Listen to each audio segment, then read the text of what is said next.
Hello everyone. Welcome to another CubersLive live stream sponsored by SpeedCubeShop and Diansheng Cube. This is Bay Area Speedcubing 64, presented by West Coast Cubing and CubersLive. Hello. Great to be back on the mic with you once again, Michael Chai. This is Manu Singhal, and we have a very special competition for you today. Not only do we have all these people here in South San Francisco at the South San Francisco Conference Center, but we also have a very special event today. Want to tell us about it?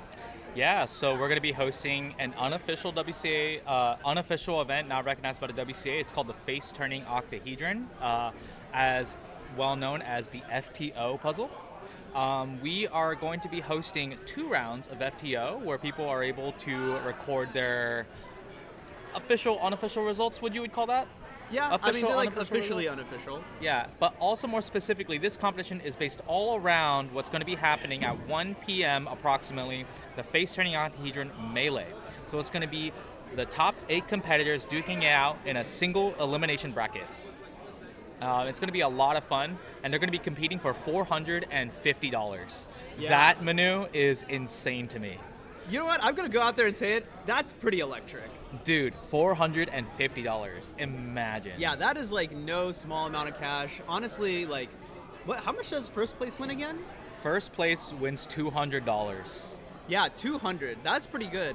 For those who don't know, that's like roughly how much like the winner of like 2x2 or Mega Minx or basically any event other than 3x3 at Euros won. So we got a good amount of cash money coming in. So we invited individuals such as Tyler Hicks and Aiden Bryant to show out for this competition. They will be competing for the FTO Melee. In fact, we have 4 guaranteed seeds, so it's just like NFL divisions. Yep. So basically the 4 seeds are going to be in order of how they perform in FTO Round 1. Dan Pastushkov, Tyler Hicks, Aiden Bryant, and Michael Larson.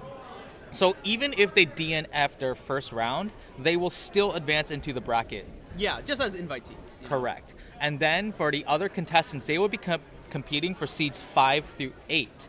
And the faster the person, the higher their seed. So it will be very, very awesome to watch. Yeah, I'm really excited to see like who out of like the rest of the field is going to qualify in. There's a couple of like names already that I can think of, like, you know, Stanley Tran, local competitor. He's really, really good at FTO. You know, Calvin Nielsen, he was in our previous rendition of FTO as well. Yep. Man, there's so many like top cubers here. It's like going to be very, very exciting to see. I'm ready for a fantastic day of speedcubing. Yeah, and then also, if you are looking to pay attention to that, the FTO Melee is going to be happening specifically at 2 p.m. Pacific time. Oh, 2 p.m. Okay, So, well, I got the little thing wrong on that. Yeah, it'll be 2 p.m. Pacific time, but you want to tune in a little bit early so that you can kind of see all the introductions and everything. Oh, yeah. I mean, there's going to be a lot of stuff going on. If you go to the competition website, which is linked in the... linked in the description. I just need a second to talk about Chloe's cube stand. That's ingenuity at its finest. The +2. The plus two on the 5x5. Oh my goodness. Type F's in the chat to pay respect to 5x5. So funny. But yes, it's going to be happening at 2 p.m. Yeah. And then it is a single elimination head-to-head, best 3 out of 5. Best 3 out of 5. That'll be really fun. And then, Manu, you might be asking, well, what does the seed really matter? Yeah, you're right. What does the seed really matter? What are the stakes? Well, one, if you're the higher seed, you get an easier opposition. That's the first one. But the second one, and most importantly, you get to select who solves first in our snake-solving format. Yeah, I think that'll be really interesting because we've tried it before, and you've actually seen it at other like online competitions as well. If anyone remembers Cubing at Home back in like 2020, great series of competitions, by the way. Yeah, it's the snake solve format. You basically, one person is going to solve, and then the second competitor solves. Then the second competitor solves again. Yeah. That way, it kind of like evens out like the advantage of like going first and whatnot. So, yeah, for sure. But that's going to be happening later in the day. Of course, I did mention that you need to qualify for the FTO Melee. So again, the people who are going to be competing to qualify, that will be during FTO Round 1, which is going to be at 12:40 p.m. Pacific. Yep. 12:40 p.m. Pacific. So that will be very fun to watch as well. Of course, since FTO will be very, very volunteer-driven, I'm not sure if we might do no commentary for FTO Round 1. There's a possibility. Yeah, so what will be interesting is we actually have the top competitors, they're actually all in the same group. Yeah. They're actually all in group 2. So that one we will we'll be able to we'll see definitely everything. commentate that one. Got you. All right, but before we get there, we do have 3x3 first. Now, 3x3, the marquee event, and on screen right now we have one of the people who's most likely to make this podium, Gurshan Singh. Gurshan Singh, yeah. It was at this venue actually, like maybe last year, that he got like a really, really nice sub. I want to say very low 7 average. Yeah. Gurshan is very good at 3x3. He's a great cuber in general. Also, he's insanely tall. He's really tall. Like, he is insanely tall. Really, really tall. He's like... he has long legs, man. If you're looking for a guy in finance, 6'5". We're pulling out the memes already? It's 9:30 and we got the memes? Yes, so Gurshan will be one of our top players. Of course, you might be asking, well, what are the other people competing for? This competition specifically, if you're here, if you compete in 3x3 round 1, you automatically qualify for an FTO giveaway. We have like up to 20 FTOs. Yeah. Now we got a lot. We gave one to our event coordinator, so technically we only have 19. But yes, you are able to qualify for an FTO giveaway if you compete in 3x3 round 1. Also, if you podium second place and first place for any of the 5 events we're hosting today, including FTO, you get to win a Diancheng 9x9 and a Diancheng Gigaminx, one each so I believe the 9x9 will be first place and the Gigaminx will be second place. And then also, again, this competition is sponsored by SpeedCubeShop, so of course the podium placers will all receive generous gift card packages. Yeah, so we got a bunch of sponsors in it, and that just means a lot of cash to be thrown around, a lot of cool stuff for all the competitors, whether you're good at FTO or not. But yeah, I mean, one of the major reasons we wanted to host this, Mr. Chai, is mainly because we love FTO. Yeah. We, like, both of us, like, we've done FTO for like many years at this point. You know, we were the ones to put on the original FTO Melee. We were, yes. Back in 2020. You can actually find some of that footage sitting around on the CubersLive channel. We recently got some found footage of the final that was live streamed only. So you can go take a look at that too. So, you know, we're big fans of FTO, and we definitely wanted to showcase what FTO is like to the rest of the cubing community. Yeah, exactly. So if you're interested in doing FTO, like, you know, you can take a look here. You're gonna see like the best people in the world compete, and if it's a puzzle you like, you can pick it up. It's a pretty cheap puzzle. The Diancheng puzzle is very good and very cheap. What was it? $17.99? That sounds right to me. Yes, very good. You also see Dan Pastushkov in the background there. He is at least our top 2 player here for FTO. Also very good at 3x3 and 4x4. Yeah. Did you know he's like top 2,000, or he's top 1,000 for 3x3? I'm not surprised by that. I actually didn't know that. I mean, 3x3 when you get to the highest level is extremely competitive. So like, if you shave like 0.2 seconds, you jump the ranking significantly. That's a good point. But yeah, Dan definitely just a top competitor all around. You'll see it when I pull up his card later when he shows up on the stream, but also the North American champion. Yes. Yeah. Gurshan's 3x3 solves have been a little bit shaky thus far. Mm-hmm. You can definitely see his hands also twitching a little bit. Is that Felix Lee on the other? That is. Wow, that guy. That is. He has one of the oldest IDs of active cubers, I think. Yeah, what is his ID? I think it's 2008, which it's not the oldest, but he is up there. Yeah. So if you're also tuning in to South San Francisco for the first time, we've done a series of experimental competitions, and it's quite fun because a lot of the OGs come to this competition, and you know, it's a friendly reminder that the Bay Area is really where everything started. Yeah. You know. Yeah, definitely. So shout out to our OGs. We love to pay respects. They're still alive, thankfully. Yes, they are. They're alive and well. It's good to see that, Yeah. you know, it's good to see like the OGs and people who were like kind of in it since the beginning still participate in speedcubing. Yeah, correct. You know, even though we've seen year after year, the average competitor just gets younger, right? All right. But also, shout out to Ben Puzzles, who will be a part of our commentary today. So we are going to be inviting Ben Puzzles to do special analysis for after every round of the FTO Melee. Yeah, which will be super, super fun. I'm looking forward to it. Ben will be commentating from Montana, So it's cool. We're gonna have like a take it to New York moment. Whoa, whoa, whoa! Don't get too specific now. Let's not dox him.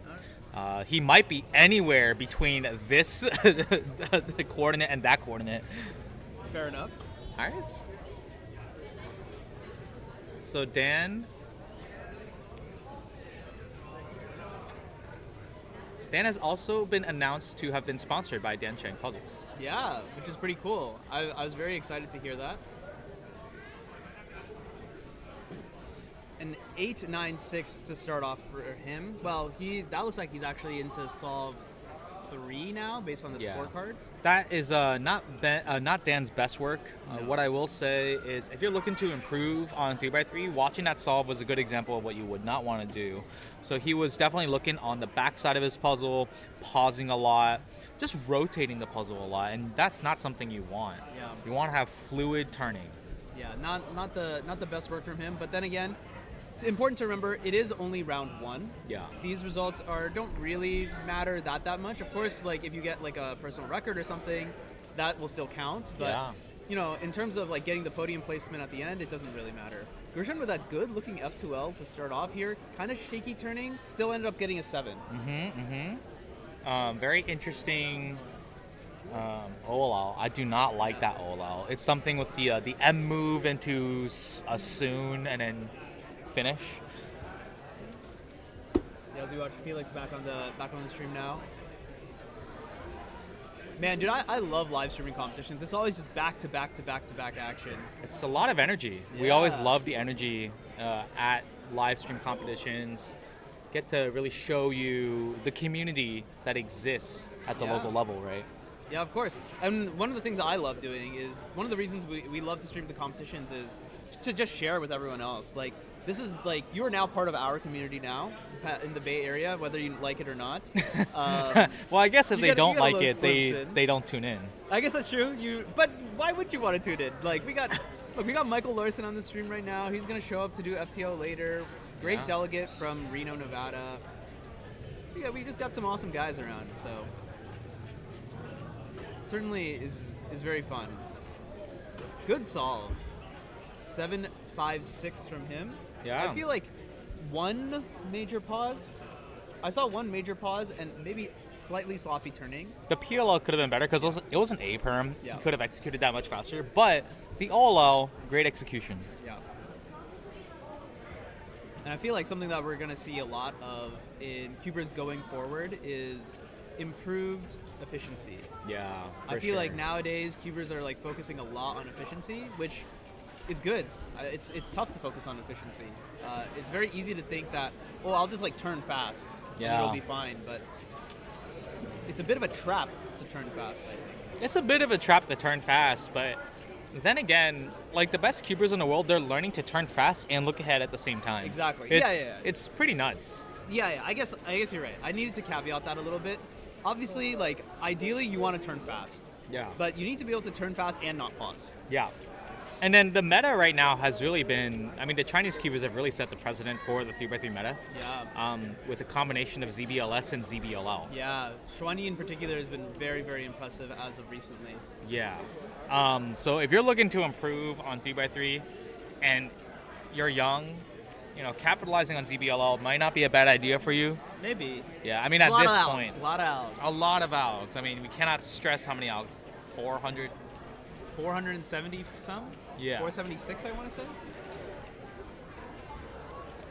I will say, though, ZBLL, there's a lot to say for ZBLL because some of those Alex are tremendously fast. Yeah, there's a lot of really, really, really good Alex. Yeah, some of those Alex are tremendously fast. So, I mean, all of our issues have never been the Alex execution. It's always been the recognition time. Recognition is tough. And I guess if you train at a young age, it's definitely possible. Yeah, but there's a lot of training that goes into it. Oh, you know, yeah. Dylan Miller and I, we were talking about this during the GAN SSL stream. A lot of people were like, oh, Yiheng should just learn ZBLL. Yeah. It's just easy, right? And then Dylan made it like I thought it was a very smart point. He's like, it's not that easy. You can't just say learn ZBLL.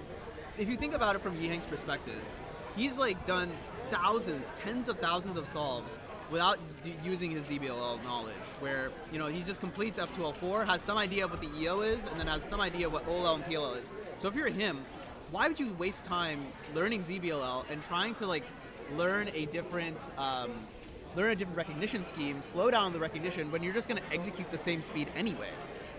I thought that was really, really clever to mention of him. I think it's not obvious. I mean, ZBLL is going to be interesting. I mean, it's going to be interesting in general. Seeing the top cubers right now, I mean, Timon has been on an absolute tear. And he's using ZB too.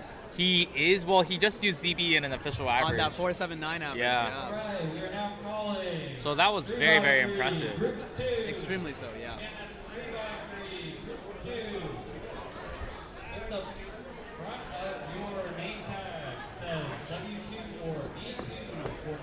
All right, 683 for Gershon here. Wow, great finish. Yeah, good. Some pretty good solving for him. I think he is wrapped up with his average. As you may have been able to hear from the announcements, we are going to be moving into 3x3 Group 2 now. Yep. We're going to take this opportunity to play a short ad. We're also going to switch around some commentators a little bit. And yeah, we'll see you all on the other side. Stay tuned. Hey, we are SpeedCubeShop. We are your one-stop shop for anything cubing or puzzle related and have something for everyone, beginner or pro. If you want the best of the best, allow us to lend you our years of experience and consider one of our premium setup speed cubes. Our team of experts will dial in your speed cube by applying lubricants and adjusting the settings so that when your cube arrives, you're ready to start crushing your PBs. Have any questions? Our team is available via phone, live chat, or email to help get you on track. Tap the link to find your next challenge or upgrade and enjoy what we and many others consider to be the best shopping experience around.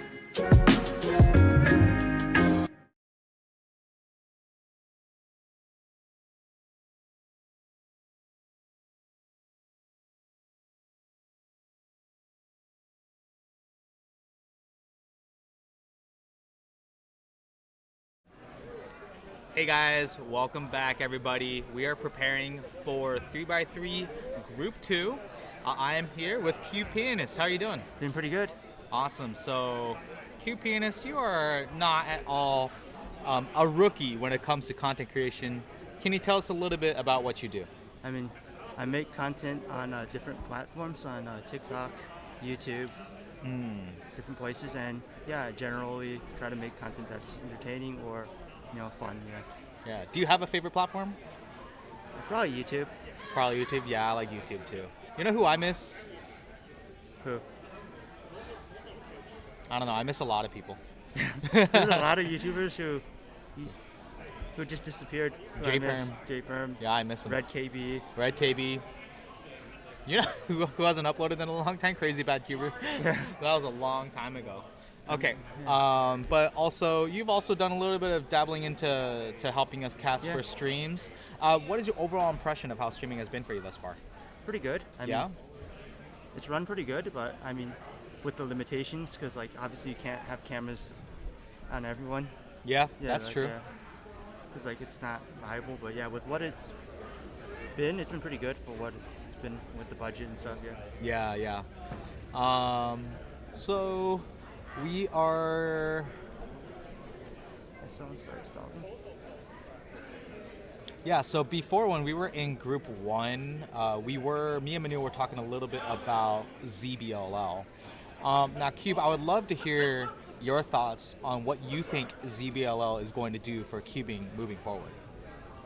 Well, I think originally the issue with ZBLL was recognition, so people can't recognize ZBLL very well, and that was what was holding it back. But it seems like now it's possible to recognize a lot faster, so it's going to definitely save move count. Yeah. And 100%, it's going to change like how people are going to solve, because they're going to now care about EO. Do you think recognition is going to be an issue, or people are just going to learn through it? I think people are just going to force their way. That's just how it is. That's just how it is. Like you're not going to be able to just recognize without forcing your way in at the moment. I think that's the interesting thing. Like, people will say it's impossible to recognize it efficiently, and then that's when you know, oh, we're boomers, we're cubers of the past. We're not forward thinking. Yeah. They're just going to be better than us, which is crazy to say. It's like they'll find new ways maybe to recognize that we didn't think of. Yeah. Like there's gonna be like, oh yeah, this piece you could look for these patterns, which yeah, that's honestly and also wild. because now it's a lot of white cross solving, so it's going to be easier for recognition when you have one color. When you So- don't have to deal with as many colors with color neutrality when it comes to the last layer. Yeah. So we're actually watching this competitor here. He's actually using beginner's method. So, which we wanted to highlight because we want to encourage people, no matter what skill level you are at, to go to a competition. Like, what do you have to say about that? What would be your biggest piece of advice to people who are learning how to solve the cube? I think, as you stated, competitions are for everyone. I think it's really important to know that, like, even when I went to my first competition, I think I had like a 30-something average. Yeah. Yeah, it was like, yeah. I mean, it was okay, yeah. So there's a lot of different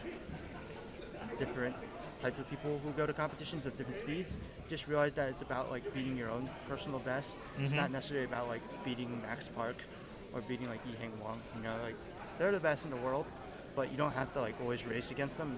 It's about racing yourself, being your own personal best. Yeah.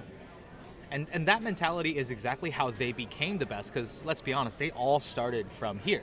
Yeah. They all started from somewhere, right? Like, they weren't the world best after their first competition. Yeah, like there was the photo of Max Park with Felix Mdix. Felix doesn't even remember because Max Park wasn't that like fast yet. Yeah, Well, But yeah, fantastic.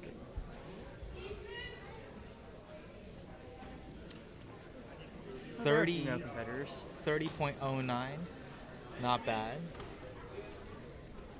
He does not like the time though. Yeah, I mean, I understand. Everyone, it's their own standards. Yeah. You know, it's like, Well, that's the whole thing about racing yourself, right? yeah. Yeah, that's the beauty of it. It's like track and field a little bit. Now we have someone else here. Orange jacket, right? He's Felix got the Mdix, orange jacket. This is Felix New Light. world record. All right, Q, come on. We gotta do some serious commentary because orange. Huh? White. Is that? Let's see. All right, so we gotta see how the orange jacket affects things here. It's supposed to be good luck, right? Has to be. He is actually pretty good. Wow. pretty good. Also very efficient. Yeah, I mean, Wow. Pretty Okay. efficient, 'cause This kid I cannot am be not more than efficient. like Yeah, 6 yeah. years old. Nice. 18.0. You know what? Wear orange if you want to be fast. Yeah, Wear orange. maybe I should next time. Video idea? Just orange? Just video ideas like how your What color's the attire. best color? Yeah. No, I'm just kidding. According Like, to is Felix it better to be Mdix- color neutral? According to Felix Mdix, the orange hoodie is the best. Is it true? We'll have one way to find out. Yeah. And this has a little orange too, so. All right, so it looks like we have legendary Oh, yeah, and the bottom low. left, I mean, it doesn't matter. We'll fix it. I'll have Manu fix it. This is Western Champs. Oh yeah. Someone pointed that out. I have to point it out. It does say. Yeah, honestly, the guy in the orange jacket, that was actually really smooth. No lockups either. Now we have Ann Lee. So Anna is very, very fast. But But Gustav doesn't look so good. no, it looks like a lot of moves. Looks like, yeah, that's like me. A lot of moves, yeah. That, I'm going to go out on a limb, is the worst 10-second solve I've ever seen. No, that's not true. I It's should. probably mine. No, it's probably not. Ooh, we got some Pretty good. fancy F2L pairing there. Too fancy Oh, for me. fancy finger tricks for that G perm. Clever, clever. You can see people, like, you can tell when people like really care Yep. about finger tricks and they practice. Very efficient. Very efficient. Welcome to all the new viewers. Yeah. How long have I been cubing for? How long have you been cubing for, noob? Well, I learned how to solve a cube around 2008, but I didn't really know anything about speed cubing or the cubing community. I just knew like the beginner's method and didn't really practice. But around 2010, I found out about cubing like more seriously, but I didn't know that competitions were that accessible. Yeah. Back in the day, and in 2012, I went to my first comp. Oh, okay. Awesome, awesome. Yeah, so I'm kind of been around for a while compared to most. You've been around a little bit longer than me because I Yeah. started in 2015. I didn't go to my first comp until 2016. Yeah. But yeah, you got an entire career before I started. That's crazy. And it's cool to see cubing back in the day and how it's progressed. Have you ever taken like any? What's the longest break you've ever taken from cubing? Well, I mean, there's been breaks from competition, but not really from cubing. Not really from cubing. You've No, always maybe always like been a few cuber at days heart. off, like I don't turn or anything, but yeah, not really. Yeah, so yeah. much. I see. Like when I'm like, if I'm out of town or something, like maybe a little less turning. Awesome. I'm busy, All yeah. right. Yeah, how long you guys been cubing? Feel free to put in chat. I've seen some answers, 1.5 years, 2 years. Yeah, that's pretty cool. Yeah, a lot of cubing has hit this huge boom of new competitors post-COVID, which is amazing. Yep. You see so many people get into cubing because of the lockdown, but also because of the Netflix documentary. A lot of people too. tuned into that. I talked to so many people who watched the Netflix documentary. That's a huge boom. I remember Yeah. my first comp after COVID, it was like filled up really quickly because Yeah. like, there's been a lack of competition. A lot of people just wanted to go. Like, Definitely. you were there too. The sack, yeah. Oh, you saw me there? No, we were there. I mean, you knew I was there. At Oh, SAC. yeah, It was the first yeah. comp after. I had a little cameo in the Netflix documentary. It was during Max's 4x4 world record, I Oh. believe. Gosh, Max Park. What do we average? I average around 10.5. I average faster than Cube. Hey, let me just beat you at the final. The end. It just needs to I just want to put it out there Else. that I average faster than Cube, and that's all that matters. Nah. This is not about a race against yourself, it's about a race against your peers. Okay, now I have to beat you round 2 and round 3. Oh, we're going to do Round 1 some I bombed, so I'm not beating you. we're doing some more trash talk. Oh man. All right, so we got our producer, Manu. director of CubersLive. Legend. Oh wow. No lockups so far. Kabir Patel, please come to the data table. Kabir Patel, please come to the data table. You know, for someone who 11.49, pretty good. orients edges, he should know that ZB. But he doesn't, so. ZBLL, not Z. I have no clue which CBs are easy, so I can't really comment. I just know the soon ones are hard. I think it's just more enjoyable to say he should have done this. Wow, that was 8.34. a very aggressive timer stop, I will say. I've seen that. I do that. Nice. You will be seeing Aiden Bryant compete in FTO, but also he's registered to the competition. He'll be, competing in Yeah. everything else. Pretty cool to have one of the best FDO solvers flown out here Yeah. to compete. Yeah. And I saw in his Instagram story it's the first time the West Coast helped us having a great trip here. Yeah. Yeah. The trope about the West Coast is we are just expensive. Yeah, Best Coast. We are a money sink. I think that's the best way to Yes. put it. Yeah.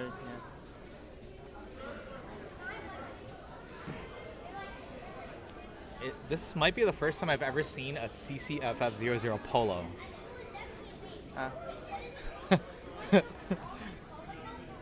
Yeah, so normally it's Normally I it's don't just wanna Cal stereotype, Q yeah. Club or Western Champs 2023.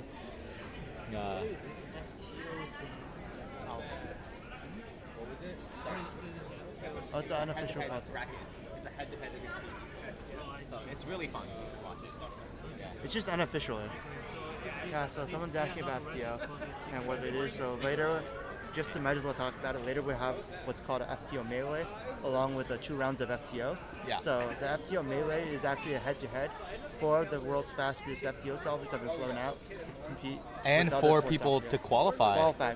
Compete against 4 people who will qualify. Yeah, That's yeah. all I say. It'll be a lot of fun. I think this is just a really fun event to hold, and I don't know. It's just I feel like this type of formatting is just a way to celebrate FTO. You know. All right, We so have Ann Lee back for another solve here. yeah, we have Ann coming back. I think after this solve, they're going to be wrapping, so we will be going to a quick commercial break. But we'll just see Ann finish up this solve here. How'd you? Yeah.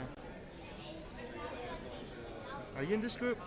I'm in group 3, so, Yeah, so you're in the I'll next be group. up That's next what for I you. mean,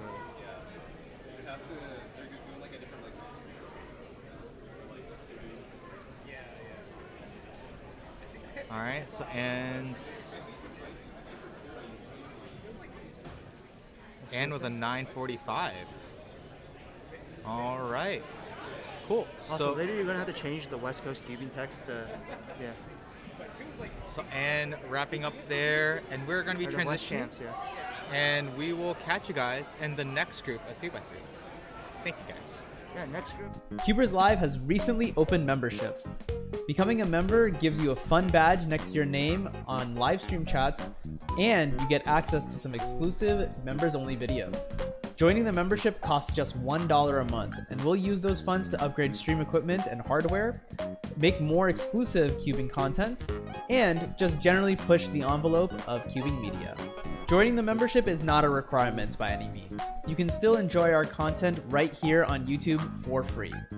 But if you do want to support us, you can hit the join button next to subscribe on the CubersLive YouTube channel. Thanks everyone, we appreciate your support in making events like this happen.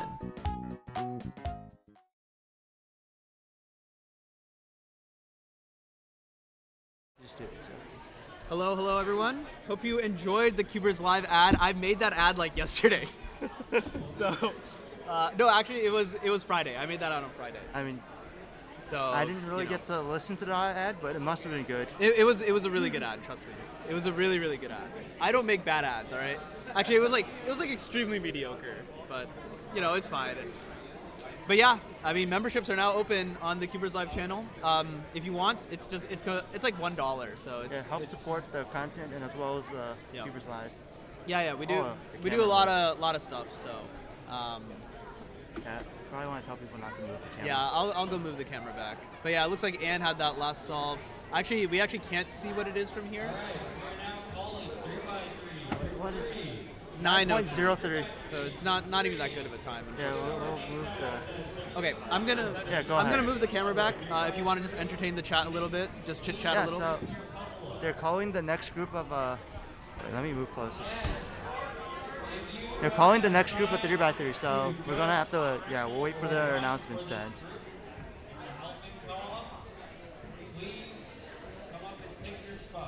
You can talk to the chat. Yeah, I know. I'm just waiting for them to finish announcing. Yo, welcome in. FTO for I mean FTO is cool. I mean, wouldn't want to really say and can't really say that here because that is how it is. Yeah, so we're getting started soon, again with round group 3 of 3x3. So yeah, there's 4 groups, so we have 2 more groups. Afterwards will be 4x4. Yeah, so Manu went to fix cameras and it's looking good now. Sharp as ever. Yeah, so we have, who's in this group? Stanley, Tran, Michael, Chad. Yeah, I can see a couple of them. We have a couple of the hooligans in the background. the WCA board member. Yeah. Yeah. Yeah, I hope you all enjoyed my 11 on stream. That was a pretty decent solve. What did you guys say? Did you commentate? Did you commentate my solve?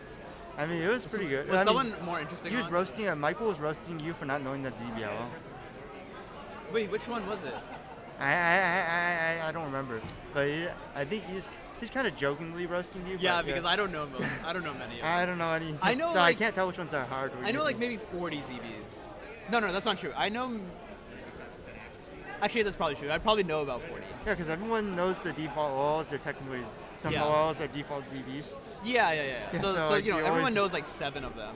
Yeah. And then I know COLO also. So I know Yes. about 40 COLOs, but I can't recognize all of them. So Okay, that's so why I still estimate around 40.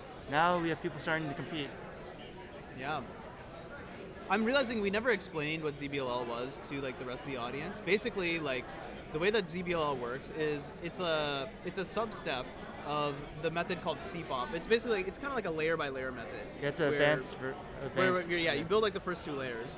Then what happens is that on the last layer, if you get all edges oriented, so that's where you have like all of the top layer stickers pointing up. If that's the case, then you can do what is called the ZBLL, and you basically just solve the rest of the cube. So you orient the remaining corners, and you permute all the corners and edges together to just solve the rest of the cube. Yeah. One other thing to note, a lot of cubers, some cubers, or I shouldn't say a lot, but some cubers who do ZB, they're able to sometimes do edge orientation, and that will allow for them to automatically get a ZB case for the last layer. Which is basically what I do. Yeah. Except I don't know ZB. I just do edge orientation because I don't know OLL. Yeah. But yeah, so that's what a ZBLL is. You'll see some competitors today using some ZB, but overall it's a pretty advanced method. It consists of like 400 plus algorithms, so it's not easy. A lot of algorithms, very few people know all of the cases. Yeah, very, very, very few people know all of the cases. I mean, there was a time where like, I think there was like only Jabari and Anthony Brooks. Yeah. I feel like they were like the two biggest users of ZBLL back in the day. Yes. Now, like, you know, a lot of top competitors know a lot of ZB. But I think knowing full ZB is still relative. Still relative, yeah. A lot of cubers might opt in to actually learn the easy ZBs. There are a lot of easy ZBs. Some skipping just the harder ZBs. Yeah. There's also the other way, yeah. So there's both ways, and that's how it works. Exactly. Because sometimes it just isn't worth it. For example, like if you have a Soon, right? Sometimes it's just faster to do the Soon and get a J-perm than to try and like execute and recognize a complex because the ZBLL. Soon is so easy to recognize or execute too, and then you just have to recognize the PLL. Yeah. But so some people would opt to not do it yet. 9.63 from. Yeah, it's kind of not a great solve for Nico, but Nico. I feel like that's kind of what we're seeing here. Like, people aren't getting like the greatest of solves so far. They're just kind of getting like okay solves. Harvard. It is what it is. Yeah, this person has a Harvard hat. Dude, the bucket hat is so popular now. Like, Yeah, I know. when I went to Hawaii, I had to buy a bucket hat. The only reason I bought a bucket hat is because both Timofey and Theodore at Euros were wearing bucket hats, and they like killed it. Yeah. And I was like, okay, you know, I gotta get a bucket hat myself. As we watch Caleb Suh on the white stage.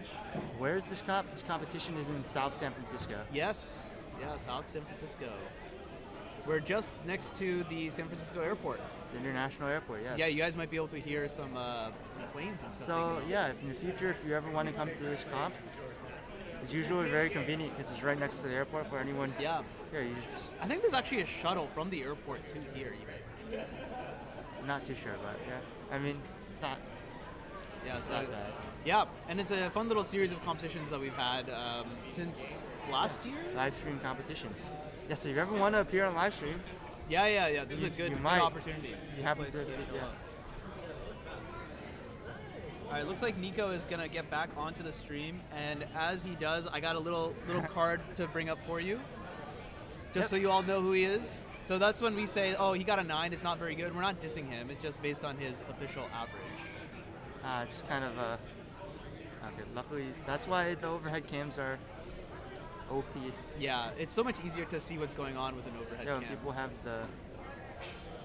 Oh, that's a DNF. He did DNF. Yeah. Can't see it from this angle, but from here you can This see, way. as fellow delegate Chris Martin was explaining during the tutorial, if you are off by an M move slice, where usually a lot of times we just like can flick the middle layer, and it looks like one move, but it's actually 2 moves. Yeah. Because we only count the outer moves. Yeah, We don't slice count moves the do not slice count. moves. Also, a double moves count as 1 move. Yeah. Just like a just U2 for, a for reference. example. Yeah, DNFing is not cool. I mean, I did that too. Yeah, DNFing is unfortunate. What happened for you? I DNF'd one of my solves today because I did the wrong A-perm, and I stopped the timer. Nice As a- sub 1 solved by this person. Just barely sub Yeah, 1. so- Well done. That's pretty cool, yeah. Usually it's nice when you're right in front of like 1 minute or any barrier. Yeah. Like right under 20, right under 10, anything. Yeah, exactly. But, And just that also goes to show, I get a lot of people who say like, oh, I want to go to a competition, but I don't think I'm like fast enough. Like I don't qualify. And there's no qualification. yeah, You can just show up. Yeah, as long as you make the time limit, which is As very long as you generous. can solve it in less than 10 minutes. And the reason is some comps because have- like the timers just stop timing. Yeah, some comps, I will admit, some comps do have stricter time limits, but most comps tend to. Yeah, exactly. All right, on this side we have Ben Yu. He's also one of the better competitors in the field, as he unfortunately makes a pretty bad execution error. I've won that. Cleans up. What do you think here? Okay? I think that's okay. Yeah, this looks okay to me. But I mean, No +2 for Ben. It's because the cube is turned less than 45 degrees, so it's not considered an additional move. That's kind of like sometimes the when it's threshold. hard to tell, you call a delegate. Yep. But That one was like relatively That one was fine. clear. Yeah. Oi. Don't accidentally. Yikes. That was gonna be really bad. The computer basically was like, "Do you want to restart now?" And it's like, Maybe next time before a stream check that it. Yo, what doesn't have any the? What updates. is going on? Yeah, what is it? Is it? No, I the think it wants update? to update. Yeah, dude, it is definitely. Okay, I'm gonna take some time to schedule this. Schedule a time. No, definitely. Let's make this PM. Today PM is fine. Yeah, as long as it. 10 PM, please. Do not restart the stream computer. That would be really, really sad. You wish you. You could always visit for comps. What's up? And someone said they wish they lived in California. Soup Timmy. Yeah, Soup Timmy's cool. The Soup to Me cube. Yeah. Did you see Soup to Me recently came out Stand, with a yeah. stand? Yeah, that was cool. I think that's cool. Yeah, I know a lot of people are confused about it, but yeah, it's cool. Yeah. I think it's cool. I think it's cool that cubers are starting to get stuff like that. Like Yeah. that just shows that cubing is growing. Cause like Yeah. you have to be big enough for that, right? Yeah. Yeah, totally.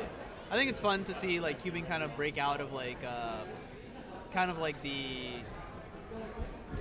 kind of outside of like just a small niche that it was in, you know.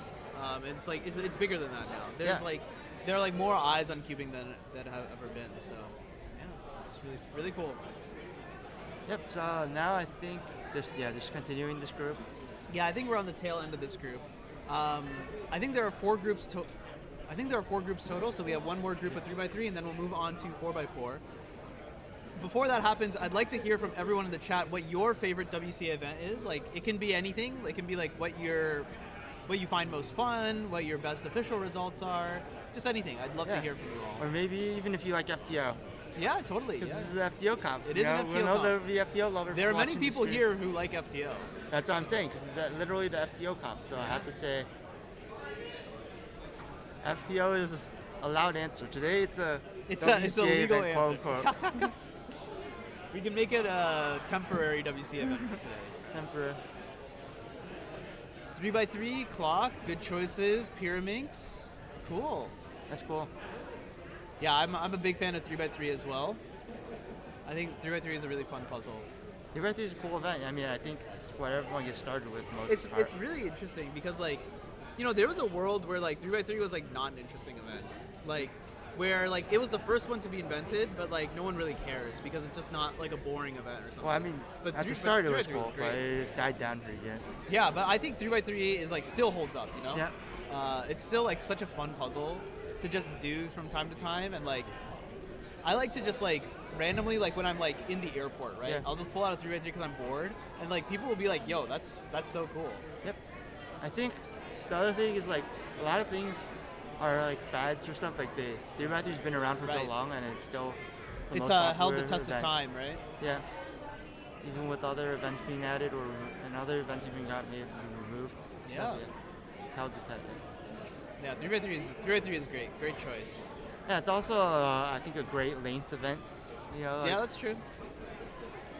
It's like just enough that like it's like interesting but not like too short. nah. Unless you're watching Timo and man, dude, that guy. Unless you're- Sometimes his solves just end instantly, and it's just like, all right, Yeah, you know. you did cross, and then the rest of the cube was solved. Sure, works for me, I guess. Can't wait for the days people do one look or not like one. What would you even call it? Just the optimize every. Yeah, I mean, like No cross, like skip Chai and everything, I just said, everything it's not that far to where people are eventually gonna get to like even like two looking is not super far away. It seems. Yeah. Seems like it'll come up soon enough.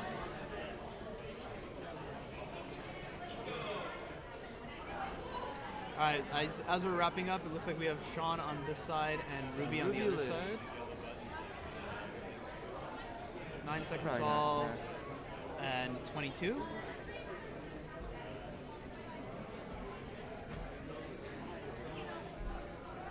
Yeah, we'll see how this. Yeah, later we'll probably want to pull out. Later we'll probably want to pull up WCA Live. Yeah. As results get entered. Yep. I mean, I kind of want to pull it up myself too. Okay, just for sure. later purposes. Yeah. So what he's talking about is there's this website called WCA Live. That's where we put all of the live data entry results. You can actually find that in the description of this video wherever you're watching it. Yeah, it's in the description. You can go there and you can see all the results from all the competitors today, which is pretty fun. It does take us some time to enter it because we do have to do it manually. We can only do it once all 5 times are put in. Yeah, and then not only that, like afterwards, we'll have to go to data entry, though. There will be a little bit of a backlog. Yeah. There's a little bit of like validation that needs to Yeah, happen to make make sure. sure that the times are written down correctly, that there are no other mistakes or errors.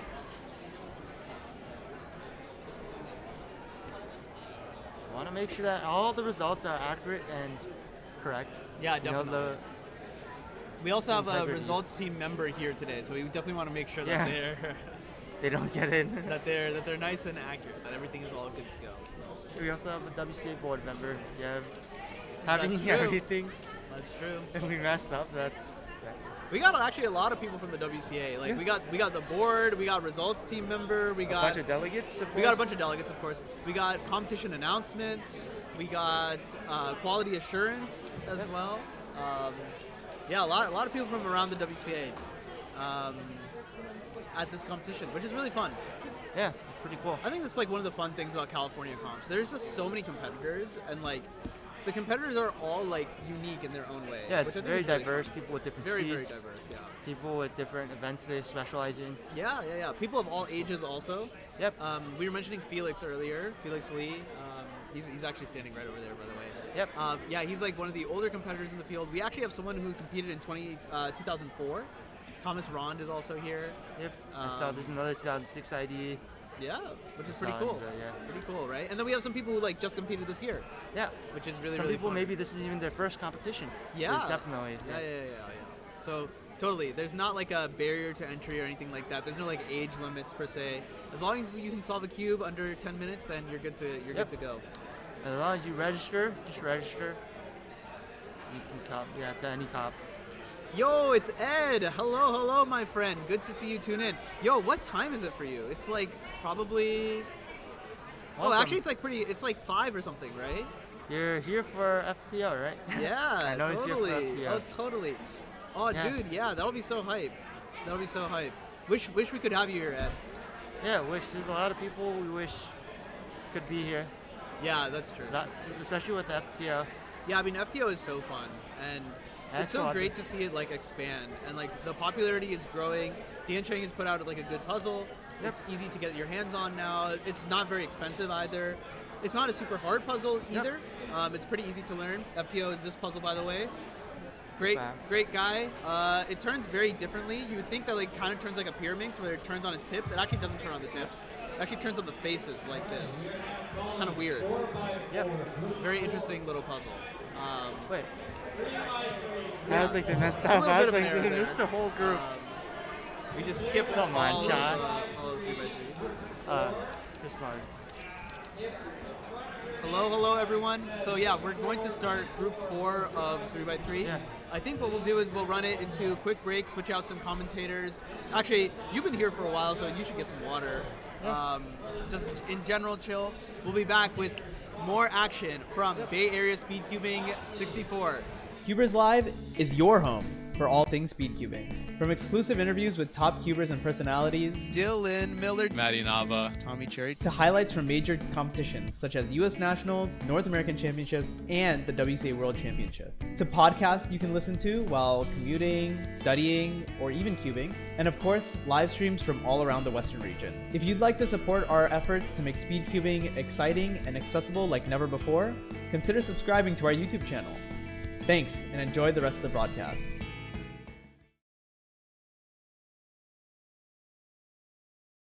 All right, hello everyone, welcome back. That was a great short break, great ad Manu. Great job. Past Manu killed it with that ad, I must say.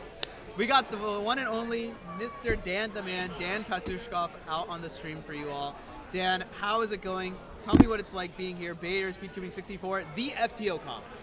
It's really interesting. I have a lot of kind of mixed feelings about this because I've been in this venue before plenty of times. We've had a few big major competitions here. This was like the first time I did head-to-head finals was in this venue. Yeah. Our first time-based comp was in this venue. Yeah. That was the last time I was here, and now to have Aiden Bryant and Tyler Hicks, who flew out from the East Coast, it's just such a surreal experience. Of course, Michael Larson here too from Reno, but just to have all the top FTO solvers in one place is kind of unreal. We've never had that before. Even at like major championships, like Tyler hasn't made it out to the last two majors, but Aiden and Michael did, right? And I've never solved it in person with Tyler. I think this is his first FTO competition. Yeah. Okay, I think this is true because I was looking on cubing contests to see if I could find like what his like rank was, and like I couldn't find anything. Yeah, no, he's never competed officially officially. Quote unquote officially. Yeah. Yeah, I think it's really fun. I'm so glad that, and also one thing that the viewers probably don't know, we had actually a really, really long wait list for this competition. Really? Yeah, so the competitor limit was 125, which feels right. It feels like there's like just the right number of people here, not too many, not too few. But the wait list was like 30 people. Wow. There was a lot of demand to try and get into this competition. A lot of people were asking me, like, how can I get into this? Like, it seems like a really fun competition. I want to go. I want to see FTO. I want a chance to win this $450 cash prize. And I'm like, yeah, sorry guys, you guys are probably not going to win the cash prize. Like, we got Dan, we got Aiden, we got Tyler, we got Larson, and we got me, of course. Oh, the underdog. Yeah, I'm definitely the underdog. Dude, I didn't show you this earlier, but, Oh, okay. I'm winning. We have a sub 1 solver on our hands. We got a sub 40 solver, all right? We got a sub 40 solver. All right. We do have a sub 40 solver. That's it. I've gotten exactly one sub 40. That's your first? This is my first sub 40. So. Congratulations, Manu. That's a big step. Yeah, I know. In your career. I'm very, very happy to get that. It's interesting too, like, going into like major championships before with like unofficial FTO or just unofficial rounds of FTO, right? Your podium's kind of like set, right? You kind of know who's who just because there's so few people that do it, right? Yeah. But at this competition, it's such a toss-up, right? Like Aiden and I are both battling for first, and it's not going to be an easy battle for any of us. There's no guarantee. And then for third and fourth, anyone can come through. Even Larson, honestly, we saw him at North American Championships this year. He got third. He got second. Wait, he got second? Michael Larson got second place this year. Yeah. Oh, I thought he got third. Oh, I read the podium No, it was total like underdog story for him. There you go. And he's done it before at SAT comps. He's taken solves off of me, and it's it's crazy to see because we don't really hear much from him in the FTO community in terms of PBs or whatnot. And then all of a sudden he shows up officially and gets these crazy times. Tyler too has recently been on an insane grind. He just recently got a sub 18 average of 100, which is wild. He came out of nowhere, right? Like we haven't seen Tyler's updates in so long, and then he comes through and all that's to say, it's such a toss-up for the podium. There is zero guarantee of who lands where, right? Yeah, that's crazy. That's thrilling. Yeah, that's thrilling. It's gonna be something for sure. Part of my job all day is to try and sell the FTO Melee. I think you just like completely eliminated my job. You know how they're like the jobs are going offshore, dude. Danya has just taken all of my jobs. Dude, right it's gonna be crazy. It's gonna be so much fun. Yeah. I'm so looking forward to it. Now, someone in the chat did ask, what FTO tutorials should they follow to kind of like learn how to do FTO? Or what do you recommend? Do you recommend playing it with it yourself a little bit? So FTO is interesting because it's mostly intuitive, right? Like there's only it really is surprisingly. There's 4 algs that you need to know. 2 of them are hedge and sledge, which are both 4 moves, and then the other 2 are like variations on an A-perm, like a 3x3 I actually don't even know the other A-perm. I just really. So then you don't even need 4 algs. But really the difficult part about FTO is understanding like the method and being able to kind of see where pieces move. For me, that was the hardest part. The tutorial that I followed, the tutorial that I think most people followed, is Ben Streeter's tutorial for the method called Ben Cisco. If you just look up Ben Cisco or FTO tutorial, his will probably be the first one to pop up under Ben Puzzles is the channel name. That's a great tutorial. Ben created the method, and he's incredible at explaining how it works. Honestly, I'd recommend watching it a few times until it kind of makes sense. Personally, so Ben taught me in person on how to solve the FTO, and he just kind of showed me what the step is, and then I just sat there for like 20 minutes until I figured out how to do that one step and just kind of worked through it that way. And to me, that was a lot of fun, just because you can figure all of it out yourself, you know, just kind of looking at what it is, you figure out what needs to happen and just mess around until you make it work. And that helped me understand a lot about it and just kind of build off of that. But Ben's tutorial is probably the best one that I've personally seen. There's some other ones out there, but I personally like Ben's a lot. Yeah, and yeah, Ben's is also the one that I think I learned from as well.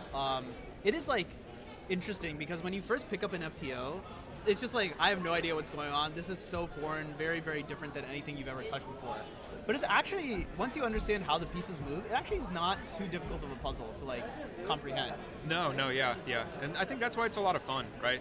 There's intricacy in all the steps with like color scheme and whatnot, but you know, it's not terribly difficult to like kind of keep up with what you have to do. I don't know, I think it's one of those puzzles that, especially if you're an experienced cuber, you can just kind of pick up and have fun with, right? It's not going to be like a crazy, terrible challenge. Oh, yikes. No, I do not want to install an update. Let's do that later.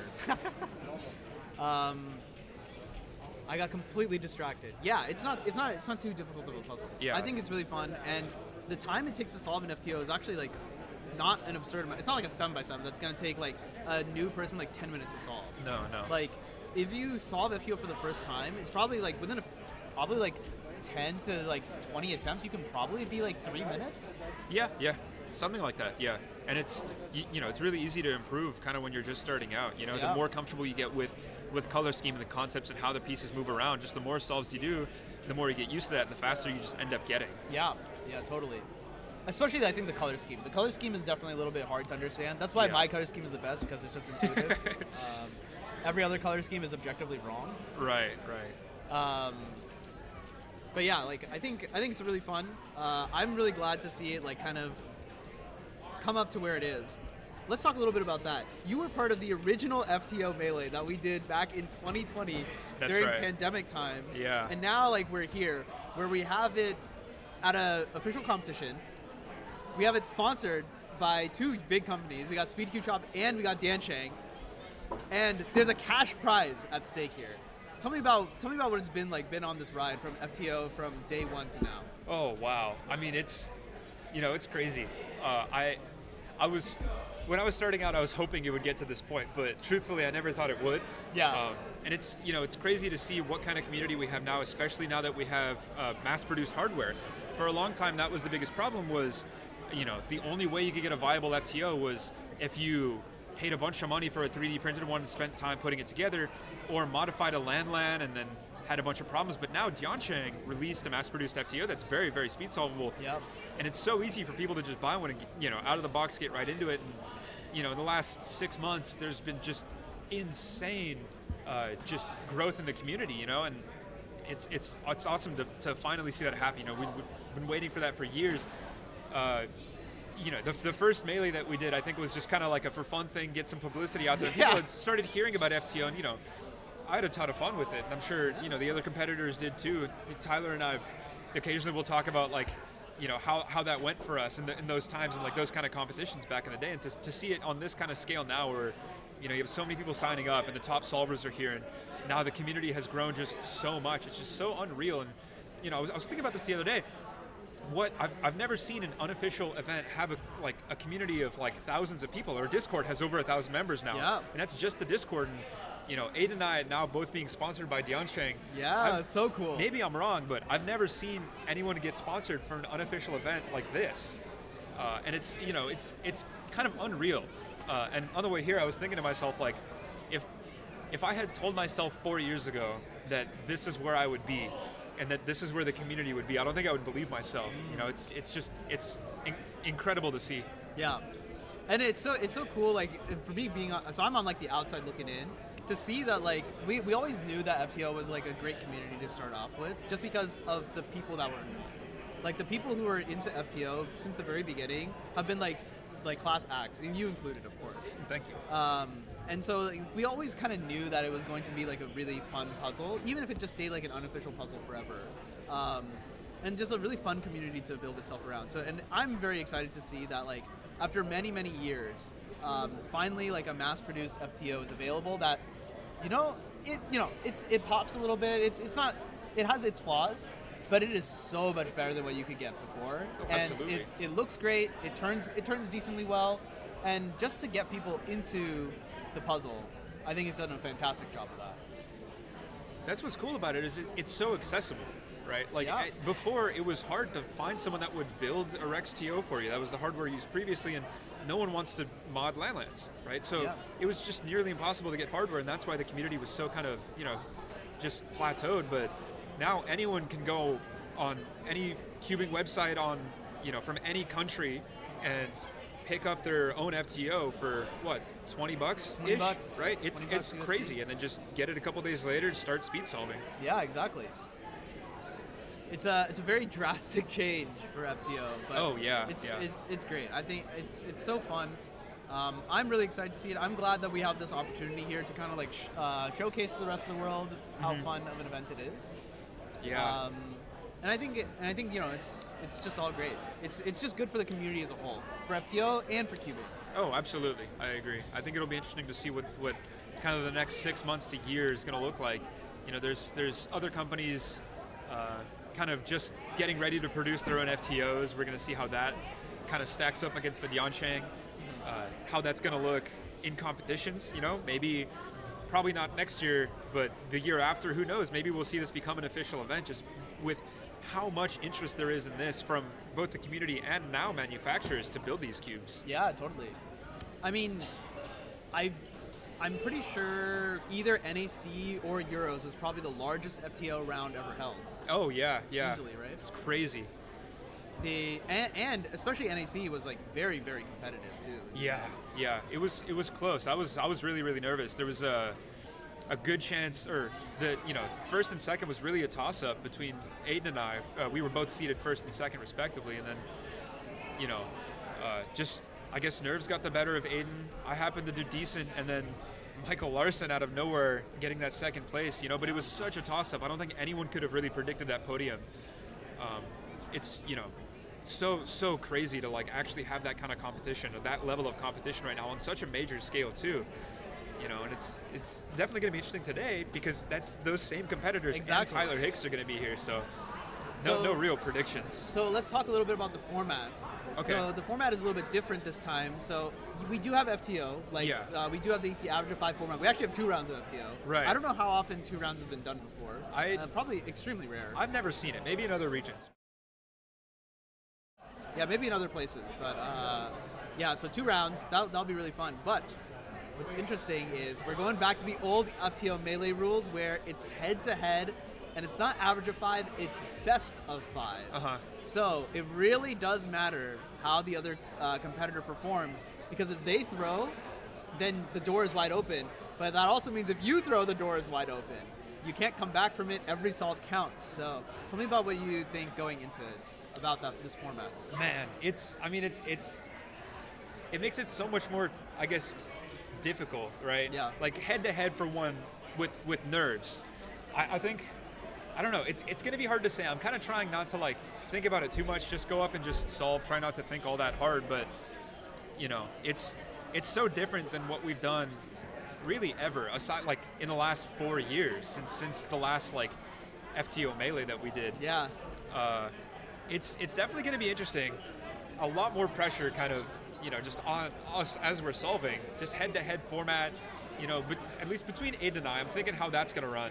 Yeah. Where we're both like, Aiden on average is a little bit faster than me, but I tend to pull out quicker singles. So there you typically. go. That's like Yeah. the perfect recipe. That's the thing. That's why like I'm a little stressed out about it, but like I said, I'm trying not to think about it too much, just because I know it's such a toss-up, and if I get in my own head, it's just going to cause problems for me, you know. But Aiden also has a history of getting nervous during FTO rounds. Yeah. So it who knows what's going to happen? It's really interesting that like you have better singles, but Aiden has better averages because you actually have the XWR average, and he has the XWR single. Yeah, that's right. That's right. Yeah, really curious. Yeah, it's oh man, and we've both been grinding.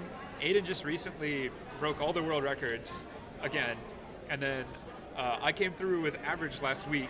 So we have almost the same single. Yeah, I had 1056, and then Aiden a few weeks later got 1054. So we're really neck and neck on single. My average I think is just a little bit faster. It's like 14.4 versus a 14.5 or something, and then average of 12 I had for a while. Aiden just beat it. Average of 100, he crushes me.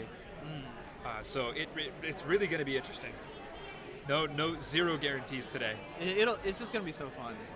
And I think no matter who wins, I think it'll be really fun. Oh, absolutely. I think it's actually also going to be really fun for all the other people who are competing, right? Because they have a chance. Because what we're going to do is we're going to take people from round 1. So we have 4 people who have like basically already qualified. So that's Dan, that's Tyler, that's Aiden, and Michael Larson. Then the other 4 people who will be in the bracket are actually unknown. They could be anyone in this room right now. It could be Brandon Harnish, who's actually not in this room right now.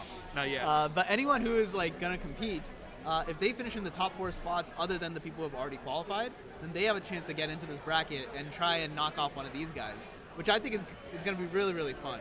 Now, will we see an upset? Probably not. But it could happen. It could. That's why I like the. That's why I really like the best of 5 format, because it really opens the door for just kind of like random occurrences to happen. Yeah. Someone could just randomly just like get like nervous, and then just like easily be like 5 to 10 seconds slower, and that's like all the margin you need sometimes to come back if you can really like compose yourself and keep it together. So it's so much less of like being good at the FTO and so much more so being good at like controlling yourself and managing pressure and all that. I think that aspect just typically isn't there nearly as much as it is with like a best of 5 format, right? Yeah. Like, it really is going to come down to that. Like, how well can you manage your nerves on the kind of big stage? Right. And of course, this isn't like a nationals or continentals or anything like that, but I still think we will get a good turnout for the FTO Melee, because we've kind of positioned it right after lunch. Most competitors will go to lunch. Some competitors will do FTO. Most people will go to lunch. It's a nice extended lunch. It's like an hour and a half lunch, so that gives you time to like go wherever and come back. And I'm hoping we'll get a lot of people in, especially towards the finals. Yeah. It'll be good. All right. Unfortunately, I have to go do 4x4. It's all good. I was about to run to an ad break anyway, but great. I'm glad that we were able to hear from you before FTO, and best of luck, my friend. Thank you so much. Thank you for having me. Yeah, of course. I'm sure I'll be back. And for the stream, we'll be back after a quick breakaroni.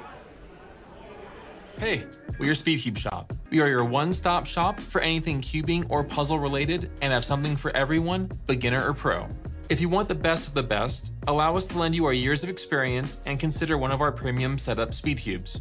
Our team of experts will dial in your SpeedCube by applying lubricants and adjusting the settings so that when your cube arrives, you're ready to start crushing your PBs. Have any questions? Our team is available via phone, live chat, or email to help get you on track. Tap the link to find your next challenge or upgrade and enjoy what we and many others consider to be the best shopping experience around.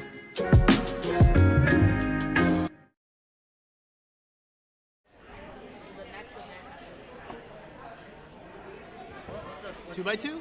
After 4x4 is 2x2. Then comes FTO.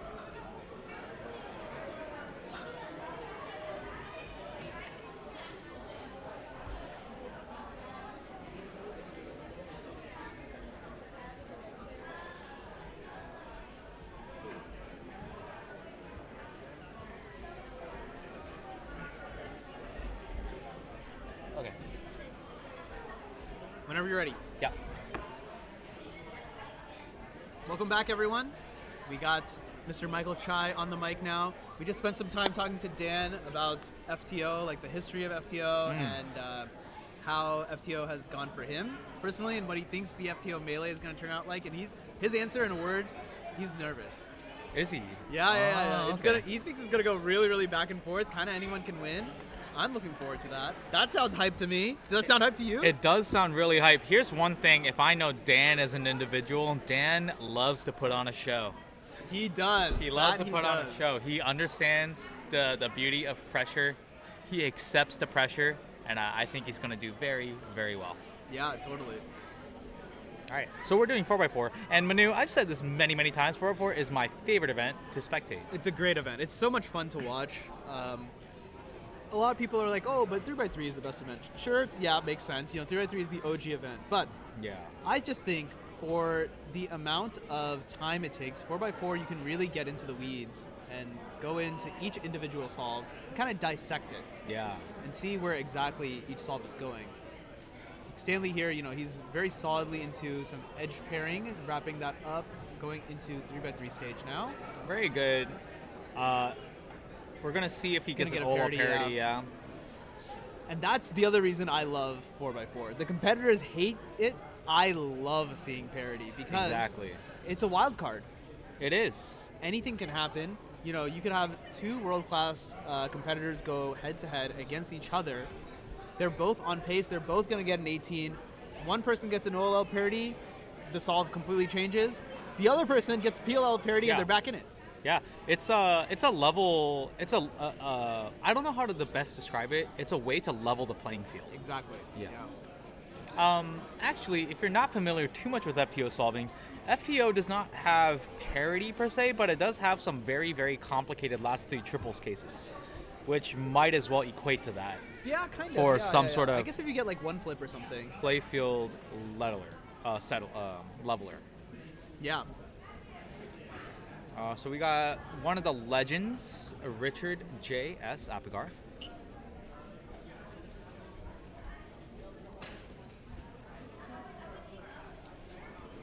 Richard used to be the former national record holder for the Philippines. Yeah.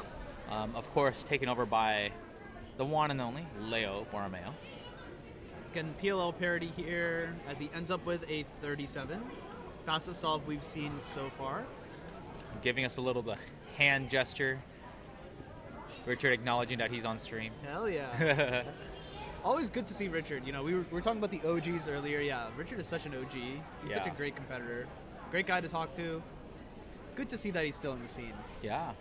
A fun fact for, since we're wrapping up data entry for 3x3 round 1, we will be probably calling it our first giveaway for FTO pretty shortly. Oh. I'm very excited to see who is going to win the first FTO. I mean, the way that we're going to do it is very simple. Like, if we got 100 entries in 3x3, we just pick a random number generator 1 through 100. Easy. Yeah, super easy. Hopefully it'll be super fun. Hopefully random. It'd be Hopefully not rigged. Is what you're Yeah, saying. hopefully not rigged. But if Chai gets selected 2 or 3 times, who's to say? Okay, well, I think we'll know if that happens. No, we won't. All right, so No one needs to know. by the way, Kenji having one of the only black Western champ shirts around. Oh yeah. Like this was a good design. This was great. The black one was really good. Good design by Shelly. Yeah.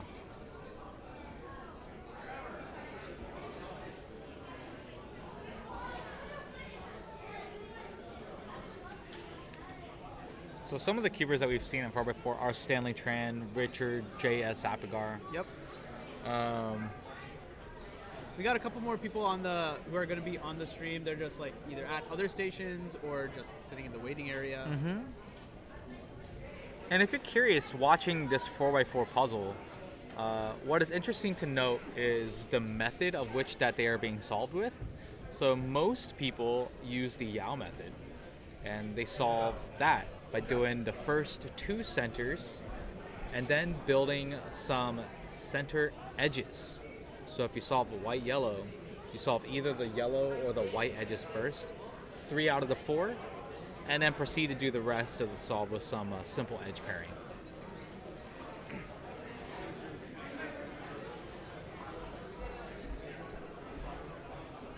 Alright, so looks like he got all parity. All parity, a lot of people hate on all parity, but the other thing is when you're improving as a cuber, OLL parity unironically teaches you how to double flick. If you're not very good at double flicking, you should practice OLL parity.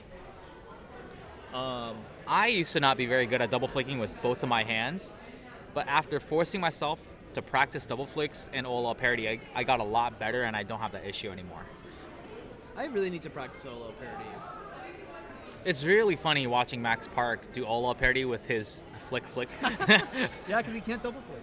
And it's just like, man, I feel so outclassed in so many ways by watching him. You know, one thing that was actually kind of fun? I was actually at the SES warehouse the other week, and Max was also there, and he saw an FTO in the showroom. He's like, oh, this is really fun. And he started just messing around with it. So who knows? We might see Max pick up FTO soon. I will say, during dinner, Max was fiddling with the FTO. I don't know if that's in Dan or Aiden's best interest. We might hope that it were not the case, perhaps. Yeah, well, actually, you could argue it's for their best interest, too. Perhaps, yeah. You guys got a small screwdriver handy anywhere? Yeah, that's the challenge. All right, as we have Kenji on the stream here. You know, Kenji, one of the, one in, probably 150 people in the world to get a 4-second 3x3 solve. Yeah, he was talking to me not too long ago about now he can no longer chase PRs. Because he really can't beat 4.8. Dude, who was I? There was someone else who was mentioning this. Oh, I don't remember when or where. Wow, he actually accidentally gave himself diag. Yeah, looks like it. Which was kind of sad. He made a facial expression which you couldn't see on the stream, but yeah, he did not like it.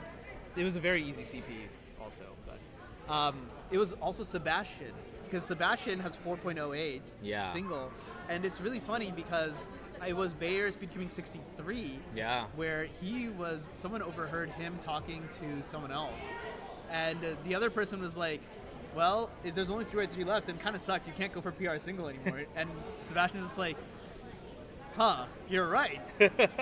Yeah, like they kind of gave up. It's kind of like they lost a little bit of their spark. It's a little tough. It's very sad. Oh, we got Dan. Yeah, Dan on the stream. Oh, whoops! I forgot to switch to Gershon's time. Gershon got a 33, by the way. Good solve. That's definitely going to be competitive in this field. Dan, one of the top competitors in 4x4 as well. We might want to look out for Dan and potentially getting a sub 30 here. We did see Richard get a sub 30 earlier.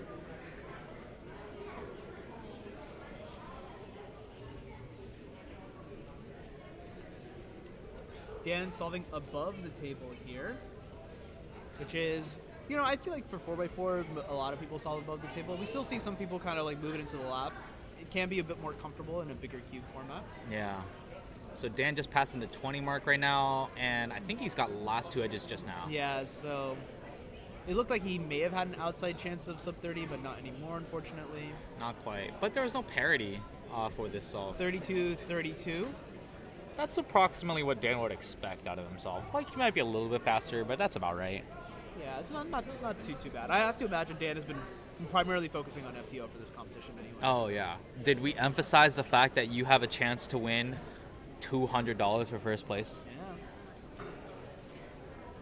It's a pretty good gig, huh? That's the interesting thing. If you're local to an area and you just can go to comps and win cash. Yeah, that's so big. I mean, it's kind of a big deal. I mean, you would want that opportunity. Obviously, it's not super developed right now. Yeah, of course. But we would like that to... This is an interesting... I'm pretty confident it's fine. It's just it's an internal pop, and all the pieces seem to be in place. Yeah. Another way that they rule it is the closest position for all the pieces to be is the legal position, which is perfectly fine. I'm pretty sure they're all looking at it right now. All okay? Larson's looking for feedback. I'm pretty sure it's solid. Well, if he looks over here, you can see me putting a thumbs up. And he didn't even consult me. Yeah, because Chris is fine. Look, all I can say is we got some of the best views here, so. We gotta, bring it back to New York, as we call it, and make the footage. Okay. But yeah, I mean, also something we wanted to mention is that if you are interested in seeing more cash incentives in cubing, feel free to drop a donation or drop a subscription. Do we have that set up yet? Yeah. So we got the memberships set up on the CubersLive channel. So whatever channel you're watching, you can go to the CubersLive channel from the description. I have it all linked there. What we plan to do with the money that comes in there is primarily to, one, upgrade the stream. Yeah. And there's a lot of quality things about the stream. Right now we use like this Yeti mic. I'd love to buy a soundboard one day. The other thing we plan to do is we plan to put a lot of that cash into putting events like this on. Yeah. And not necessarily for us in the stream, but also for the competitors, and to kind of give the competitors a little bit of, honestly, what I think they kind of deserve. These are like the top competitors in the world. So yeah, so feel free to drop a membership, and we are aiming to kind of bring the money straight back into the Cubers hands, pretty much. We do want to, just to summarize, we want to provide a better broadcast for you, but we also want to provide special events with cash incentives. Yeah. And that would only make it possible with you guys' support. Which we duly appreciate. Not required by any means. It's not like we're going to start putting the streams behind like members-only paywalls or anything like that. No. You can still watch everything right here. Over-inspected is still free for you. We'll put out some members-only videos as a way to just say thanks to the people who do sign up. Yeah. Kind of give them a little bit extra bonus content. Yeah.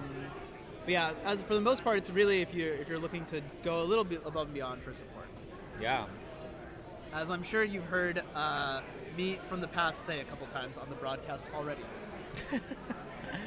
Oh man. I gotta say, making the ads was actually kind of fun. Really? I mean, I'm glad you thought that. It was kind of fun.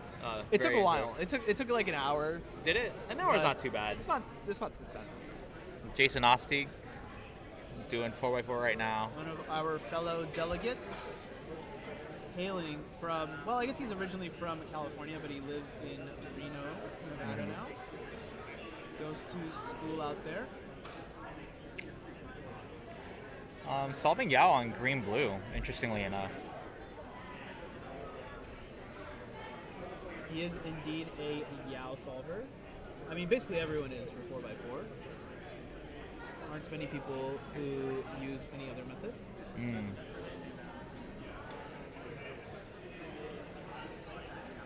Go wrapping up with a 35-second solve. Not too bad. Pretty good. Not too bad. A little bit off pace of what he has as an official average, but he gets the job done. Can't get PR average every comp, though. No, you can't. I think that's exactly how Kenji and Sebastian feel.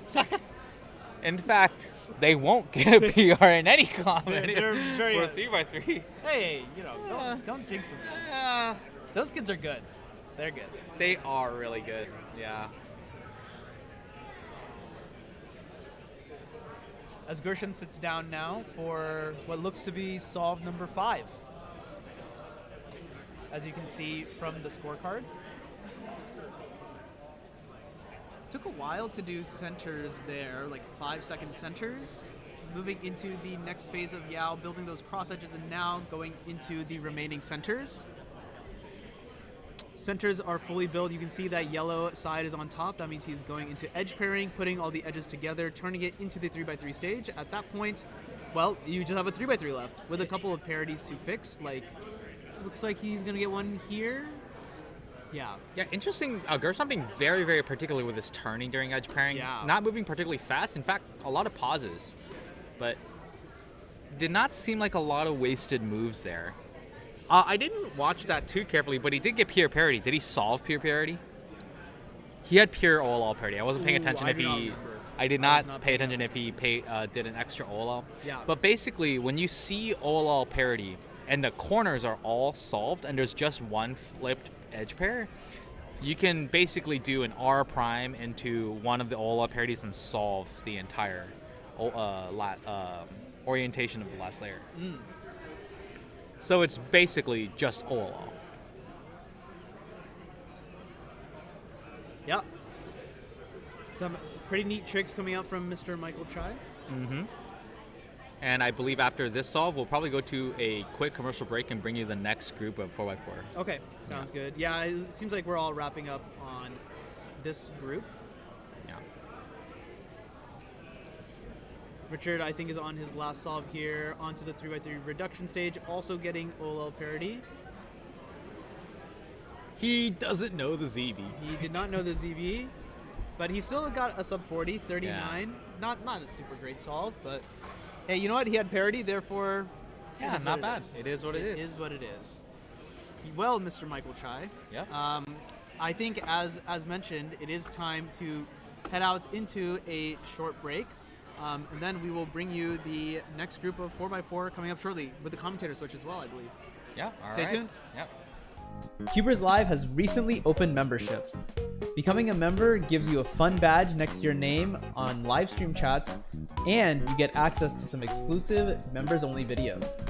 Joining the membership costs just $1 a month, and we'll use those funds to upgrade stream equipment and hardware, make more exclusive cubing content, and just generally push the envelope of cubing media.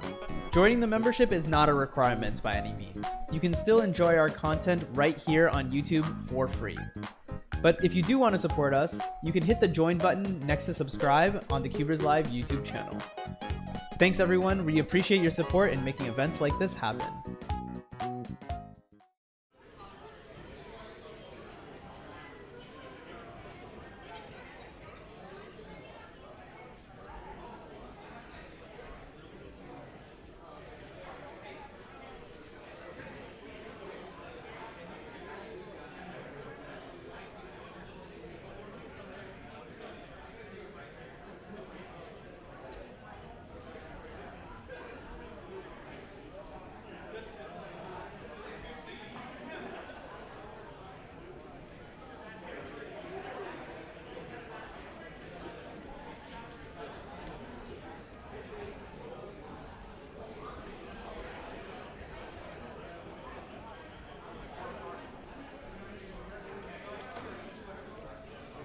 Okay, before we get started with the next group of 4x4, I wanted to announce the first winner of our FTO giveaway, sponsored by Dancing. Can I get a round of applause here real quick?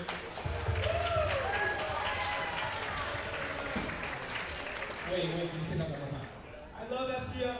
Really? What's your name? Stanley Trent. Is this your first time competing? Yeah, the first one. I think you're a liar. Okay.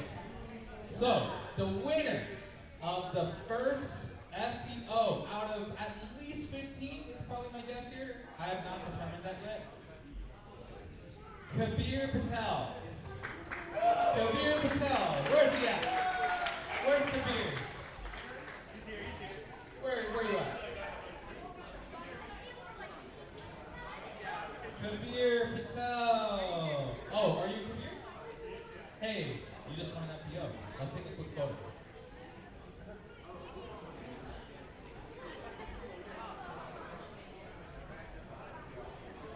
All right, one more? Okay. This is a nice little photo op today. We're going to be starting with the next group really shortly in 1 second. We will just be doing a ton of giveaways, so the entire comp, stay tuned.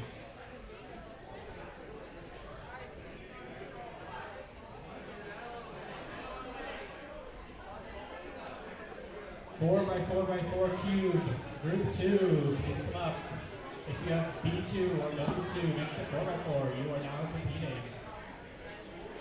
We could also use a lot of help with judging on both stages. If you are assigned to judge, if you have B2 or W, or if you have J2 and your helping column, you are now judging.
That's a first.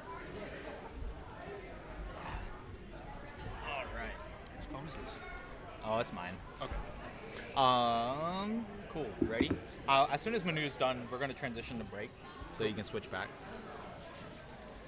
Ready? Whenever. Alright, 3, 2, 1. All right, guys, we are back here at Bay Area Speedcubing 64. Dan, how you doing? Doing all right. Just did 4x4. Yeah, how was that? We were watching some of your solves. Man, dude, all of a sudden just got really cold in here right before the round. You know what? It did get a little cold. I'm not gonna lie. Just like a switch flipped. So I started off with the 29. Was happy with it, hoping to kind of carry that through the average, and then a bunch of nonsense. I think it was like a 31, 34, and then like a 30 something, and then 27 to finish it off. I don't know. I was seeded to win. As long as Ann Lee doesn't get a PR or something, then I might be all right. There's a chance. He's stalling right now on stream, so we'll see. Yeah, we'll see what happens. Actually, we get to see your competition up close and personal. Yeah, that's true. There are only one round of 4x4 today. Yeah. But that's because, obviously 4x4 is not the main event. But you know what is the main event, Dan? FTO. Yeah, how are you feeling about that? FTO. I heard you were a little bit nervous. Yeah, I mean, it's an interesting format. Haven't done this kind of format in a long time, and then with the amount of competition we have today, it's not gonna be easy for anyone. There's no guarantee of podium. Every single place is a toss-up, so really just have to kind of push through it and kind of do my best, see what happens. Yeah, we made it intentionally hard for you to win. We made it a prerogative to outsource the competition, Dan. Yeah, so, but I mean, Aiden and Tyler and even Larson, they are all very, very impressive FTO solvers. Oh, totally. Yeah. Man. And with a 30-63 to start. Uh-oh. He's not happy with it either. That doesn't look good. And has been practicing a lot of big cubes. That's kind of his forte, at the end of the day. I will say that much. And we also have Michael Larson currently on the stream. Known to pull out some crazy singles out of nowhere from time to time. Yeah, also a sub 8 average for 3x3, and he doesn't traditionally average. So he does better in competitions oftentimes. Yeah, it's weird. Even in FTO, at North American Championships, Manu and I were talking about it. He got second place. Total underdog got second place. No one expected it. This guy, I remember when we were doing the online FTO tournament, and Larson was really fast. Oh yeah. And then I had to rewatch the content of me picking Larson over Tyler. All what was I thinking? He is really the underdog. Yeah. Or just the kind of wild card, I suppose. Anything can happen with Larson. His competition nerves are so kind of, here or there, where he'll look like he's freaking out about something, and then he'll just sit down, lock in, and get some crazy solves. It's sort of scary. That's true. To watch him solve, because you never know what's going to happen. You know what I'm curious about? I am genuinely curious who's going to lock in the 5th seed for the FTO Melee. Yeah, it's going to be super interesting. I heard some people have been practicing, so some people that I've heard been practicing are Stanley Tran and Ben Yu. Yeah. But I'm not sure to what extent. I know Jason Ostik too is practicing. Yeah. I think there's, especially at this level so far, you can definitely see a differential in solvers who can break the sub 30 mark. Yeah. I think sub 30 is probably where the FTO really starts to differentiate in skill. Yeah, absolutely. Yeah. It's really interesting to see sub 30 is a big push to get, but once you're there, you realize how much more potential you have in your solving, and it's kind of who wants to push further than that and who doesn't nearly as much, and yeah. I think it'll be interesting to see what kind of competitors we're gonna, like you said, see for 5th seed and 6th, 7th, 8th. And, I'm personally really curious to see what that's gonna look like today. Yeah. So as someone that just recently, I'm assuming this is public knowledge at this point because there was a social media post, but you are now sponsored by Diancheng. I am sponsored by Diancheng. Yes. Yeah. If you're talking to a cuber who's aspiring to, maybe be sponsored, that's a big deal in cubing right now. What would you say, how did that journey for you happen? Well, I didn't really expect it. It was never my goal. I've been cubing for 10 years, and pretty quickly I realized that I'm not going to be at the top. I'm not going to be the next Felix Zemdegs. At the time was the idol, right? And It's definitely a fun goal to have, you know. When I first started like doing YouTube stuff back in the day, it was like, oh, I want to get sponsored by this store, I'll get this store, and you know, it's free cubes and this, and really it's a lot more than that. And I think it's really hard to kind of pick that up if that's your goal, right? Unless you're on track to be one of the best. For me, like FTO was never about being the best, I suppose, or it was just kind of having fun with this event and seeing how far I could push it. Yep. And I guess at that point, one thing led to another, right? It was never one of my goals. It was just kind of one day they reached out to me. Aiden, Brian as well. We both got reached out to by Diansheng, and you know, now we both took the sponsor. Yep. And I think I can speak for Aiden. It wasn't either of our goals to do this. We just both wanted to push each other and see how far we could push this fun unofficial event. Yeah. I don't know. I guess in terms of advice, just keep pushing, right? If you're pushing to be the best, and you're kind of making ground and showing people that you're pushing hard, then it might just come around, you know? Yeah, and that might be a +2. That looks like a +2. I mean, we also don't have a straight camera angle, but his reaction justifies that. Yeah. I would say, just to follow up on what you were talking about, Dan, I think the reason why I like to bring it up is the lesson learned here is, generally speaking, I think for a lot of cubers, their goal is to be sponsored. But really what's more important is do what you're passionate about. Yeah. If you do what you're really, really passionate about, and you really want to improve on what you're doing, and it could be cubing, it could be anything really, someone will notice your work. Absolutely, yeah, the hard work pays off more than anything, right? Even if you're not the best in the world at something, if you're pushing harder than anyone, that's not going to go unnoticed, right? Yeah. And I guess, you know, for me, that's what happened, right? I don't have the world title anymore. I don't have the world records or anything, right? But, you know, just because I kept pushing and trying to make a name for FTO, and I suppose for myself to some extent, Diansheng was able to see that, right? It's like you said, as long as you're passionate about something and you keep pushing as hard as you can, someone's going to notice that sooner or later. Yeah, I agree. So that's really the ultimate goal. I hope that's a good lesson learned. Of course, Ann is going to approach, well, what we see on stream is our second solve. He might have done a few already. Uh-huh. What is up with the skibbities? Oh man, I'm not paying attention to that. It's a little beyond my age. Yeah, I've seen that word a lot in chat. Yeah. Popular among the younger audiences. Yeah. I don't know. I think we're a little too old for that. We've been around for a little too long.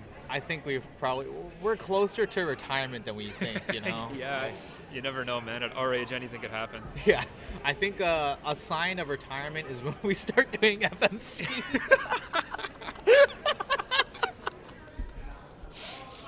Dude, it's inevitable, man. It's gonna happen, man. Every old cuber just realizes they're not gonna be fast anymore. It's like, do the slow events, man. Think harder.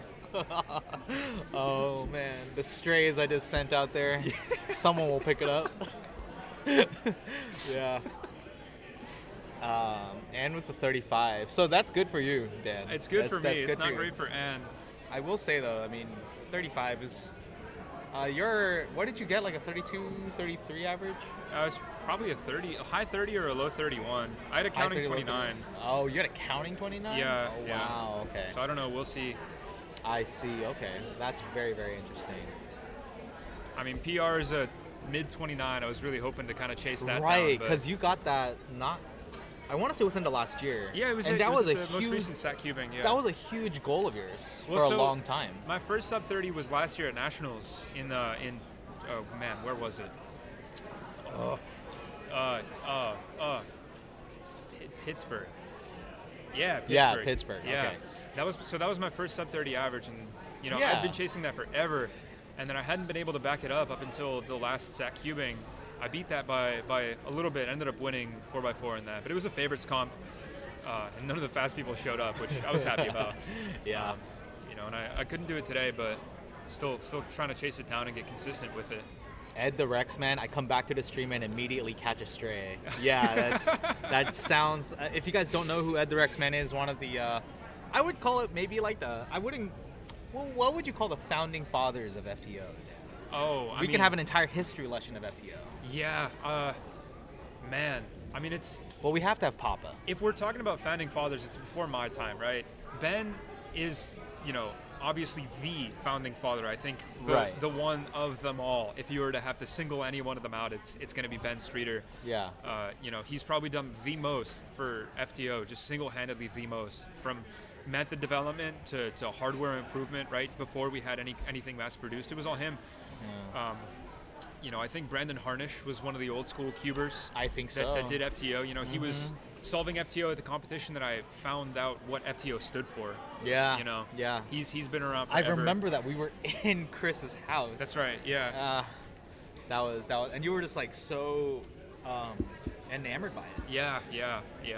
It's really easy to kind of get that enamored by such an interesting puzzle, especially after cubing for so long. You start to see the same thing over and over again with, unofficials or just any kind of non-WCA puzzles. It's more or less kind of, I guess it's not really copy-paste, but to some extent, right? Yeah. It's just add more layers. It's something else, but this was like, not only is it a fun puzzle to solve just untimed, but there's so much potential in this. Yeah.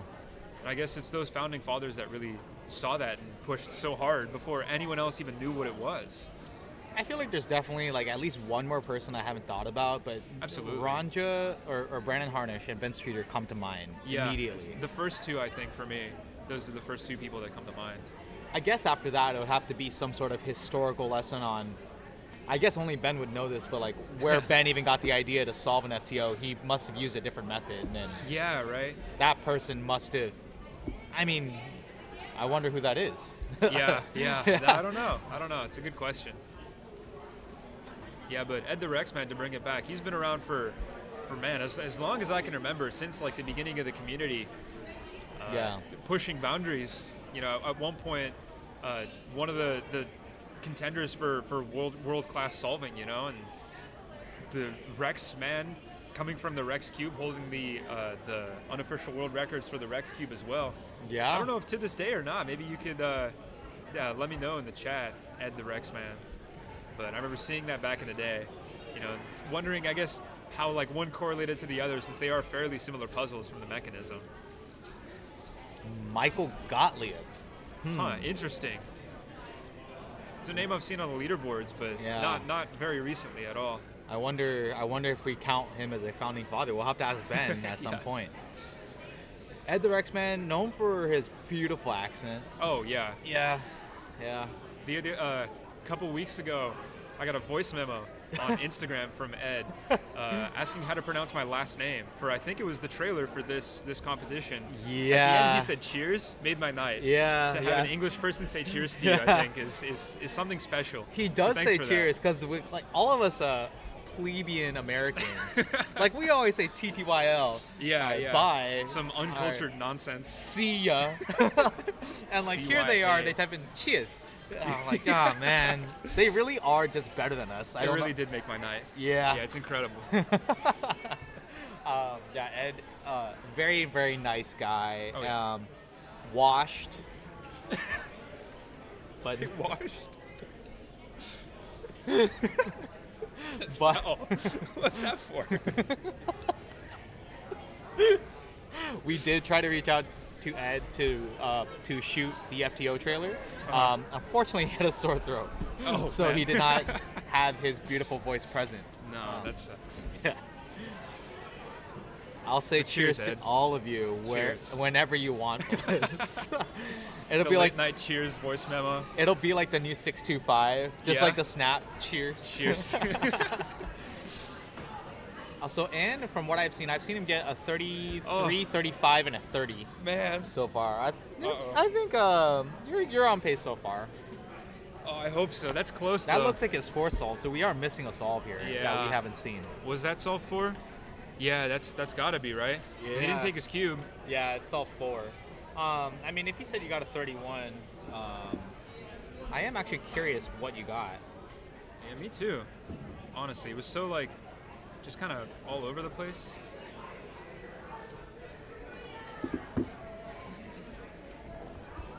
Two for 2, Ed? Yes. But FTO is a very interesting event for me to watch. For me, it's enjoyable to kind of see something of a different shape. It's just fun because you see like Rex Cube, stuff like that. They're all cubic. It's nice to see it switch up a little bit, just to spice things up, as I like to call it.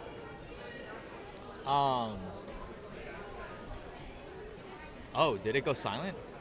I don't know. Chat, can you hear us? Chat, are we live? I'm pretty sure we're fine. I mean, maybe he's just trolling. Yeah, so we are wrapping up 4x4 Group 2. There's only 3 groups in this competition, which is a decent amount. You know what's interesting? Post-COVID, Dan, 4x4 popularity has gone up tremendously. Oh, yeah. Yeah, right? I mean, that's when I started doing 4x4, like getting serious about 4x4 Yeah. was during COVID. 4x4 was, I don't know how it picked up. It must have been, like Max Park must have popularized it. But Oh, yeah. before COVID, it would be hard to see more than half the competitors compete. And now easily, like 3/4 are competing right now. I think Max starting to average sub 20 was like a really big kind of, stepping stone for 4x4. Oh, yeah. One, for obviously his time in the world record, but 2, for popularity, right? Like, that's seeing any puzzle, I guess, nowadays drop that, like, any kind of 10-second barrier, right? Yeah. Sub 30, sub 20 now with 4x4 is just, I think, such a big deal, right? I wouldn't be surprised if that was kind of the catalyst to getting more people into the puzzle. Yeah. Oh, man. We're not doing too bad. Oh, man. Larson locking up on the PLL parody. Yeah, 33-34. It's all right. A little bit of a lockup.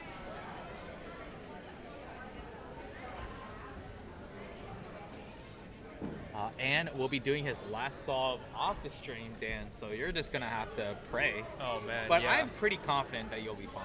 I hope so. I just checked. I got a 30.9 average, which I honestly think better than I thought. I'll take 30.9 it. is definitely probably enough. Yeah, would I like think to say. that's pretty close to Ant's PR. And as long as Yeah. he doesn't beat that, should hopefully have it in the bag. Yeah, I would say so. All right, Mr. Mendelson. One of the 2 Mendelsons. Yeah. The And 2 brothers. after this solve, we'll be going to a quick commercial break. Yeah, these guys are funny. Ethan and Trevor Mendelson. They're Yeah. 2 brothers. They always come to competitions together. And what's funny is they average about the same on most puzzles. So they end up racing between themselves quite a lot. And it's all friendly competition, right? They're good friends. It's not like a rivalry or anything, but nice. Yeah. And he's happy with that with a 48. Nice. He's really happy with Getting that. And it's just a fun family outing, isn't it? Oh, like, totally, yeah. If you're their parents, they're like, oh, both of my kids are into the same thing, and they get to like relate with each other. That's the type of environment that we want to cultivate, and they're very helpful as volunteers too. Oh yeah. They're always here. They're always willing to lend a hand wherever it's needed. Yeah. Super cool to see them in the community. All right. Well, we are going to come back in just a minute or two. Thank you guys. Be right back. CubersLive has recently opened memberships. Becoming a member gives you a fun badge next to your name on live stream chats, and you get access to some exclusive members-only videos. Joining the membership costs just $1 a month, and we'll use those funds to upgrade stream equipment and hardware, make more exclusive cubing content, and just generally push the envelope of cubing media. Joining the membership is not a requirement by any means. You can still enjoy our content right here on YouTube for free. But if you do want to support us, you can hit the join button next to subscribe on the CubersLive YouTube channel. Thanks everyone, we appreciate your support in making events like this happen.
All right. Hello, everyone. We're back. I don't know if you can tell from the from like the noise level in the room, but yeah, there's a lot of people have cleared out. 3x3 is like fully ended. So now we are moved on to 4x4. I don't think you all saw me doing 4x4. Honestly, I don't think you would want to see me doing 4x4. It was kind of a disaster. I got like 4 out of 5 OLL parity. And one of the funny things is that like on the broadcast earlier, I'm like, I love 4x4 because parity is so fun to watch because it's like so random. Now I hate parity. Like, so the thing is, everyone else can get parity. I don't want to get parity.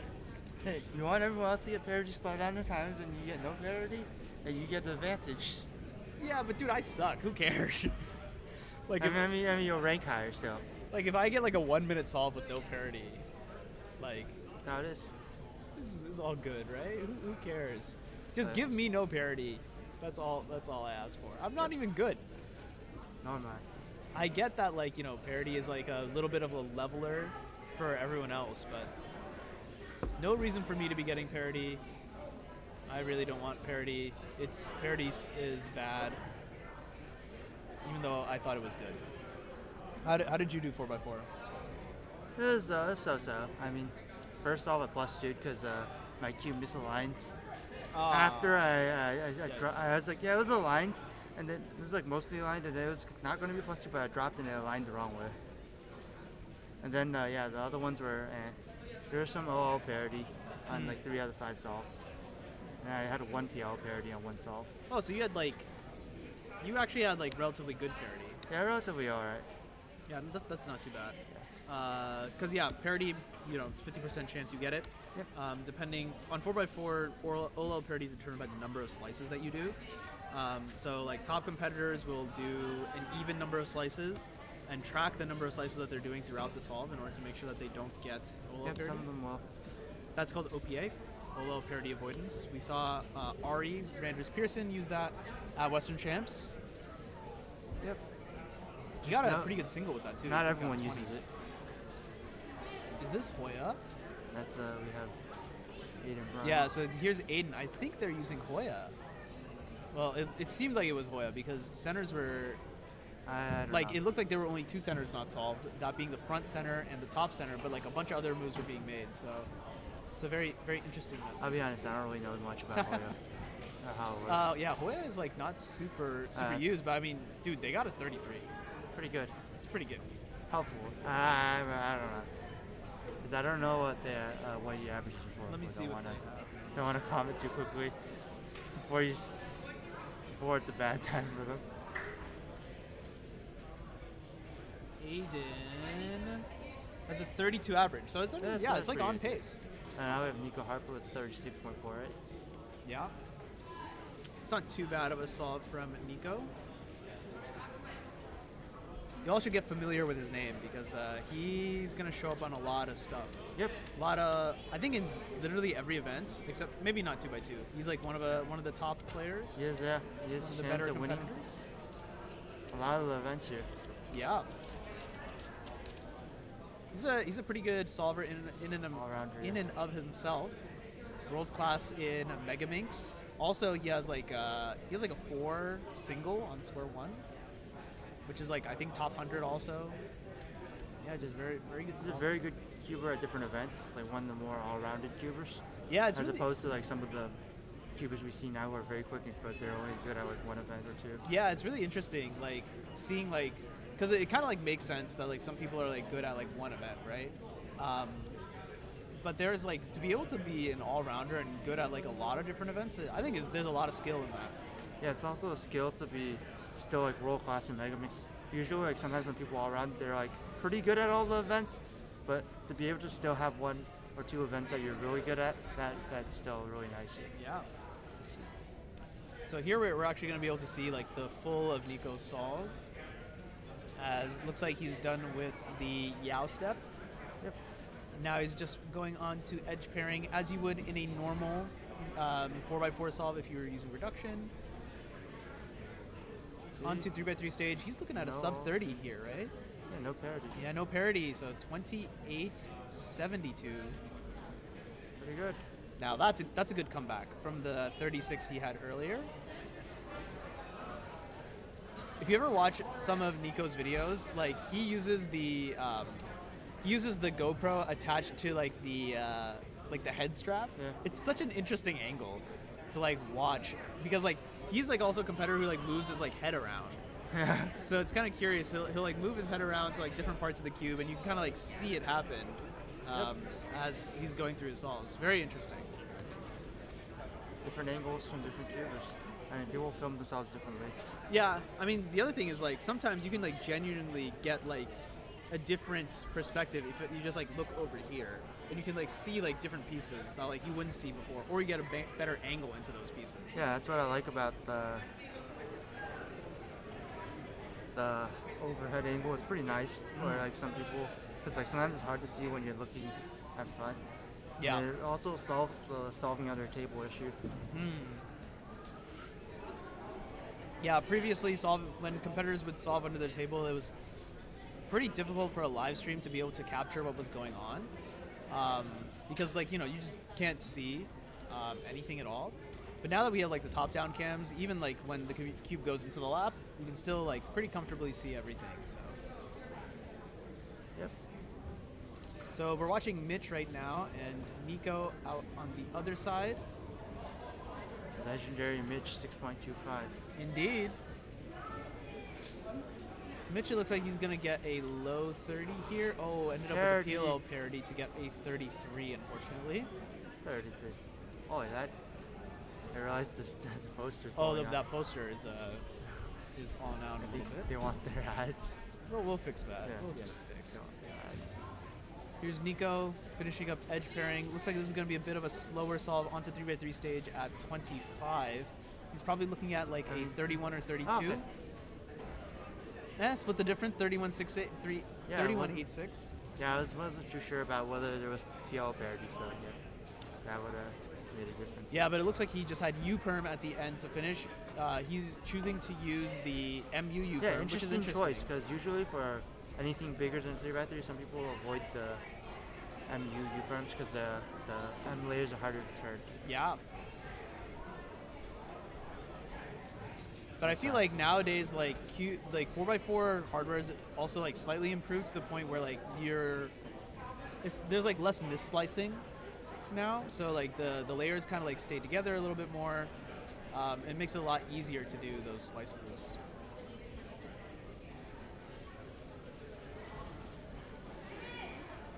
I believe this competitor is Jin Woo. He's a local competitor from the South Bay, representing the older cuber population. As I like to say, you're never too old to grab a cube, never too old to solve a cube. So for anyone in this chat who's like, oh, all I see is a bunch of kids. There's no one my age who's solving, right? I mean, there's definitely a good number of 20-somethings, but also like older, and there are many parents who solve as well. Yeah. I mean, cubing's for everyone, all ages. There's no restrictions Yeah. on anything, so everyone's welcome to compete. As long as that's stated earlier, as long as you can do it under 10 minutes, you're good. Yeah. Make the time limit, yeah. There we go. Looks like Jin's going to be wrapping up here onto PLL with a Z-perm. RU 108. Z-perm to finish up with 108. Actually, that was pretty good. Yeah. Considering his turn speed, Yeah. that was actually pretty good. That means that he had a pretty efficient solution, not as many mistakes.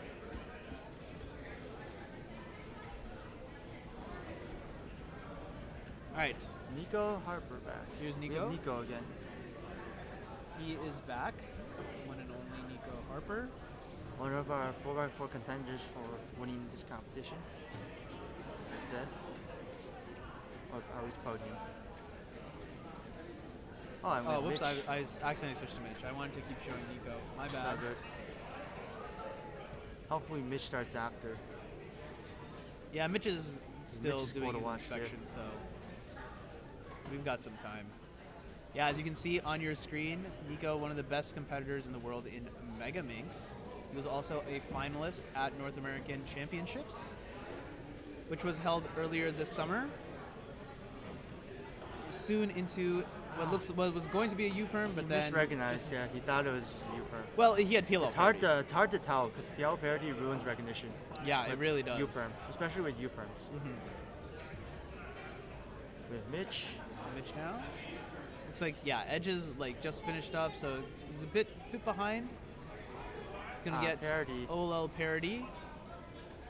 And then it looks like he had a pretty simple PLL. 36.12. I want to say it was a G-perm based on like the D moves that he did there. But maybe not. It's a little bit difficult to see from this angle, of course. Yep. Yeah, 36-12. Not a great Looks solve like- for him, but We're finishing out 4x4 soon. yeah, that's what it seems like. It doesn't seem like there's a ton of competitors Yeah. left. Here's Aiden Bryant. We have Aiden Bryant ready to compete. He's one of the top FTO solvers here for the FTO competition, but he's also pretty good at 4x4. Yeah. They're very good at 4x4 as well. I think we saw them get a 34 earlier. Yeah, we got. Yeah, I mean, this is. right? Oh, 33. Yeah, and then because we saw the average was 32. Okay, Yeah. there we go. I remember that. misremembered. Yeah, it looks like Aiden just finishing up that edge pairing now onto the 3x3 stage. This is looking pretty good. Probably going to be a low 30 once again. The OLO parity. We'll have to see. PL parity might not be good. No PL. No PLL parity. When 34. you get both parodies, you can kill a self, like make Oh it yeah. a lot I mean, it's often said that one parody is like 2 seconds. Yeah. So getting double parity, like you're gonna be 4 seconds slower than what you would be otherwise, which is that's pretty significant. That's a pretty significant downgrade. Parody is really annoying. I don't like it. Parity is tough. Parity is tough to deal with, and it's tough to. So I mean, sometimes you can tell when you have parity coming because you're doing F2L and you're like, yeah, like these like cases aren't really lining up. Like something like looks different. At least I don't know. That's what it looks like to me. I'm like, I expected this to be like I expected this EO, but in fact it's not this EO. So I'm guessing that I probably have parity, and I feel like the majority of the time I'm right about that. And I do have parity. But once you finish solving your edges, then there's nothing you can do. Then you just like end up with guaranteed getting parity. So. Yep. With that said, I will be back later, maybe. Okay. But I have to go. They're going to do an FTO giveaway again. Okay. And I have to take a picture. Okay. Sounds good. Sounds good. Hope you all are enjoying chat. Yeah. So glad FTO doesn't have parity. Is one flip parity? I guess one flip isn't parity, right? I think you could see how one flip could be thought of as parity, but yeah, it's not a parity. I don't like getting one flip though, so maybe it's close enough to parity. I'll call it. Turned on notifs, nice. We need a pop counter on stream for FTO round. We'll see. We'll see. Here's hoping that people don't pop. That would be. Thanks to full TCP. Okay, you'll probably need to explain TCP to me because. Oh, I see. Oh no, I'm guessing at what it is. Really? Well, it's too advanced. Oh yikes! I just brought up Aiden's card again. My bad. It's too advanced for someone like me to try.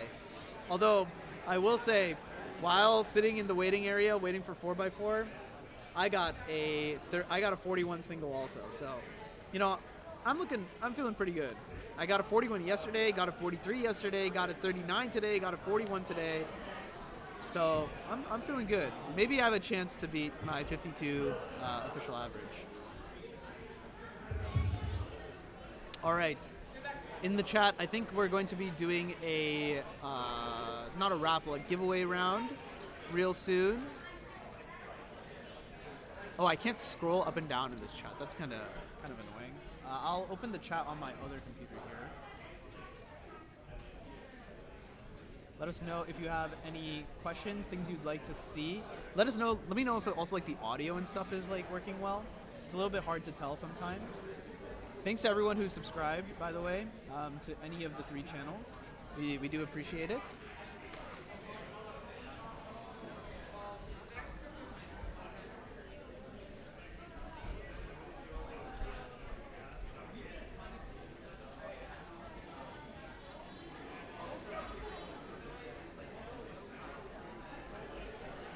Manu's cooking just like you. You're making dinner. What is my dinner plan for today? I think we're gonna get Korean for dinner today. It'll be good.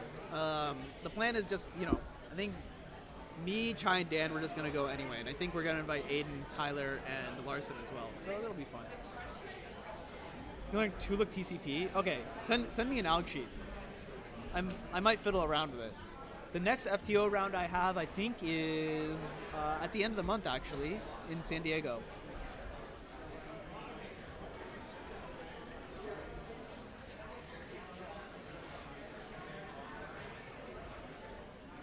Let's see. Okay, I'm opening up the WCC chat.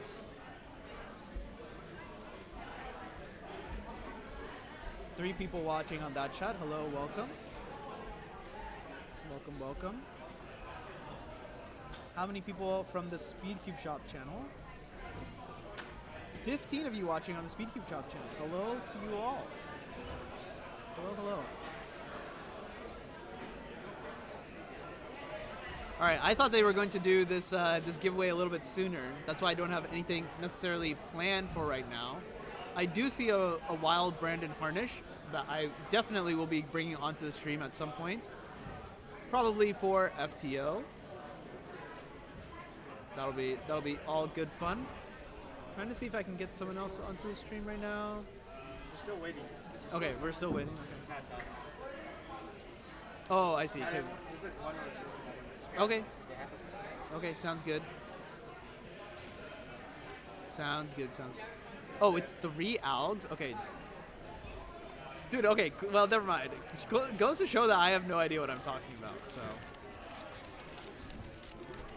Then again, like, I don't even use algs for, last 3 triples. I just, like, do it intuitively. It's not hard. Tell Brandon, dude, you can tell him yourself. We'll have Brandon on the stream to commentate FTO, since I think he'll be able to do just a little bit better job than I can, as you can tell, right? I like, most people are, I think actually, basically everyone is probably using Ben Cisco. So like, I have an idea of what's going on, but Brandon will be able to commentate a little bit more on like those very specific cases, especially L3T, and be able to say, okay, well, this one is like a particularly good case, this one is not a good case. I recommend FTO, great puzzle.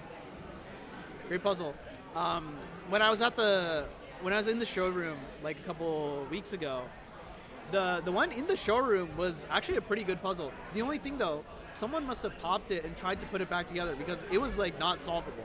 Basically, it had like a corner that was like twisted. Actually, it wasn't even twisted like this. It was twisted like this. For those of you who don't know, on an FTO, there's actually 2 different types of pieces. So there are pieces, basically all the pieces that are like on the corners from each other. So like black and blue, for example, right? They share like this corner. You have to go over a corner. Same thing with red and yellow on mine. All of these are in what's called an orbit. So you will only ever see, so if I just like do like a random scramble here, you'll only ever see black, blue, red, and orange, black, blue, red, and yellow on one side. You'll never see any other combination. So like here's like a random side, for example, right? That only has black, blue, red, and orange and yellow. There's no black on this one, but same thing over here, right? So you can know if an FTO is impossible to solve if you ever see 5 colors on one side, because it's just not possible. You can't have 5 colors. You can only have 4 colors maximum, which I think is pretty cool. It's pretty cool. Yeah, it's a really fun puzzle, really easy to get into. As we were talking about with Dan earlier, it's pretty simple to learn how to solve. I'm just gonna give a tutorial. That's what we're doing now while we wait for this giveaway. So first thing you're gonna do is you're gonna solve a center like this, making sure that you have the color scheme correct, because you need to make sure that that these are also in the correct spots. what you'll do from there, this is the method called Ben Cisco, by the way, which is basically what all of the top solvers use. You're gonna solve these two things called triples. So this is a triple. It's a corner, but also a triangle on the top and the bottom put together. So it's kind of like that. There's also this one that's also just happens to be matched. That one doesn't matter. This one is the triple. You go ahead and solve two triples into the spot, so you're gonna end up with like two corners that look like they're solved now, and one of them that's like open. What you'll do from there is you create the rest of the centers. So, for example, you're gonna create 3 centers like this. Again, paying attention to the orientation. You can see I have red on this side, and so we have red on this side as well. Then you build the rest of the centers. If you have advanced to 3x3 round 2, you have gotten an email for your competing assignment, so please check that email so you know when to compete for 3x3. Trying to steal my thunder, but yeah. So you'll see there's the rest of the E-layer centers done. For this volunteer. Then, however, again, before we continue to the next first layer event, fully complete, and now we end up with last 3 triple states, which you basically just solve the rest of the cube. Also, we will actually do a giveaway for the Genshin 9x9 right before the beginning of the FTO Melee. So if you want that 9x9 and you're not here, we're going to call the next name. So I think you should be here. Oh, I fixed it, yeah. Winner of the second FTO I ended up just taking it apart and putting it back together. Got him. Where is he at? Where's Evan? Evan, right here, right here. Come right here. Oh, you're Evan. Oh, not you. Hi, Evan. Quick photo. It's ridiculous. Yeah, it's a super fun puzzle. Try it out in the showroom if you ever get a chance. Round of applause for Evan. Yeah, very, very fun. Congrats to Evan for winning the FTO. And the winner of the third FTO Oh, there's another giveaway. Giveaway is Calvin Chen. Oh, nice. That was a nice Calvin? twist up. Calvin, come back. Quick photo. It would have been really funny if Calvin Nielsen had won, because he has like 10 Diansheng FTOs. Thank you. That was good. Good sportsmanship. All right. We will now be calling 2x2 group 1. All right, everyone. We're going to get started with 2x2. What I'm going to do is we're going to go to a short break. I'll run a couple of ads. And what I'm going to do is I'll bring one of the FTO solvers over here, and we'll just get to chit-chat with them a little bit. I'm thinking I'll try and see if Aiden or Tyler, if they're not competing, and I'll bring them on. So, yeah, I'll be back shortly. Just give me a minute. CubersLive is your home for all things speedcubing. From exclusive interviews with top cubers and personalities, Dylan Miller, Maddie Nava, Tommy Cherry, to highlights from major competitions such as US Nationals, North American Championships, and the WCA World Championship, to podcasts you can listen to while commuting, studying, or even cubing, and of course, live streams from all around the Western region. If you'd like to support our efforts to make speedcubing exciting and accessible like never before, consider subscribing to our YouTube channel. Thanks, and enjoy the rest of the broadcast.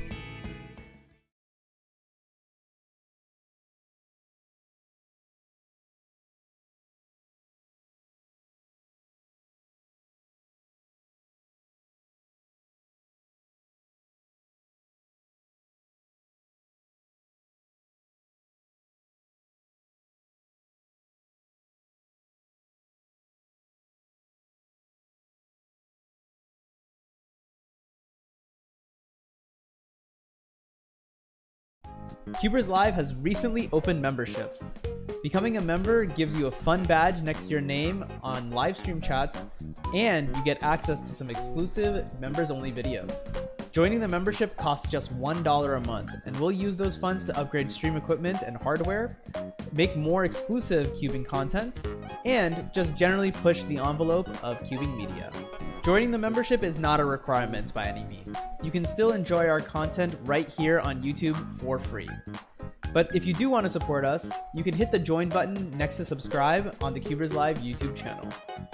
Thanks everyone, we appreciate your support in making events like this happen.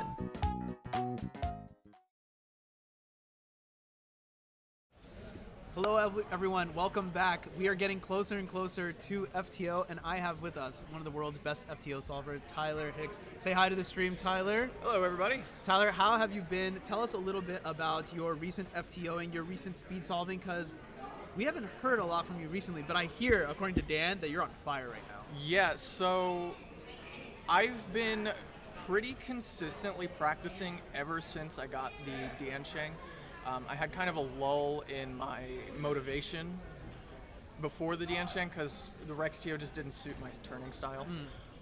But the Diansheng has kind of revitalized what I, wanted out of FTO, and I've been making a lot of improvements. And yeah, Dan is I wouldn't say I'm on fire, but like my recent achievements are, like, I have an 11 single. I brought my average of 5 down to a 15.8. So insane. Like a 16 something, average of 12. And then, like, the point that Dan was making is I brought my average of 100 down to a 17.98. That's crazy. Which is only 0.03 off of Dan's time. Yeah, which is why he was saying that. That's just absurd. Like, average of 100 to get that consistent is just wild. And it's you say that, but like from my perspective, it just felt like a lucky streak of solves. Because a couple days later, I'm back averaging like 19. Yeah, but like 100, you can't get lucky 100 times in a row. Right? I guess that's fair. Right? There definitely needs to be, because the one thing is like, I locked in. That's what it was. Yeah, exactly. A, it's not a crime to get lucky, and B, you have to like execute on it, right? And so being able to do that, I think, is like the mark of a great solver. Absolutely. What do you think makes your FTO solving like a little bit different from everyone else's? Like, what do you think gives you an edge? I think and even since 2020, back when I was breaking records over and over again, I've tried to keep it fairly simple. I know there's a lot of fast solvers like Aiden who do incredibly sophisticated solutions. I kind of have taken the same route as Dan, just straightforward, turn fast, look ahead, don't get too fancy. I mean, just differentiate myself from Dan. I do know full TCP, whereas Dan doesn't, but I'm still kind of on the fence on whether or not it's worth it. Obviously, Dan is the perfect showcase of you can get fast even without it. It's crazy because at Cube Camp, right, we had like some downtime, and Dan had his FTO out, and I was just playing around with an FTO. And I was like, Dan, you need to tell me what I suck at and what I need to do better. And he's like, okay, well, let's do a walkthrough solve. You just do a solve and like kind of commentate what you're thinking. I'm like, okay. And I just go through the solve, and he's like, you know what's crazy?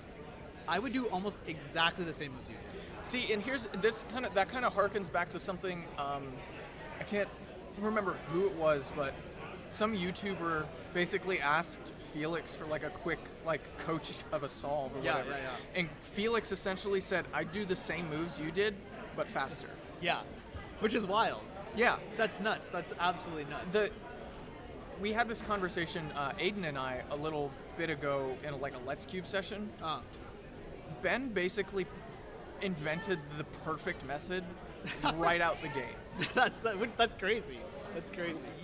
We see these other methods that have come out, like Julian's and Vertigo and these, but they're just not as good as Ben Cisco. Ben Cisco lends itself to finger tricks and look ahead in a way that other methods just don't. And that's I think what I try to take advantage of is turn fast, look ahead. And yeah, my solves themselves, like the solutions, aren't particularly sophisticated. Right. You could find optimizations in them, but Sure, but I mean, I think like you're mentioning, I think this is true for like other events too. Like in 3x3 also, like we see like Timon, who has like really really complex, Right. very very fancy solutions. right. But then, And like Yihang, he's kind he's of just turning doing fast. he's doing basic CFOP at an incredible speed. Exactly. So it's really interesting to see that there's also this divide in FTO about that in the same way. Yeah, like Aiden does aero blocks and pseudo triples and Oh my goodness. you know Wait, is pseudo triples the same thing? Where it's like, is it the same thing as offset triples? Because this was something that. kind of, yeah. Okay. So you basically solve a triple in its wrong slot with it's kind of like a pseudo aero block. But then you just fix it with 2 moves or 3 moves after the fact.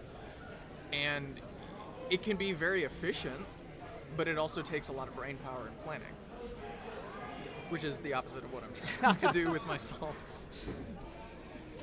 It's kind of reassuring though. I Yeah. think also to the viewers, it's just like, okay, well, it's not just like a mountain to climb. Like you can get like pretty good, well, or like literally be the best in the world in this case. Absolutely. Without having to do like something super fancy. Yeah, it's not a difficult puzzle. I'll say that much. It's not a hard puzzle to get fast at. You just have to know what direction you gotta go in. Like, there's a playlist. I think Ed has a playlist on his channel of a bunch of walkthrough solves. And even like my walkthrough solves from 4 years ago will get someone to sub 20 or sub 25 okay, or there you whatever. go. You just need the turning speed and the look ahead. There we go. So that's some advice out there for all the FTO solvers. Go watch Ed's channel. Don't forget. Okay, Ed, what are you talking about? I make mistakes all the time. I think Dan does too. Here's the issue though, like, and this is something that I've been trying to get over. Yeah. FTO is such a wide variance puzzle. Like, Elaborate. the difference in move count between one solve and the next can be like up to 20 or 30 moves. That is a lot. And that can be a 10-second difference. Right. I will very frequently go from getting a 15 to 3 solves later getting a 25. When it's not like I've just made a mistake or whatever, it's just the solution took longer. I got unlucky with a bunch of cases, and even when I do make a mistake, it's the same thing. It adds moves that cost time. Right. Whereas like on 3x3, the difference between a 70 and a 60 move solution is maybe 2 seconds, 3 seconds, whatever. Yeah, maybe like because 3 you can turn it like 6, 7, 8 TPS. Right. FTO TPS has been pretty maxed out at like 4.5 max for the average of a solve. And so when you think about 4.5 TPS, adding 10 moves onto that, that's a significant number of seconds. Yeah, makes sense. That's one thing that I think I particularly really suck at is not making mistakes. Yeah, it's and easy reducing the it's easy to kind of make a decision early on in the solve that you just kind of you see a thing, you solve it. But part of I think what's going to happen towards in a few years when people are starting to optimize really optimize is making decisions that affect the later steps of the solve. Like solving your second center in a way that optimizes your third and fourth centers. Because there's absolutely ways you can solve your second center that will make your third and fourth center just bad. Because you'll lock yourself into a really terrible case. And so what I think is going to start happening is we're going to get to a point where people can start recognizing, okay, this is going to lead to a bad case, let me do something else. That's really interesting. And that's something that's going to turn into, it's going to become a bigger brain event. Whereas Dan and I have pretty simplified solutions, I think we're going to start dropping back and making way for the kinds of solutions that Aiden does, where he's constantly looking ahead forward 2 or 3 steps and thinking about how are the moves that I'm doing now affecting that. Interesting. I mean, that actually sounds. Also, by the way, you just completely like stole the question I was gonna ask. Like you answered it like actually like before I even planted in my head that I should ask it. I think that's really interesting to mention because I think the same thing happens to like a bunch of other puzzles. This puzzle in particular, 2x2, right? Yeah. It's also a pretty simple puzzle. You can solve it using 3x3 methods. But if you're someone like Zayn Kanani, like you just see the puzzle and you solve it. and it's crazy because like he'll talk about like complete like some insane algorithm like TCLL or like I don't even know. Like it's just like alphabet soup at this point. Yeah. And I think that'll probably end up happening with probably actually all puzzles. Probably. I mean, it just depends on how far into the future you want to look. Exactly. I don't know how that kind of thing would work with like Megamix. But FTO, I could see it. FTO is like a good in-between between like 3x3 and 4x4. Yes. Yeah, I agree. It's not as straightforward as 3x3, but not as freeform as 4x4 is. Right. But I think it's going to take a while because we're still trying to push the limits of basic Ben Cisco and TCP. There are a couple of people learning one look last 3 triples, but it hasn't even been shown to be like that much faster. How many than cases what we're is doing. that? I think one look last 3 triples is 180. So Okay, not a so it's big actually not that- not a big alg set as far as like cubing goes. There's Yeah. definitely bigger alg sets. But this is the same kind of thought process that I've been having with TCP. Is it worth it? Like Right. you can learn it for fun and say I know one look last 3 triples, but is it going to make a meaningful difference in the speed of your solves? I don't think so.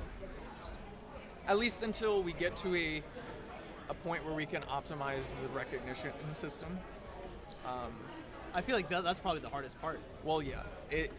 Because can you even like can you do it from just one angle or do you No, have you to have to at least rotate once or do a U something. You have to recognize from at least 2 angles. Yeah. Or here, let me set up a case. So like you would have to recognize it a sledge in advanced or whatever. Oh, interesting. So like you'd be inserting your last bottom triple, Yeah. and you'd have to look at all of the pieces that are going to end up Oh, my in your last 3 triples and say, okay, this is where I'm at, or at least like narrow it down. Sure. Like you could probably from this point tell, okay, I'm going to get a solve corners, and from there you can narrow down your cases. Sure. But that's going to be so far in the future that I'm not sure if it's going to be worth it. I don't know. Well, I'm like, not the person to like when ask. we get there, I guess. Aiden would be the person to ask about that. Interesting. Or like Chris Troy. Yeah. He's like halfway through learning one look last 3 triples, which is crazy. That's to me. crazy to me. That's crazy. Okay. One thing I'm really curious to ask you about is since you've been around basically since the beginning, and you also participated in the 2020 version of the FTO Melee that Yes, we I had. did. Tell me a little bit about, from your perspective, the growth of FTO in like these like last 4 years. So it's interesting. I personally, the way I've been looking at it, FTO really hasn't grown that much until, how long ago was it? 6 months? 7 months? When the Diansheng released. Yeah, I guess that was like 6 months ago. Until then, it was pretty stagnant.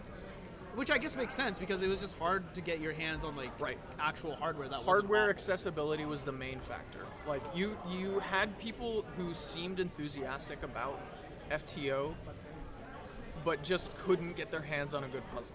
They didn't want to spend hours modding a LAN, Yeah. and they couldn't afford to spend $80 on a Rex TO. Yeah. But now, with a $15 puzzle that is good enough for the top solvers to use, you're getting hundreds of people.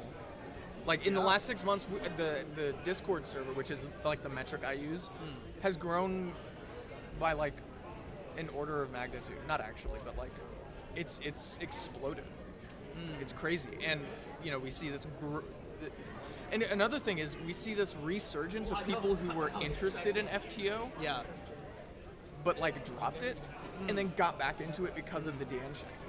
Chris Choi is a perfect example of that.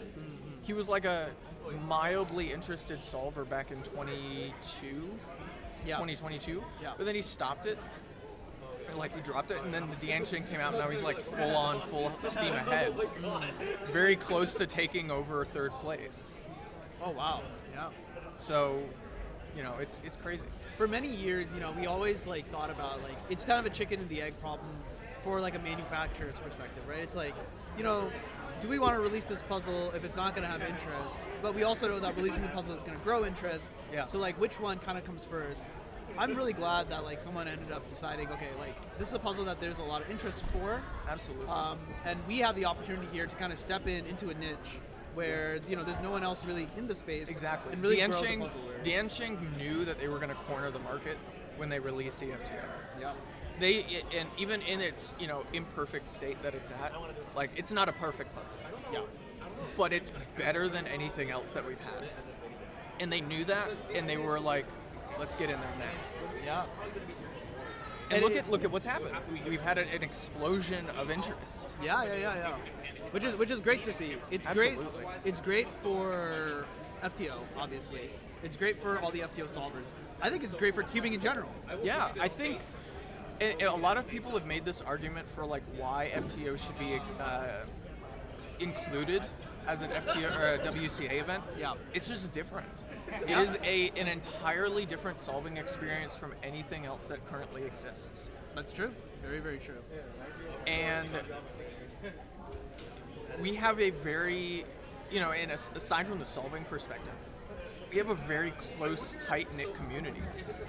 Everybody who's in the Discord server is super friendly, super willing to help out new people, super encouraging, which I personally can't say I've experienced with any other event community. Yeah. Every other event's too big. Yeah. It's too big to be that close. You can't get like the same level of attention as you would be able to for FTO. Absolutely, yeah. And it in like, say, the Big Cubes server, you're not getting the world record holder coming in and like giving you advice on something. Right. It just doesn't happen. But because I think FTO is such a grassroots movement, you get that kind of community aspect that you wouldn't get anywhere else. Okay. Yeah. And I think it's true. This is something I mentioned to Dan also. Like, when we got involved with FTO, like back in like 2020, at that time it was like a completely new puzzle for me also. Right. But it was still pretty obvious to tell that like this puzzle was different than the other unofficial puzzles because of just the community behind it. Yeah. You could tell that it was different just because of like the people who were involved. For sure. And I, for one, am very glad to see that FTO like has like such a following now, and that like it's like a hip thing to do FTO. Yeah, no, and when I first started solving FTO, it was due to a lack of interest in WCA puzzles. Yeah. Like I was this close to quitting cubing. Yeah. During COVID, I was just like, I'm done, I'm bored, I'm whatever. Yeah. And then I saw a random video of this puzzle that I'd never seen before on Aiden Bryant's channel, because I had followed Aiden for his like clock ventures. Sure, yeah. And then he posted this video, and I was like, what is this? And I looked it up. I was like, this seems interesting. People are speed solving this. So I bought a LAN. I did some Googling, found out you can mod it. Spent 8 hours modding the damn thing, put magnets in it, and then I started solving on it. And then Ed actually told me, hey, we have a Discord server. You should join that. So I came for the speed solve, stayed for the community. There you go. But it's a great thing that I'm super thankful to be part of this community, and I obviously feel lucky that I was kind of part of the early movement of it, and I can't wait to see where it goes. I think I'm so hyped for it. I think FTO has a long way to go. And it's just a fantastic puzzle. Yeah. Okay. All right, I'm gonna swap off so that the two goats of Yeah. Oh, we have alright. food for you. Oh, really? Where did Chai go? Ask Chai. We have pizza. Oh, okay then. Never mind. All right, well it's your yap time then. It's already up time. Yeah. You want to yap? It's time to chit chat. Hello, everyone. Again. So this is a dynamic duo, isn't it? Yeah, we have history. For sure. So, okay, Dan, I have a question. What originally interested you in FTO? Like, I know Ben got you into it, but what like kept you here? I guess I just liked it. I don't know. There's not like one particular thing. I guess it was a SAT comp. I saw Ben and Brandon solving FTO, and I wanted to know what it was. Yeah. Ben taught me. I had a lot of fun. Right. And then I remember telling Ben, but I also told myself like, this can be pushed. Like the limits are so high, and I started just kind of chipping away at it. Right. No, I kind of got that feeling from you, like just interacting with you. You were the hyper competitive one. Like you take everything else away from FTO, he was still here for the speed solve. He was here to push the records, break the barriers, and you did. I mean, I think I don't want to give myself too much credit, but I think I helped motivate you. Absolutely. Yeah.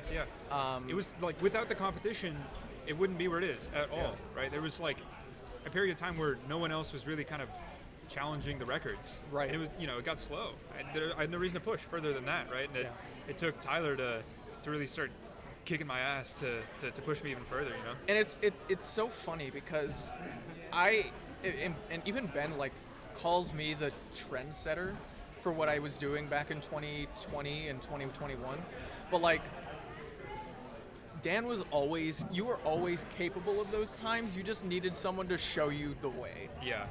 Like in any record I set, you were not that far behind. And it's funny even now. I think you still are capable of it. I mean, just seeing as how you weren't really practicing for a while, and then you come back and get a sub 18 average of 100, which is just nuts. I think if I had been practicing consistently through 2022 and 2022, 2024, if I had been practicing consistently, I'd probably still be in the conversation. Absolutely, yeah. But I didn't, so I I'm think not. you still are, though, is the thing. I think you're not crediting yourself enough. I think, like, really, give it a couple months. If you really grind, you'll be there. I just know that. I mean, sub 18 average of 100 is no joke. Like, if you're doing that, you're definitely in contention. It's a matter of how hard you want to push yourself at that point. Yeah. How much time do you have? Really, right now it's such an interesting predicament because I don't feel like I can change much with my solutions, or that there is much to change. I just need to turn faster. Yeah. I think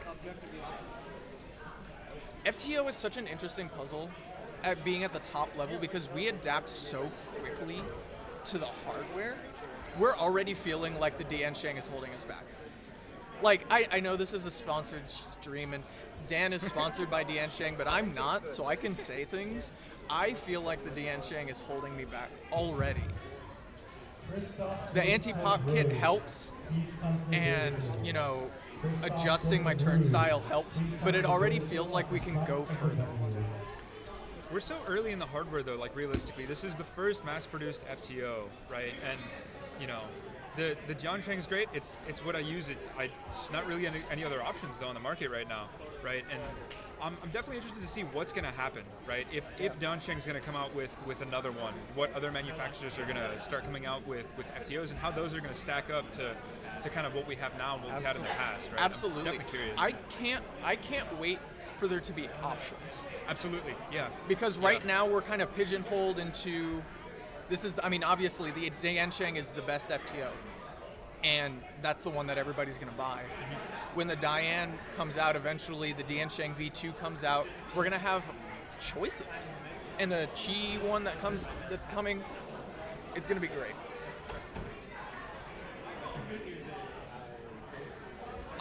But yeah, I can't wait for there to be options. Looks like we're going to transition over to another giveaway, so we'll be back shortly.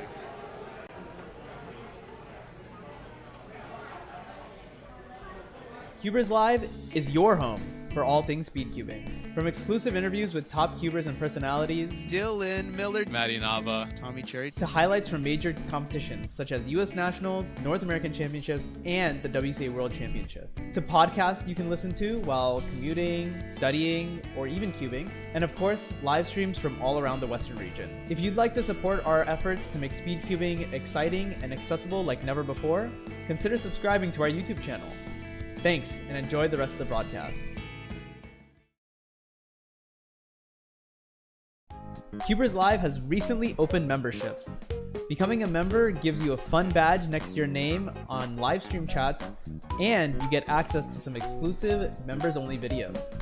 Joining the membership costs just $1 a month, and we'll use those funds to upgrade stream equipment and hardware, make more exclusive cubing content, and just generally push the envelope of cubing media. Joining the membership is not a requirement by any means. You can still enjoy our content right here on YouTube for free. But if you do want to support us, you can hit the join button next to subscribe on the CubersLive YouTube channel. Thanks everyone, we appreciate your support in making events like this happen. Hey, we're SpeedCubeShop. We are your one-stop shop for anything cubing or puzzle related and have something for everyone, beginner or pro. If you want the best of the best, allow us to lend you our years of experience and consider one of our premium setup speed cubes. Our team of experts will dial in your speed cube by applying lubricants and adjusting the settings so that when your cube arrives, you're ready to start crushing your PBs. Have any questions? Our team is available via phone, live chat, or email to help get you on track. Tap the link to find your next challenge or upgrade and enjoy what we and many others consider to be the best shopping experience around.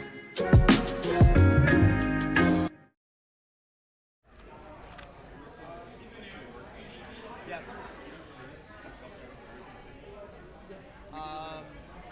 Can you? I'm gonna be the next one, but. Are you skipping? I skip. It's like 2 blocks away from me. Yeah. Can you like follow the path for once? Yeah, I'll skip. I'm in the next round. Do you have to be on stream then? Or do you want to bring in someone else? Do you want to talk to Aiden? I don't have many FTO specific. You can talk to him. I think you need someone who actually knows that. Thematically, it makes more sense to keep you on. Okay, fine. Then if you can find me Aiden. Yeah, let me get. Right there. Oh.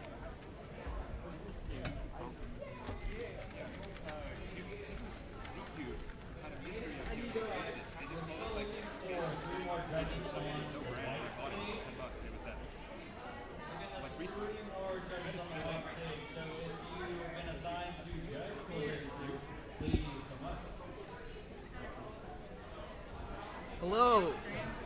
Yes. We're just in like the ad break right now. I'm just gonna pull up your stuff. Aiden Bryant.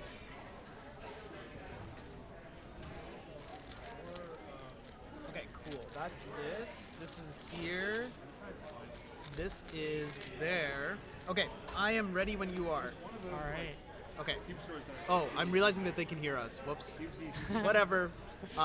Anyway, I guess that was a little bit of a spoiler, but hello. I'm back now with Aiden. How's it going, Aiden? How's your day been going so far? You looks like you had a pretty good 2x2 average too. My 2x2 average was all right. I had a counting mid 2, which is kind of disappointing, but they're just 2 scrambles that weren't great. Okay, I see. Then I think the 3 solves that I saw were I think like 1-6, 1-8, and 1-6 or something. I'm like, Yeah. yo, this is good. This is cooking. Those were my good solves. Okay, there we go. Yeah, no, it's a pleasure to have you on as, you know, the FTO world best holder, also the XWR holder for a single. Yeah. And one of the hottest names in FTO right now, also on the podium for NAC 2024, which was pretty cool. Tell me about FTO recently and how it's like been for you as like someone who's like at the top. Recently, so the Dianchain came out at the beginning of the summer, and that really got me back into FTO. Yeah. I hadn't been doing it too much before then. But yeah, I got the anti-pop kit recently, and I've just been doing a lot of FTO. It's been a lot of fun. I've been working on 1-look last 2 triples, which is insane. That's 100, like so 180 insane. AUGs. I'm at about 100 that I know. I don't know if I'll risk using Mini today in competition, because they can kind of be annoying to recognize sometimes. But once I get that down, it'll be pretty nice. How often do you get to compete in FTO? Not often at all. My last two were Nationals 2023 and NAC 2024. Okay, yeah, it's like a year apart. Yeah. Yeah, and then I've got this one, but it's catching on in New England. Yeah. I've got some people interested in it over there, so I've got one next week, and then Nice. hopefully some more soon. You're gonna like double the number of FTO competitions in like it's like the same number you had in like a year. You're gonna have in like 2 weeks back to back. I know. Yeah, I'm pretty excited. Hopefully, I can bring the XWR down a little bit. Yeah. But of course, closer nerves to and the pops. WB. Your WB is what, 10 something? 1052 single. So crazy. So crazy. Yeah. What was I gonna say? I was gonna ask a follow up. Tell me what it's like, I guess, like now with all of like the buzz around FTO, like, you know, FTO was like was a pretty popular unofficial event, I would say, even before the Diancheng. Like at least like there was a good number of people behind it. And of the various unofficial events, like Ready, Cube, like Kilominx or whatever, it seemed like the one that was like the most, that had like a lot of popularity. But now with the Diancheng, now like everyone is doing FTO. So I'm kind of curious of like what you think about this. Yeah, it was definitely quite popular beforehand. I think its popularity was like mostly people knew about it, but not many people did it, just because the hardware barrier was so hard. But now, with the Diancheng, everybody's actually doing it, which is very exciting to see. At NAC, I was just walking around, and there were so many people who had bought an FTO for the first time and were trying it out, and it was very, very exciting to see that. Pretty much for the first time, because beforehand it was like I talked to people about it and they'd be like, oh yeah, it's a pretty cool event, but I'm just waiting for good hardware. I'm not gonna get into it yet. Interesting. Tell me a little bit about, I guess, like the Diancheng and how that kind of changes things outside of just the fact that like it's something accessible and like pretty good. The main thing is it's shown the popularity in the event. We have like a more like tangible, noticeable popularity in the event. Other companies have seen the success of the Diancheng and they're getting into it, which is exciting. Obviously, the more companies producing an FTO, the more options and the better hardware we'll end up getting out of it. Yeah. So that's all very exciting. And of course, Diancheng has started sponsoring FTO competitions. Yeah, so tell me sponsoring competitions, yes. And now also they're back to like sponsoring competitors too. You yourself are a Diancheng sponsor now. Yep, I got sponsored by Diancheng. Yeah, tell me how that's like kind of been. Like when you like first found out or whatever.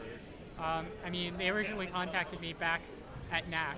Okay. So they contacted me and Dan, so we've been kind of talking about it, discussing, what should we do, figuring out, if it's worth it or not. And so yeah, but right after getting sponsored, a bunch of companies have been announcing FTOs, so we'll see. I won't be able to use them in competition until my contract's up, but the sponsorship is pretty worth it because the Diancheng I have is pretty solid, not bad. Yeah, plus it's like nice to be able to get like some sort of assurance that like, you spent like a lot of like time and effort onto this puzzle, and it's good to get like some like outside recognition, like you are the best. We'd like to support you in this kind of stuff. So Yeah. I think it's very great. exciting. I think it's great that like cubers can kind of just like follow their passions, even if it is for something like an unofficial event, where it doesn't have like the same. It doesn't have like the same awareness as like the official events, just because it's not sitting in that database. But I think it's great to see that like people can kind of like just follow like, okay, I'm like really good at this, and your puzzle is like really good and it's growing popularity, so it's like, okay, well, we'd like to recognize it for that. Yeah, I think that's really it's cool. definitely very exciting to see that they're sponsoring us, even though it's not an official event. Yeah. It just gives me more hope for the future. Yeah, I think it'll be really cool. Tell me a little bit about, we're going to talk about the future, but like the imminent future in like an hour or so. Tell me about going into the FTO Melee, what your thoughts are. Have you ever competed in a head-to-head format before? Online, yeah. Okay. There were the FTO seasonal showdowns back in the day where it was 1 four competitions. It was head-to-head bracket style. Okay. And those were a lot of fun. Those were very, very exciting. It was back when FTO wasn't as popular as it is now, but it was still a lot of fun to compete in those. But those were online and several years ago, so nothing recent. Yeah. So what are your like nerves looking like going into this head-to-head final, and this one in person too? Yeah. I'm kind of nervous. Yeah. I feel like with look-ahead events like FTO and like 4x4 and stuff like that, my look-ahead in competition is kind of bad.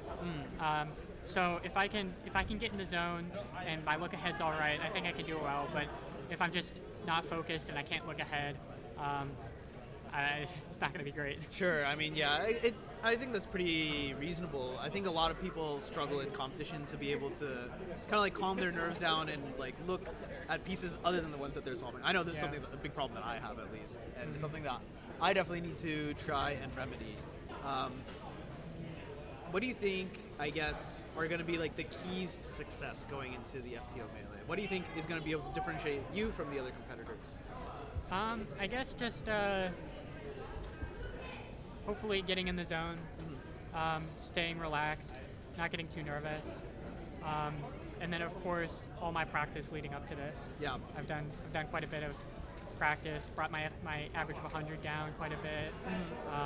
So hopefully I'll be able to, get times that I get at home. If I can do that, then certainly the XWR is gonna go down quite a bit. Yeah, that would be extremely exciting. I would say if you set XWR, I think China are gonna pop off. I think it'll be very exciting to see. Oh, XWR has got to be broken today by me, Dan, Tyler, all right, and Michael. We all have potential. All right. So, I mean, definitely one of us over 2 rounds has to get it. Okay, there we go. And then we also have a chance for WB as well throughout the course of the FTO Melee itself. We never know. We can see what happens. We never know, but WB is pretty unlikely. Yeah, you don't think so? Sub 10.5? I mean, it's absurd to me, but if there's a really lucky scramble, I'm probably going to choke it. Fair enough. It is going to be pretty high tension situation where like all solves are going to matter. You can't just like drop a solve in the best of 5 format compared to the average of 5 format. So that'll certainly be something that'll be interesting that I'm looking forward to. Tell me about, I guess, like your journey with FTO so far, and like where you think FTO as an event is going to go in the future. In the future, I hope it gets added to the WCA. I do not think there's any chance it's added 2025. 2026, I can see it happening, and if not 2026, I could see 2027. But it's definitely the biggest hurdles with hardware and international interest. I feel are definitely being overcome with the Dansheng, other companies, and those are getting more people into it. I mean, competitions in Europe, competitions in the Philippines, competitions in Australia and New Zealand, all over the place. Yeah. It's very, very exciting to see all of those competitions pop up. Yeah, Euros, I think Euros FTO was like the biggest round of FTO ever. I mean, granted it was done across several days and stuff too. But that I was like really excited to see that like there was like a lot of interest in FTO outside of America. I'm like, okay, well this is great. This is absolutely fantastic. Because that was, I feel like, a major criticism that was made. Like, oh yeah, you can add FTO, but it's just going to be an American sweep. There will only be Americans with like 1 or 2 foreigners. So it's good to see it become more internationalized. Definitely. All the fastest solvers are right now in America, but hopefully that can change soon. Yeah, definitely picking up interest, but all the people, international FTO solvers really haven't been doing it as long as we have, so they have a little bit of catch up to do. Right. But once that happens, it's definitely going to be getting quite competitive. Yeah, I think it'll certainly be very exciting. I think it'll be cool if it gets added as an official event, although I feel like even if it stays at an unofficial level, I think it's still pretty interesting. I think, it has like a lot of, it still has a lot of potential, I think. And I think just the community behind it, I think is just great. Yeah. there was someone in the chat mentioning earlier that like, because Tyler was talking about how like if you join the FTO Discord server, there's like you can literally get like advice from like the top solvers, and someone's like, yeah, Aiden is like the best at this. Like they're always in the Discord like giving like like advice to like people who are like new as well. It's new and stuff too. So Yeah, when I get a chance, I try and help out if I see somebody with a question that I can answer. yeah. Trying to work on resources and stuff for better algs. So yeah. Yeah, I think it's great. I think it's definitely one of the highlights of the community as a whole. And one of the great reasons why I think someone should get into FTO. Now, I guess let's do some live advice. For anyone in the live stream chat who is looking to get into FTO, what advice do you have for them? I guess get the Diancheng. That's by far the best FTO at the moment. Join the FTO Discord server. I recommend the only tutorial that I've really watched is Ben's tutorial, but I know there are definitely some more tutorials out there.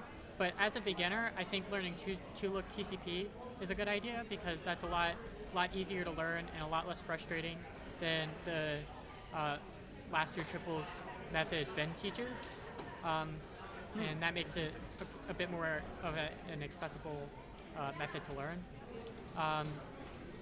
Other than that, practicing, making sure you know your color scheme. I know some people out there, when they're first learning, they just build the centers in a random color scheme and then fix it.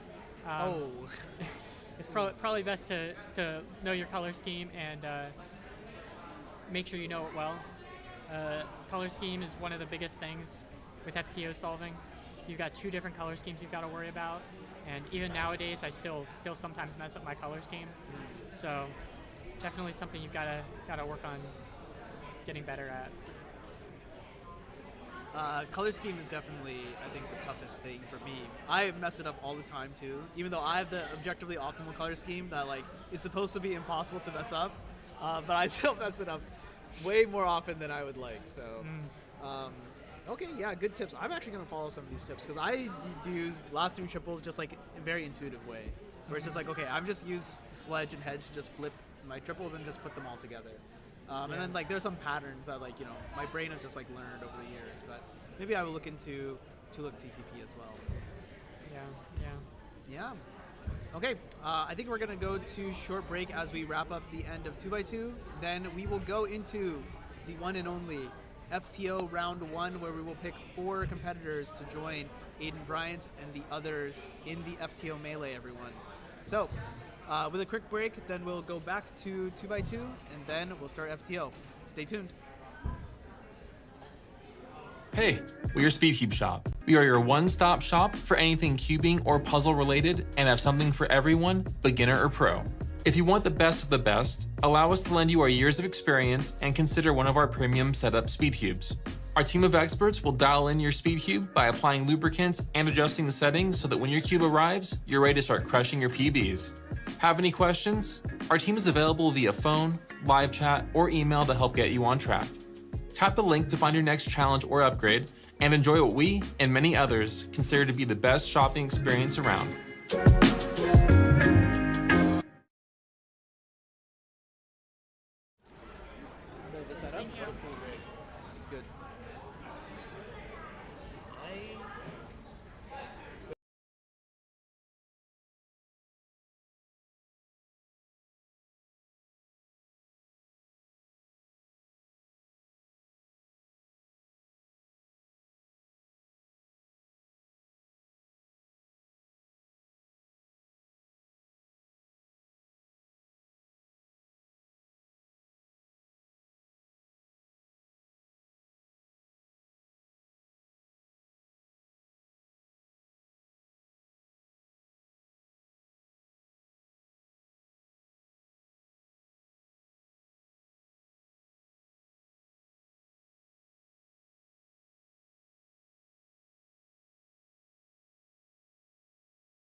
your official lunchtime is 1:30 to 2 p.m.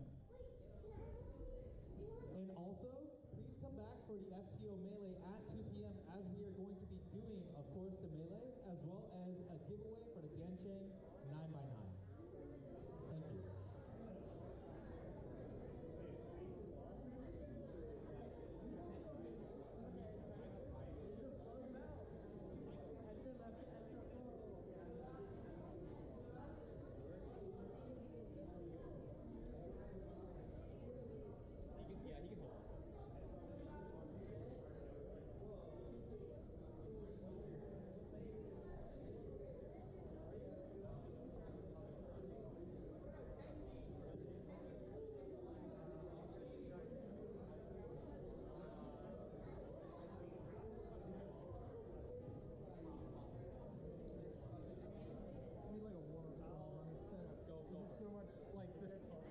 Tables are shorter. I've never solved on a Gen 5 timer. Really? Yeah, I've never done FTO on a Gen 5, so it's like... Wait, when was the last competition that you went to? I've never done FTO. No, WCA comp. Oh, it was like 6 months ago. But I haven't done FTO. On Gen 5. I haven't done FTO on Gen 5. Oh, that's an interesting Strand okay. and venue for Scrambling FTO Group 1.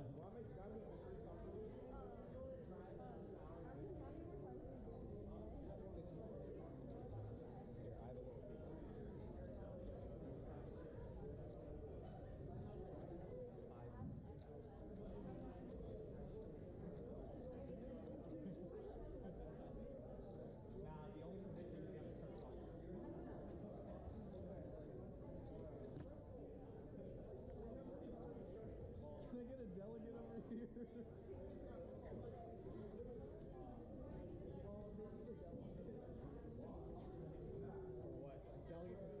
here. What? Delegate? What would that be? I think the bottom layer.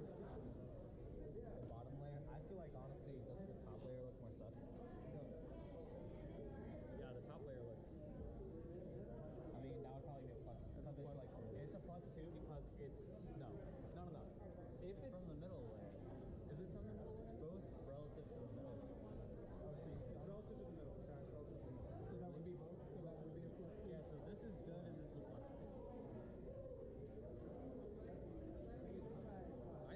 Honestly, I'm pretty sure it's good. It's exactly halfway, isn't it? If it's exactly halfway, you can. No, it's just fine. It's just over. Check this side. It looks exactly the same line. So if you look here, thanks for creating this realistic scenario. This side looks just. It was a warm up. Like the corner. Could happen. I'm looking at that.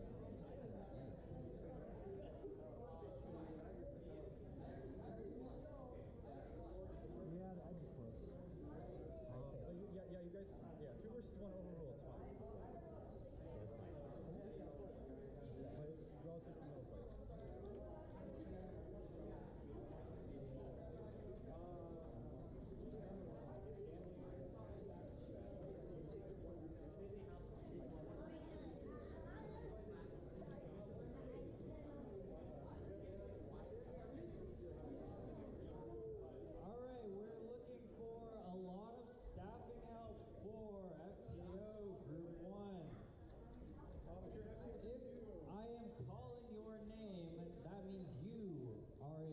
Group 2, so you are helping for Group 1, and that is Jonathan Rudenberg, Trevor Mendelson, Dan Pastushkov, Mika Yo, Stanley Tran, Ethan Mendelson, and Ben Yu,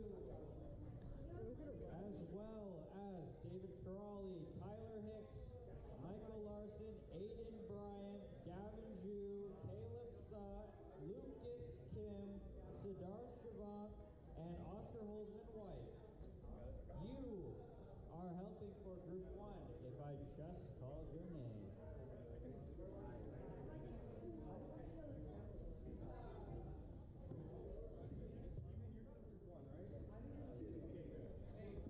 Where are we getting the scramble? Rubik or Wilson?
All right, everyone, welcome back.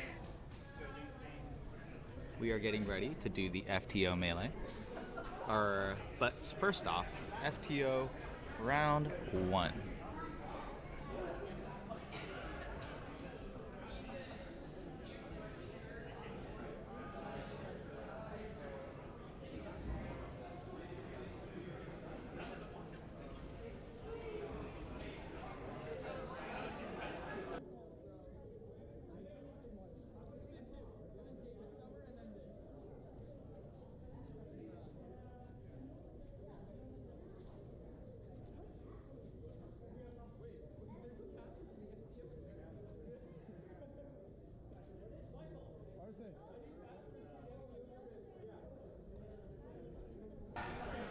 How exciting.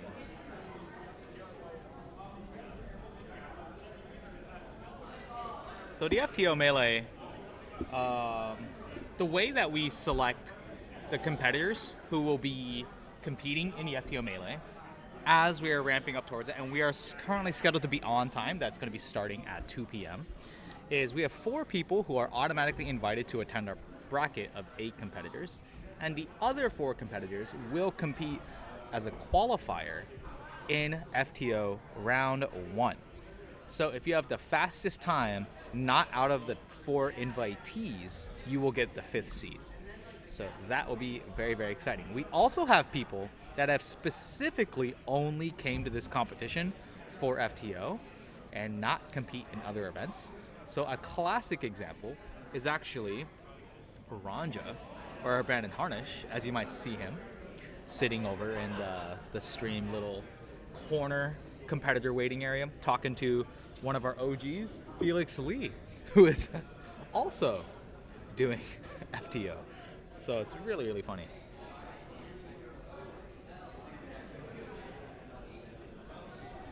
So FTO solving, if you have not seen it for the first time, will actually look quite similar to a 4x4. Think about it as you're somewhat solving a rhombus style puzzle, obviously, but you will be pinning the puzzle to your left hand while you complete the rest of the puzzle. So you solve centers, you solve, in 4x4 we call it the edges, but in FTO it'd be the corners. We call them triples. And yes, Harn is here, Ben Puzzles. If you guys don't know who Ben Puzzles is the one and only Papa FTO, as we mentioned previously in the stream. Could argue is the founding father of FTO. There's a few people, so Brandon Harnish is a founding father, Ben Streeter, founding father. Then there's a few other here and there that you could probably argue for.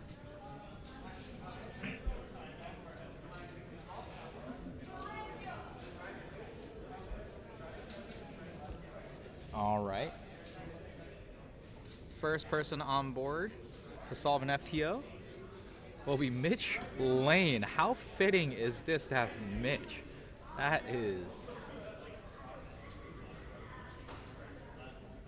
We get to watch Mitch do a solve. So he solves his white center, as you guys see, and he's looking to complete 2 white colored triples. And I believe he's just done so. And now he's going to be transitioning to solve the remaining centers of the face-turning octahedron.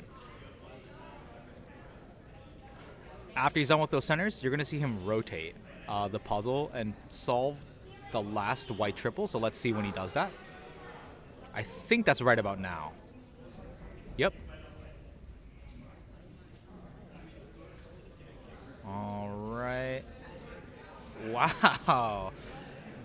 Mitch with the 4019, the very first FTO solve in this competition. Kenji not too far behind. Of course, Kenji right now at 40 seconds. Let's see what stage he's on. Still solving white here. Not white. He's solving the last 3 centers, and if we check on his splits, he's about 50 seconds or so. Remember, if you're competing in Group 2, you are required to be helping right now. You have to help. Thank you. All right. Looks like Kenji is almost done with center. So FTO, one of the hardest steps in FTO, one could argue, is the centers, because it takes a really long time to understand how the puzzle turns. Yep. As I'm here joined with Cube Pianist, and we're just going to go straight into the action. Kenji's struggling with the centers, and the reason it's hard to explain, but they don't turn and react the same way that you would a 4x4. So we're going to pan to Wilson Lee, who is one of our head delegates for this competition, a trainee delegate, but is on his way to. He's doing very well at this competition. You can see Wilson has a Rex TO. I don't know if we should. He's got like a fancy color scheme here going on. That's what I like to see. More cool color schemed FTOs. Yep. So at 50 seconds, it looks like Wilson is officially on last 3 triples. And now he's got a couple corners left. Yep. Oh, he's solving FTO with a different method. Yep, there's different ways of solving FTO, just to make clear. Yeah. But, not everyone uses the same method, but most people do use the method. Correct. So Wilson with the 119. Kenji earlier struggling with a 2-minute solve. But Kenji basically got lost. What was happening was the last 2 centers in FTO are actually really hard to insert the center pairing. So you know how 4x4 does a 1x2 and a 1x2? For FTO, you kind of have the same idea, Yeah, I know. but they're not equal. And it makes it really, I have FTO, so I know. It makes it really difficult, especially if it's your first time really doing it, to get used to it. Yep. All right, and we have Felix up on the plate right now. Again, look at that left hand having the white side almost completely solved. And Felix is probably going to start his centers right now, it looks like. Yep, there's other centers. So doing green first. It's interesting to see the meta, to see how color neutral people are going to be with centers, but a lot of people go with a specific order. Yep. At least for me, I have to do a specific order. Wow. Is that last white triple done? Oh. Oh, no. Oh, he's got that really... weird, annoying case. Yeah, he's got that annoying case. It almost looks like it's solved. But it's you have not. to be careful with FTO. Sometimes you might accidentally plus like DNF because you accidentally don't realize that 2 sides you can't see aren't solved. So 46-56, Pretty that might be enough to get him in the melee as like an 8 seed. We're gonna have to see. Yeah, This is we actually separated this by fast group, slow group. So there's the next group is the fast group. Just based off what we know, yeah. Based off what we know, again, there's a huge unknown to this. Yeah, it's not an official event, so yeah. You can see Manu in the back shaking his head. Oh, we have the other. We must have the founding father on the stream, Brandon Harnish. Mr. No 2x2. The legend who created the best of 1 2x2. All right, so pay attention. Yeah. We want to see Brandon sub 35 here. That's at least a good hope. All right, Brandon. Pretty good. Solving the white center in just under 4 seconds. And it looks like he's transitioning to centers right now. A little bit of a pause there. Again, we don't know at that skill level if that pause is something that is unusual for him. Yeah. And see, also getting lost in those centers, and something to consider with those centers is you have to orient them correctly, and if you don't, it's a little bit annoying to deal with, and it's a time sink. Yep. I mean, Brandon here. I'll be honest, I'm not too much in tune with like the serious FTO medal, but that looked pretty good. Yeah. So Brandon with a 41, and we're gonna cut to Nico, and Nico looks like he learned FTO, I believe, in Western Champs. Yeah. So he's very quickly catching on with a 104.28. Great solve by Nico. Yep, that's pretty cool. There is a potential, the FTO, since it's such a new puzzle release, and people are just getting into it, especially on the speed solving side, Cube. I mean, look, the hardware's not perfect still. It's a huge jump forward, but there is still that potential for popping here and there, but it has significantly reduced, and Diancheng has come out with a puzzle that is speed solvable for anybody. Yep. It's really, really great. It's really cool to see that we have an actual, modern day FTO. Like what they were using before was from way back in the day. Yeah. And no company really had made updated FTO until Diancheng did it. Yeah, Diancheng. Yeah. So very happy to see it. Ed, no problem. I understand you have to go to bed. Ed, the bed man. But feel free, tune in back to our channel. We're gonna post the FTO Melee content on CubersLive, and I think you will be very pleasantly surprised with how it turns out. Yep. Also, I'm pretty sure this live stream will still be watchable afterwards, so you can come back after if you want to see anything from any of the other FTO rounds or. Exactly. Kenji doing much better on centers this time. I think he's done green. No. Oh, he is. I think he's done. He's done with the three centers. The three centers. It's. Oh, Kenji is. I don't think he oriented them correctly. Okay. Yeah, he's doing he's doing the trigger, so it's like a R prime U prime sledge to like orient the centers. Yeah, that's what he was doing. That's where a lot of people get stuck. You'll even solve the centers, but they're misoriented, and it's if you're a noob, it's a nightmare. If you're a top level solver, it's very cumbersome. You basically don't want to force the situation. It's like forcing diag on 3x3 cube. Oh, and Kenji has the dreaded 2 swap.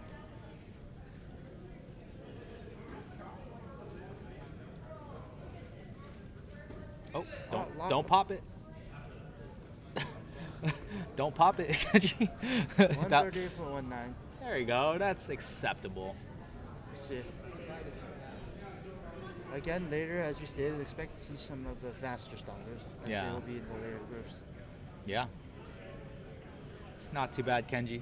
Who's here? A lot of the world's fastest FTO solvers. Yeah. This is crazy. I think literally the world's best solvers are here. Yep. In attendance. Very. It's always fun to see, pushing the grain of what's possible out here in the West Coast. Yep, they've all been flown in to compete, yeah. Mm-hmm. All right, we have Calvin Nielsen. Delegate. Calvin also potentially going to make the FTO Melee. We want to see a sub 40 here probably, or that's what he's going for at least. He's probably, honestly, comfortably going to be sub 40 is my guess. Again, it's really hard to tell because we don't know who's been practicing really hardcore. Yeah, and also, as stated, this is an official event, meaning that there's not really any official rankings, so some people might not submit even to the unofficial ranking sites. Calvin's already on last 3 triples here. Oh my goodness. Oh, I was quick. Calvin with a 29.77, getting the job done. Also, you see how it's slightly misaligned. It looks like it's totally safe here. So the time should stand. Wow. Yeah, you gotta know FTOs lines a little differently, so they look a little different when it comes to the penalty. I might have not caught this correctly because I'm a novice FTO solver as well, but it looks like he skipped the entire A-perm part of the Ben Cisco method. He just sledged the last 2 triples and solved everything. Possibly. Yeah, so I think that's probably why I don't know if he expected it, but the timer stop was quite funny. All right, let's see. We also got Ranja coming back here again. Founding father. How's it going, Sean? Iconic shirt. Yep. We also have just a quick sneak peek. Again, the person who did the official first solve of FTO was Miche Lene. First official and unofficial. Yeah. It's very important to clarify that so people don't get confused. Official, unofficial. All right, Brandon, a little bit smoother on these centers here. At least he seems less confused. I think he's got the warm-up from the first offs. Yeah, he's already done with the last 2 triples here. Not last 2 triples, the third triple on the bottom. There's All some right. people competing in their very first competition Perfect. for Fatale. Could be interesting. All right, 41-26. So at least Brandon is consistent. We'll give him that We much. can go to Mitch.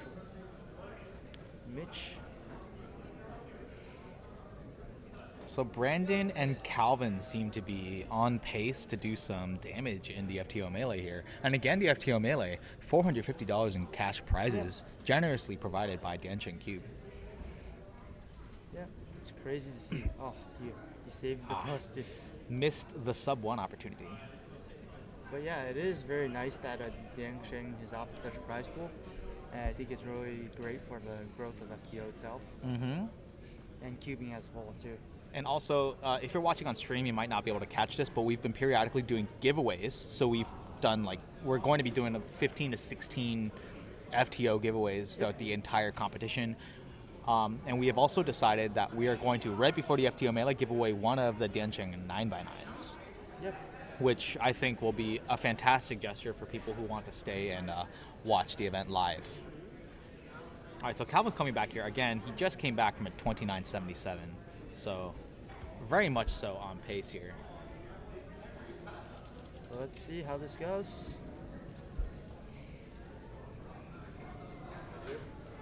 Welcome in. Ben Pausens, welcome. Okay, so Yeah, it's looking pretty good, but I mean, it's hard to tell. yeah, he's almost done. Center's done here, working on the third triple here, and it looks like he's just all right, almost done again. At 26 right now. Oh no, I was like, wait, is that solved or not? No, not quite. Yeah, oh it wasn't. No! And it's the entire corner. I think that might be a DNF here, because you're not able to determine which color is on which side. Devastating for Calvin. The reason why this is devastating is because if he gets another DNF, he is out of the tournament. Yep. And again, we are following by WCA regs that apply here, just to clarify, even though this is an official event. Yeah. Because we don't want to make things unclear. Because yeah, it's important to know that. That's a possible situation. Yo, so we have quite a bit of people up in here in chat. If you guys love the FTO, comment below saying that you love FTO. And I guess they're about to start Group 2 soon. All right, so Calvin getting a 29.77 on the first one and a DNF on the second one. That is devastating. Yep. Now we have beautiful.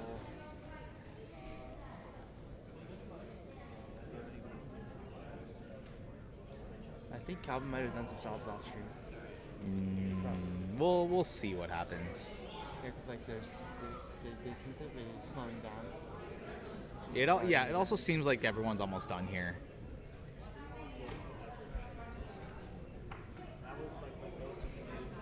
All right, Kenji, that might be a +2. I can't tell from this angle. Hey, do we have the overhead? The overhead could just tell us better angle. Oh, it looks good. Yeah. Yeah, it looks good. That's what the overhead's for. That is what the overhead is for. You are right. Yes, Sean, this is the first group. So the second group is where it gets really intense. I'm not going to lie. So Tyler, Aiden, Dan, and Larson are all going to be competing in FTO round 1. And right after that, we have a quick, I want to say 20-minute break, and we're going to introduce the FTO Melee contestants. That's going to be awesome. Yep. How's it going, Sigalapog? All right, so we're going to be going to a quick commercial break, Cube, and then we're going to be swapping out. Yeah, and you guys are going to see some of the best FTO solving in the world for the next, I want to say, hour and a half. Yeah, this is going to be a lot of fun. So stay tuned, everyone. Thank you. Hey, we are SpeedCubeShop. We are your one-stop shop for anything cubing or puzzle related and have something for everyone, beginner or pro. If you want the best of the best, allow us to lend you our years of experience and consider one of our premium setup speed cubes. Our team of experts will dial in your speed cube by applying lubricants and adjusting the settings so that when your cube arrives, you're ready to start crushing your PBs. Have any questions? Our team is available via phone, live chat, or email to help get you on track. Tap the link to find your next challenge or upgrade and enjoy what we and many others consider to be the best shopping experience around.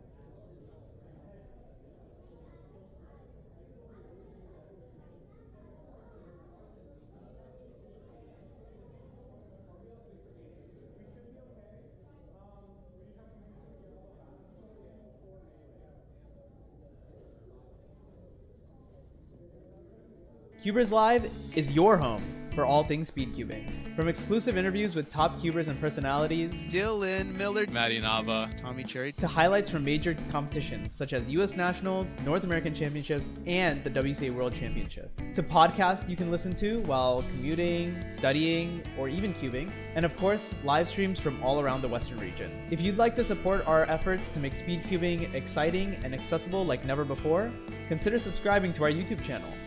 Thanks, and enjoy the rest of the broadcast.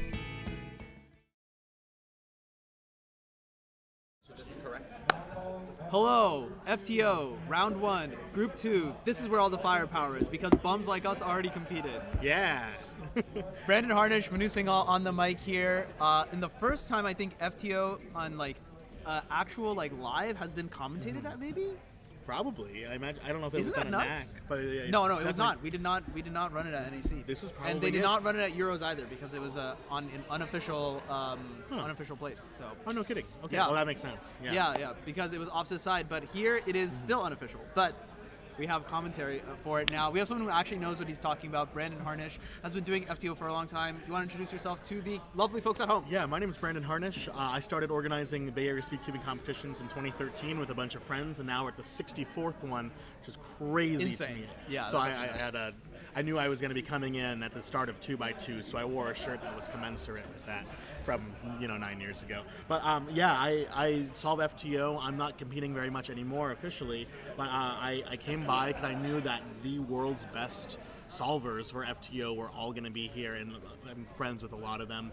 It's a good time for me to be able to reconnect with some friends and lay down some times, even if they are unofficial. So I'm really excited to be here. Thanks for having me on. How'd you do in round 1? I did extremely mid. I have a tendency of first solve going in. I don't know what to expect.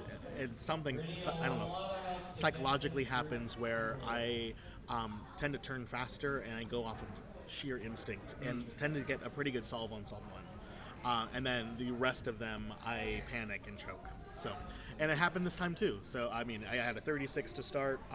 It might have been PR for me. I'm not sure on the decimals. Yeah. But the rest were right over 40 seconds, and then a 38 to end the set. So, I did okay. I had when I was in the plane this morning, I posted a 35-second average of 12. So it's a little disappointing to see over 40, but it's how it goes. And certainly there's a second round later today and True. melee, so And more melee. opportunities to to come back from that. Yeah. It'll be really fun. 2 rounds of FTO also. That's really fun. That's really fun. I think top 12 advanced to round 2. Oh. So good Excellent. number of competitors will advance. So. Yeah, and there's certainly a good number of competitors here in round 1. Who do we have? Who's called up in this group? Who are we looking out for? So we got all 4 of our invitees in this group. In retrospect, that was probably a mistake on my end. I probably should not have scheduled it this way. It's nice that all of them get the same scrambles, and hopefully, based on what we see on stream here, we'll be able to take a look at the differences in approach between different people. That said, let's take a look at who we have solving first. Number 1, Aiden Bryant, and I don't say number 1 lightly. Number 1, as in literally number 1, the XWR holder. This said, we'll see from Aiden how he does, but at North American Championships not too long ago, Dan Pastushkov did win, despite Aiden being the definite favorite to win at this competition. So let's check out this solve 1. We'll go into the overhead once they start turning right here. Wonderful. Okay. Okay, so starting off with the On white center as per First 2 triples usual. are done, and then there's a center. Wow, that is fast Good centers. grief. Okay, last bottom triple, and then we're into Some fancy L3T. outset. Is that TCP? I don't know. Jeez. That is Whoa. 2052. That's nuts. You saw that right, folks at home. 2052, 20.52 seconds. That is absurd. A lightning fast time right out of the gate for Aiden Bryant. I feel like a complete Luddite here, using my entire wrist for most of my turns, or I don't have a good finger trick. Dude, I've with the only sledgehammer. recently started using my fingertips to flick. I only do it on the U-face. So Yeah, I'm I can only do it on you. Yeah, no, this is absurd. Okay, next we have Tyler Hicks. We don't even get time to banter. Yeah, no, not at all. This just is just instantly Tyler's on back to stream back to now. back. Yeah.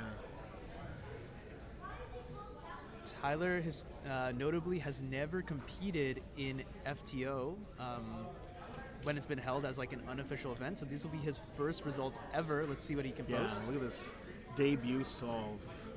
Okay, there's E centers. It's just so solid turning. Wow. Yeah.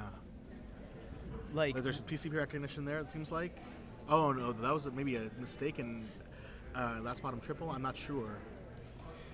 Wow, and that's done. It's rounded out for 25. a 25.63. Very respectable. Definitely behind his pace. Yeah. But very respectable first result, right? And So- you got 4 more. So yeah, there's Exactly. definitely room for comeback here. Good start off for Tyler Hicks.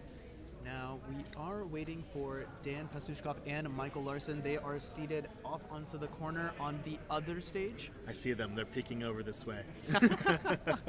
So we'll be able to catch some of their solves later as well. Meanwhile, Aiden Bryant up for their second solve. Let's go. All right, everyone in the chat, I need to know who you are rooting for. Whether you're rooting for Aiden, Tyler, Dan, or Michael. Do let us know. The data looks like it's from the first FTO. Hey, look, dude, let's let the nerves kind of calm in. Let's let everyone settle in. Come on, we're all chill so far.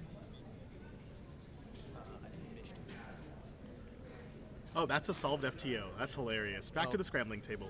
And we'll switch now to Dan Pastushkov. Let's go to Dan. This is interesting. We got the time front and center, but we'll switch to the overhead view since we can see a lot more of what's going on. Shout Thanks, out to the Mitch. judge here, Miche Lene. Anything you see here, Brandon?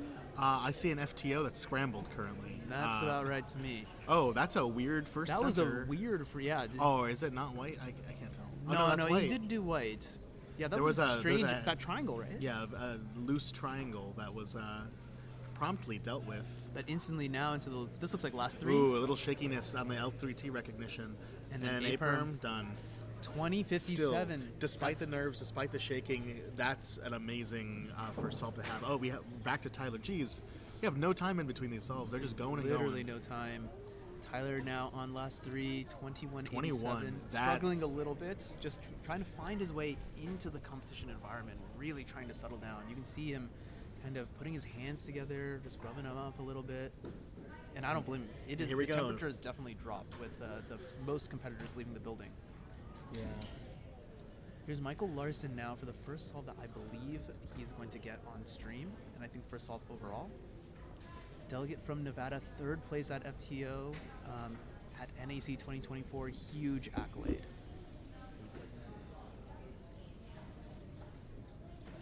Here we go. So same first scramble for him as well. He is color he's neutral. color neutral, which So- is a delight to know, but horrible to be able to see what he's doing. At first, there is nothing there's made here. But L3T, that's TCP recognition, and done. 1852. That is the Good best solve we grief. have seen so far. And we switch back to Aiden on their third solve now. Aiden starting off with a 20 and solved. Well, sorry, this is actually the second solved. The second solved, my bad. Because the previous one was Oh, yeah, it was a solved cube. puzzle. That's right. That looked like some 19 fancy flat. alg there. Oh, gorgeous. And 19 flat.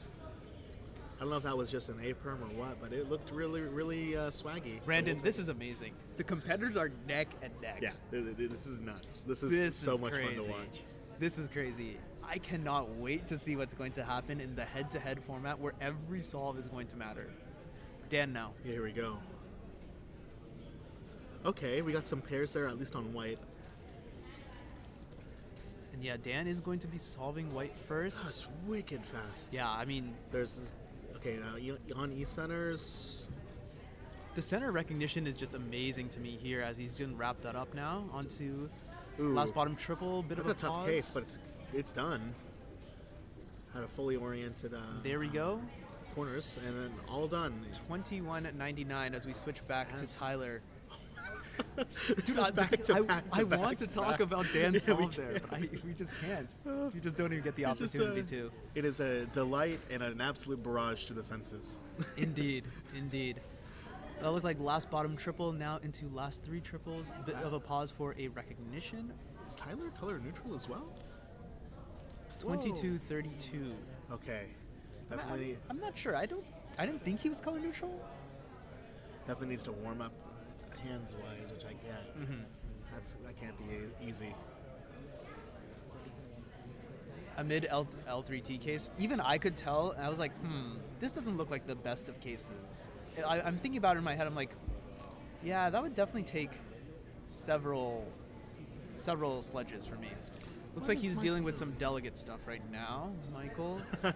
That must be kind of crazy. Always on the mental, job, right? yeah. We can switch back to let's go to Aiden. As they're about to start now, their actual third solve. Oh, here we got some times here on the stream. Yeah, there you go, everyone. You can see those up there. We got our fantastic data entrant Michael Chai putting in all the times for us. Looks like Larson is not quite inspecting yet. He's solving his FTO in his hand first, so that gives us some time to watch Aiden here. Aiden looks really shaky. Last bottom triple into L3T. Just a short there pause. we go. Boom. 16:04.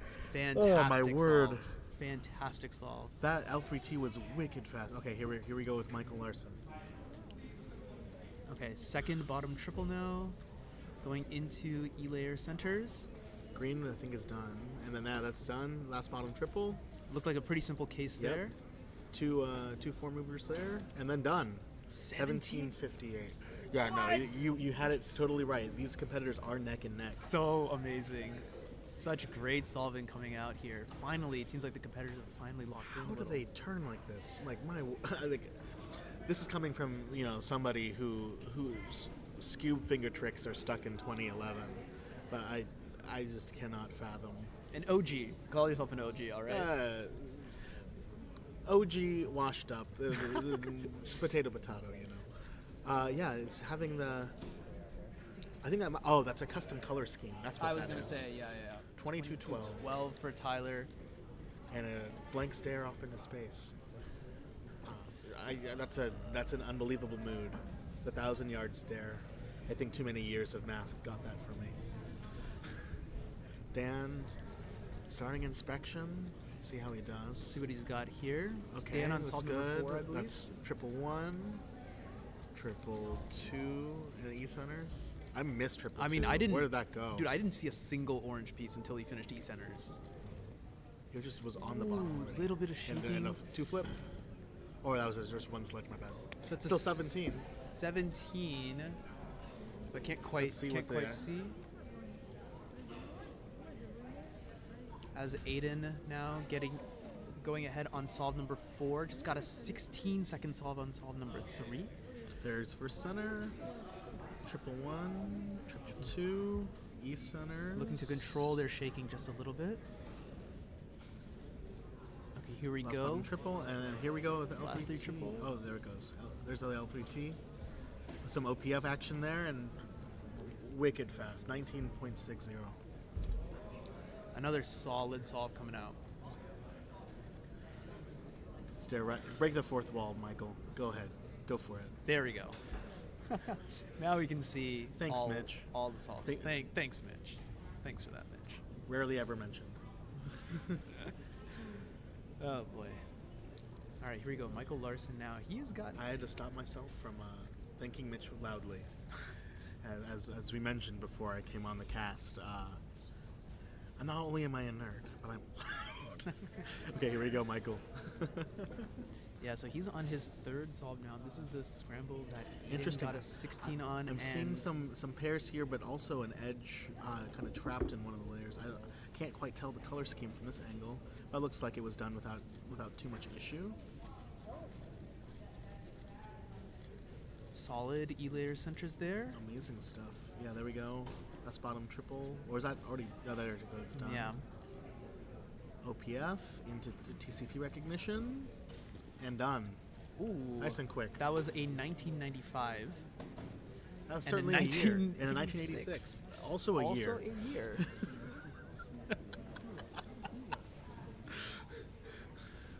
So, I think, is Tyler done with his average? Funny thing is, I figure all of these are years, but some of them are more recent than others, or maybe not have happened. Or have not happened. Yes, that's indeed true. And Dan Pastishkov about to start inspection. Oh, we have Tyler's average. Yeah, it looks like, Tyler is done. So it looks like he got a 22 average for him. And then Dan now? 2210 is still an extremely respectable average, Yeah, especially definitely. for a debut solving in Exactly. competition. Oh, wow. What? Dan's Take a turning is look looking at this. really, really good. That's that bottom triple. Good night. And then an A-perm to finish off 1767. Dude, Dan is just insane. It's crazy. It's crazy because you can see what he's doing, and he's like, I would do these same moves.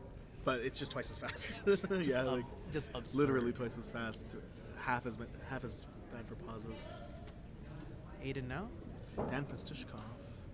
Now 4 solves in. Best possible average, the 1852. Worst possible average. That's a 20. big pop. That's a huge pop. That's This solve is just gone, just in the trash. This one is just the not counting one. While it's unpopular, I've gotten very used to just DNFing the solve and then taking some time to fix it to let the competition keep running. But I know that's not a popular thing to do, and certainly this could happen again, or DNF could happen some other kind of way. Every solve here counts. The competitors are neck and neck. So I definitely respect Aiden's decision to fix their puzzle during the attempt. 4450. I was talking to a judge earlier who was saying, I haven't seen very many solves under a minute, and even with a solve ending pop, still posting a 44 is insane. All right, Larson. That's the first now. pop we've seen from these 4 solvers. So hopefully there aren't more of these to come. So amazingly, Larson is looks like decently in front right now. He has 3 sub-20s already. Aiden Bryan posting a 19.71 average.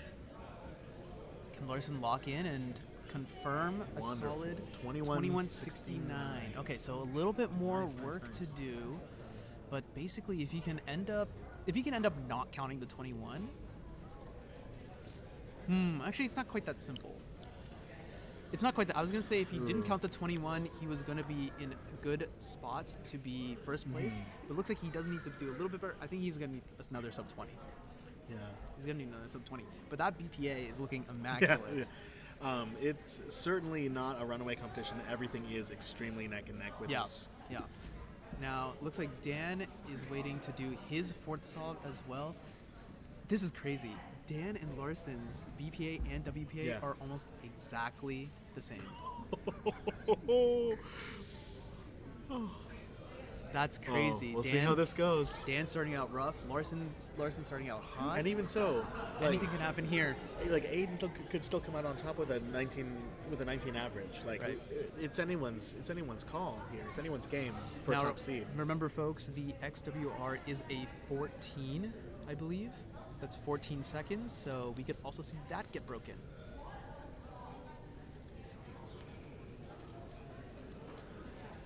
Again, Wow. some good turning from Dan. This is a Excellent great turning. looking solve so Absolutely far. locked in. And a Just perm to absolutely finish. fantastic. Let's go 14:31. 14:31. That's that might actually be the XWR. Just quickly checking for you all. Yes, Yeah, that is XWR. That is the XWR by 0.6 seconds. Oh, that's special. By Dan Pastushkov, the one and only. Yeah, I mean, it's clear that, with this, Dan gets the BPA of 1852 and like cements his place as top seed going into the melee as well as round 2. So that's, I mean, for winning NAC, that wasn't easy. It wasn't easy here, and Dan consistently performs in a competition setting. Yep. I wish I had that. Ladies and everyone else, you just watched the world record. That is the fastest solve ever done in a official or quasi-official setting. I was talking to Aiden, and Aiden was like, "Oh yeah, like the XWR is getting broken." I'm like, "Well, you're very confident." He's like, "Oh yeah, like it's very, very clear." So good to see it happen. Yeah. Glad that we were here on the commentary booth to see it. And now to see what Michael Larson can do, because who knows how long that XWR will stand. Exactly. Now it looks like he's picked a different color entirely, so he's gonna have a completely different solution. I mean, I don't know about you, but I've definitely seen people pick a different color. The solution can be nuts. Oh my goodness! That was an absolutely wild finish. Oh my god! The solve is good. Hey, the puzzle is solved. The puzzle is solved. 15.7. I believe that is his best result ever. But oh yeah, I mean XWR. That is the third choke. Yes, I think he choked himself out of XWR. Oh man, you hate to see it, folks. As we're here in the commentary booth, I can see the other 3 of the top 4 all conversing and figuring out their averages and figuring out how they did. We'll see when Michael Larson joins that mix. But that's just some amazing solving. That's completely insane. Some amazing quality solving from literally all 4 of the top competitors. And they're the best in the world. And they're here. And getting them to be here is such a special thing. I'm so glad. Is. Oh, here comes Michael Larson. Absolutely magical. Just amazing solving from all 4 of them. I think Larson also ended up breaking his PR, XPR, if you will. Yeah. Previously, 19.6. He ended up BPAing and getting an 18. 1868. Yeah. So yeah, whatever that's gonna break his PR. Tyler, of course, is gonna break his PR no matter what he gets. Yeah. I think he ended 22. Dan is off by what, 0.02? Let's take a quick look. Based on our calculation here, 1852 yeah, was which his is off by from 1850 by 0.02. By 0.02. That is due to a little bit of a sluggish start, but man, to secure the BPA with the world record single, I'll say it again for anyone who just tuned in. XWR. The world record single was just broken a minute or 2 ago by Dan Pastushkov in FTO round 1 at Bay Area Speedcubing There's still 64. another round. There's round 2. Round. There's 5 more solves from each of these people. That we're There's gonna see, round 2. as well as melee. But I mean, well, the melee, yeah. But I mean, I'm extremely excited for melee. Yo, the melee.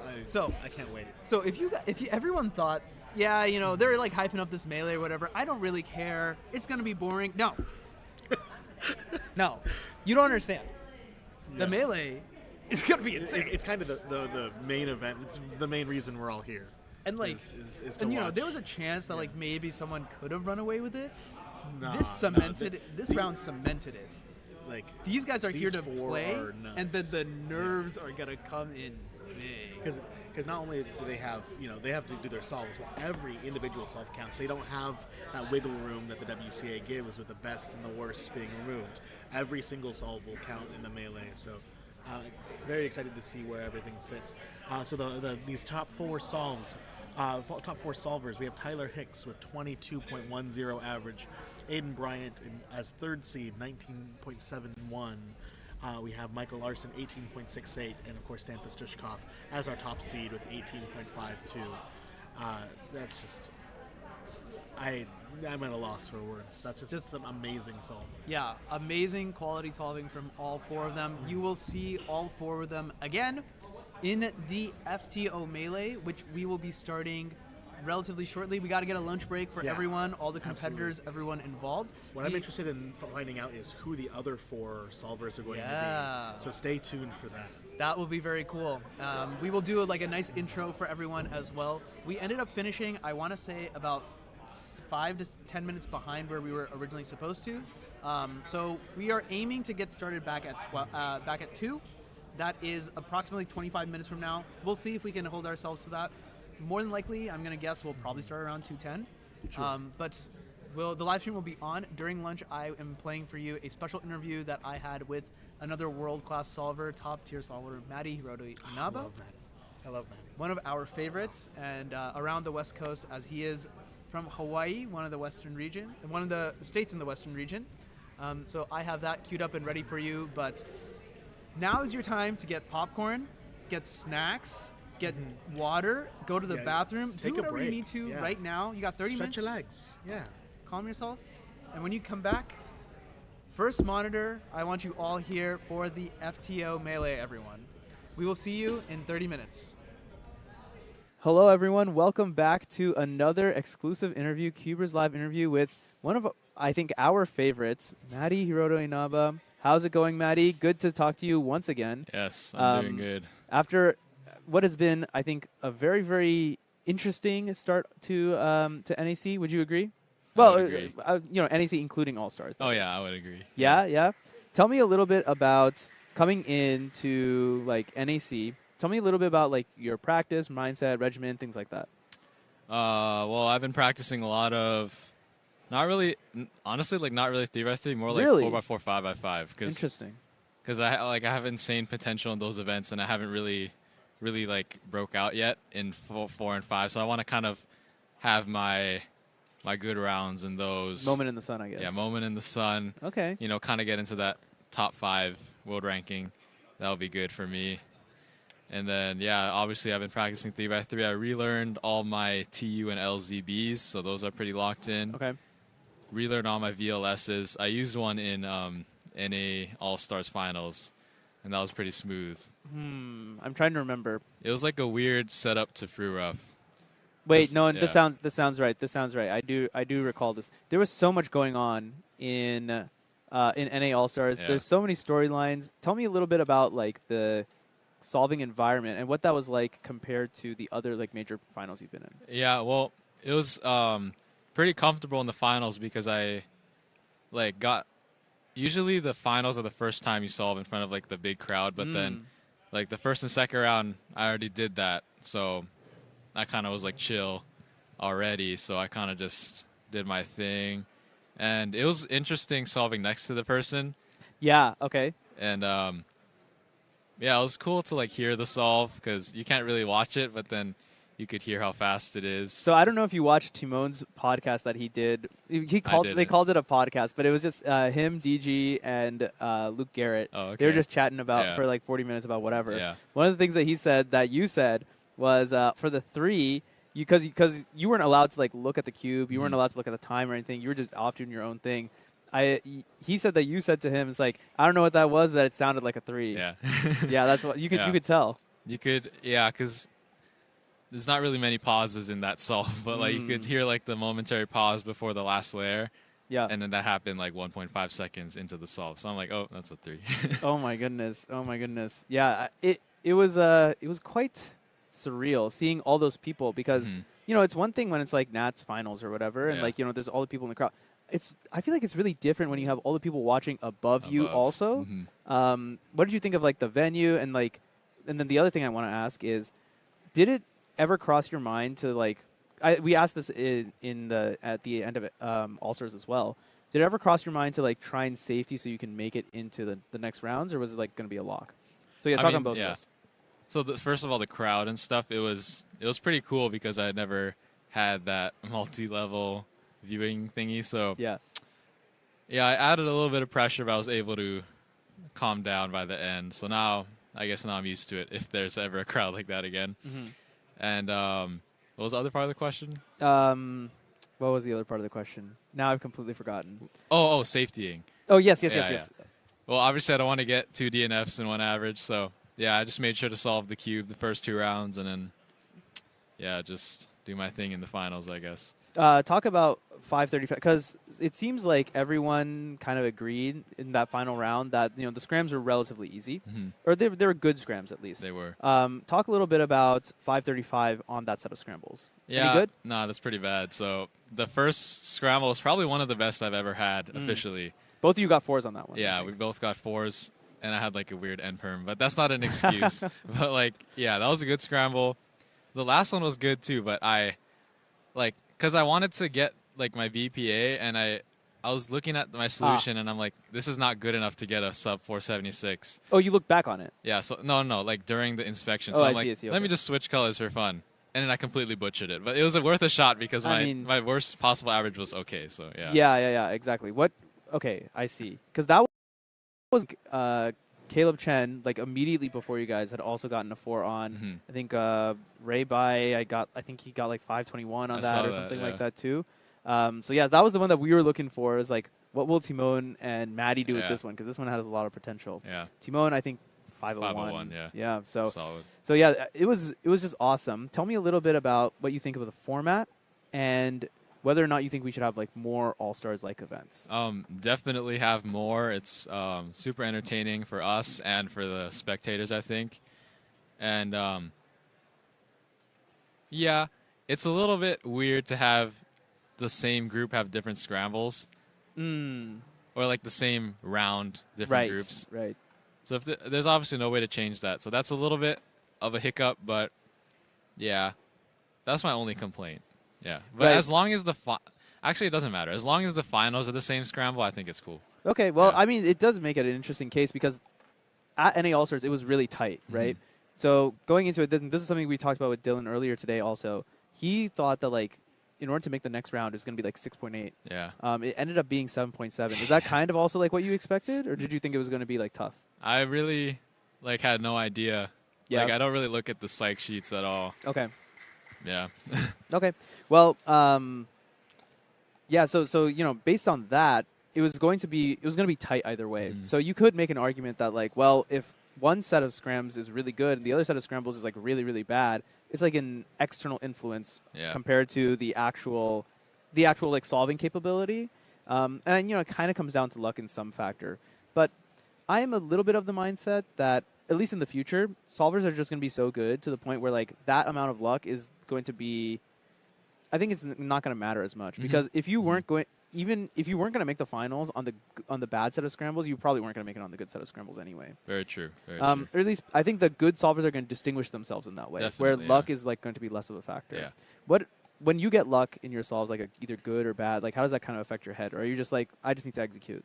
Well, it's like I've trained myself to be positive in both scenarios. So if I get unlucky, I say, okay, I'm due for luck. And if I get lucky, I'm saying, all right, it's my day.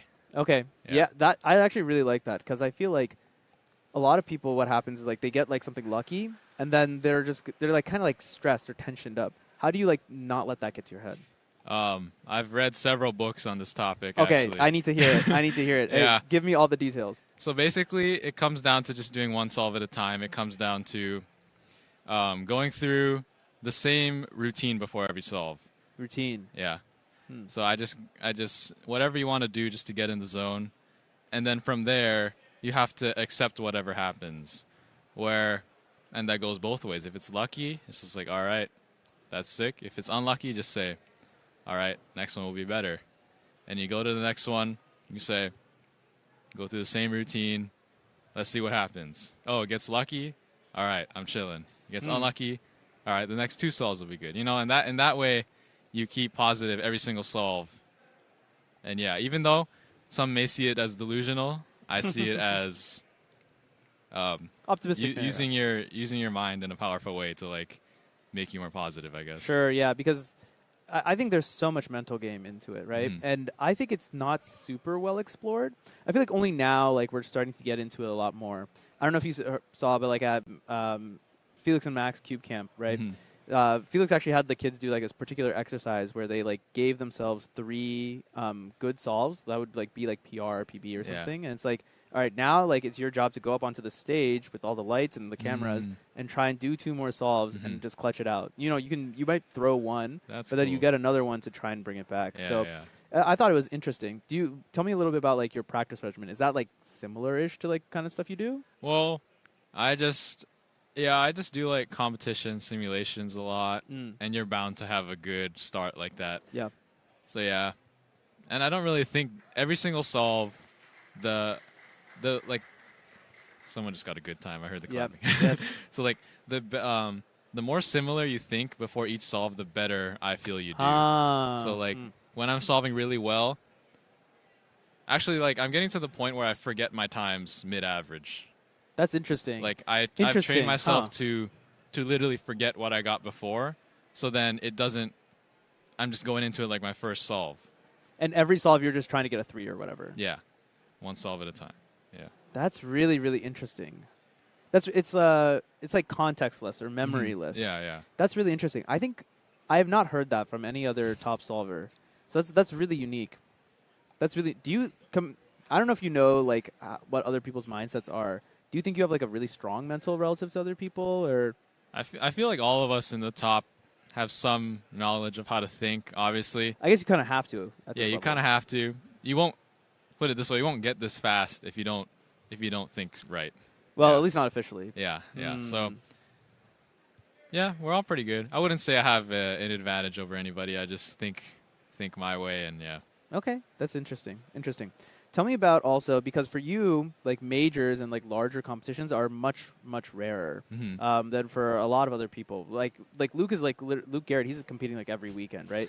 And he's absurd. I think he's like this year he's like NAR like top 3 or something in competitions attended. But for you, it's a lot rarer because I mean, flying out is expensive. It takes a ton of time. Yeah. Recently, you've had like a stretch of like back to back larger competitions. We had the one in the Bay Area. Yes. Then you had Northwest Champs. Northwest. Yeah. And then I think immediately after that was this, or your next competition was this. Yeah. It was like a week and a half after, I guess. But yeah, that's very close for me. Yeah. Yeah.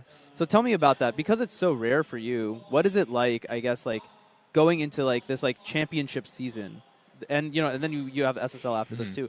So yeah, tell me what it's like. How do you like prepare for that mentally? It's just accepting that you'll have some bad rounds and some good rounds. Like my NA All-Stars was not a good round actually. So I would say insane. I don't know how you can say that. I would say my Northwest Championships was a good round. And then my other one was not so ideal. So I'm due for a good round either here or SSL. So that would be great. But yeah, there's not really much difference. I feel like the more you treat it differently, the more you kind of psych yourself out. I've learned that the hard way from last summer. Yeah. I did like mid in Nats and Worlds because I kind of just psyched myself out basically. So, and yeah, I've coming off of some pretty good stuff right now, so I feel like that this is the better way to think. So let's talk about that. I think you are the hottest cuber right now.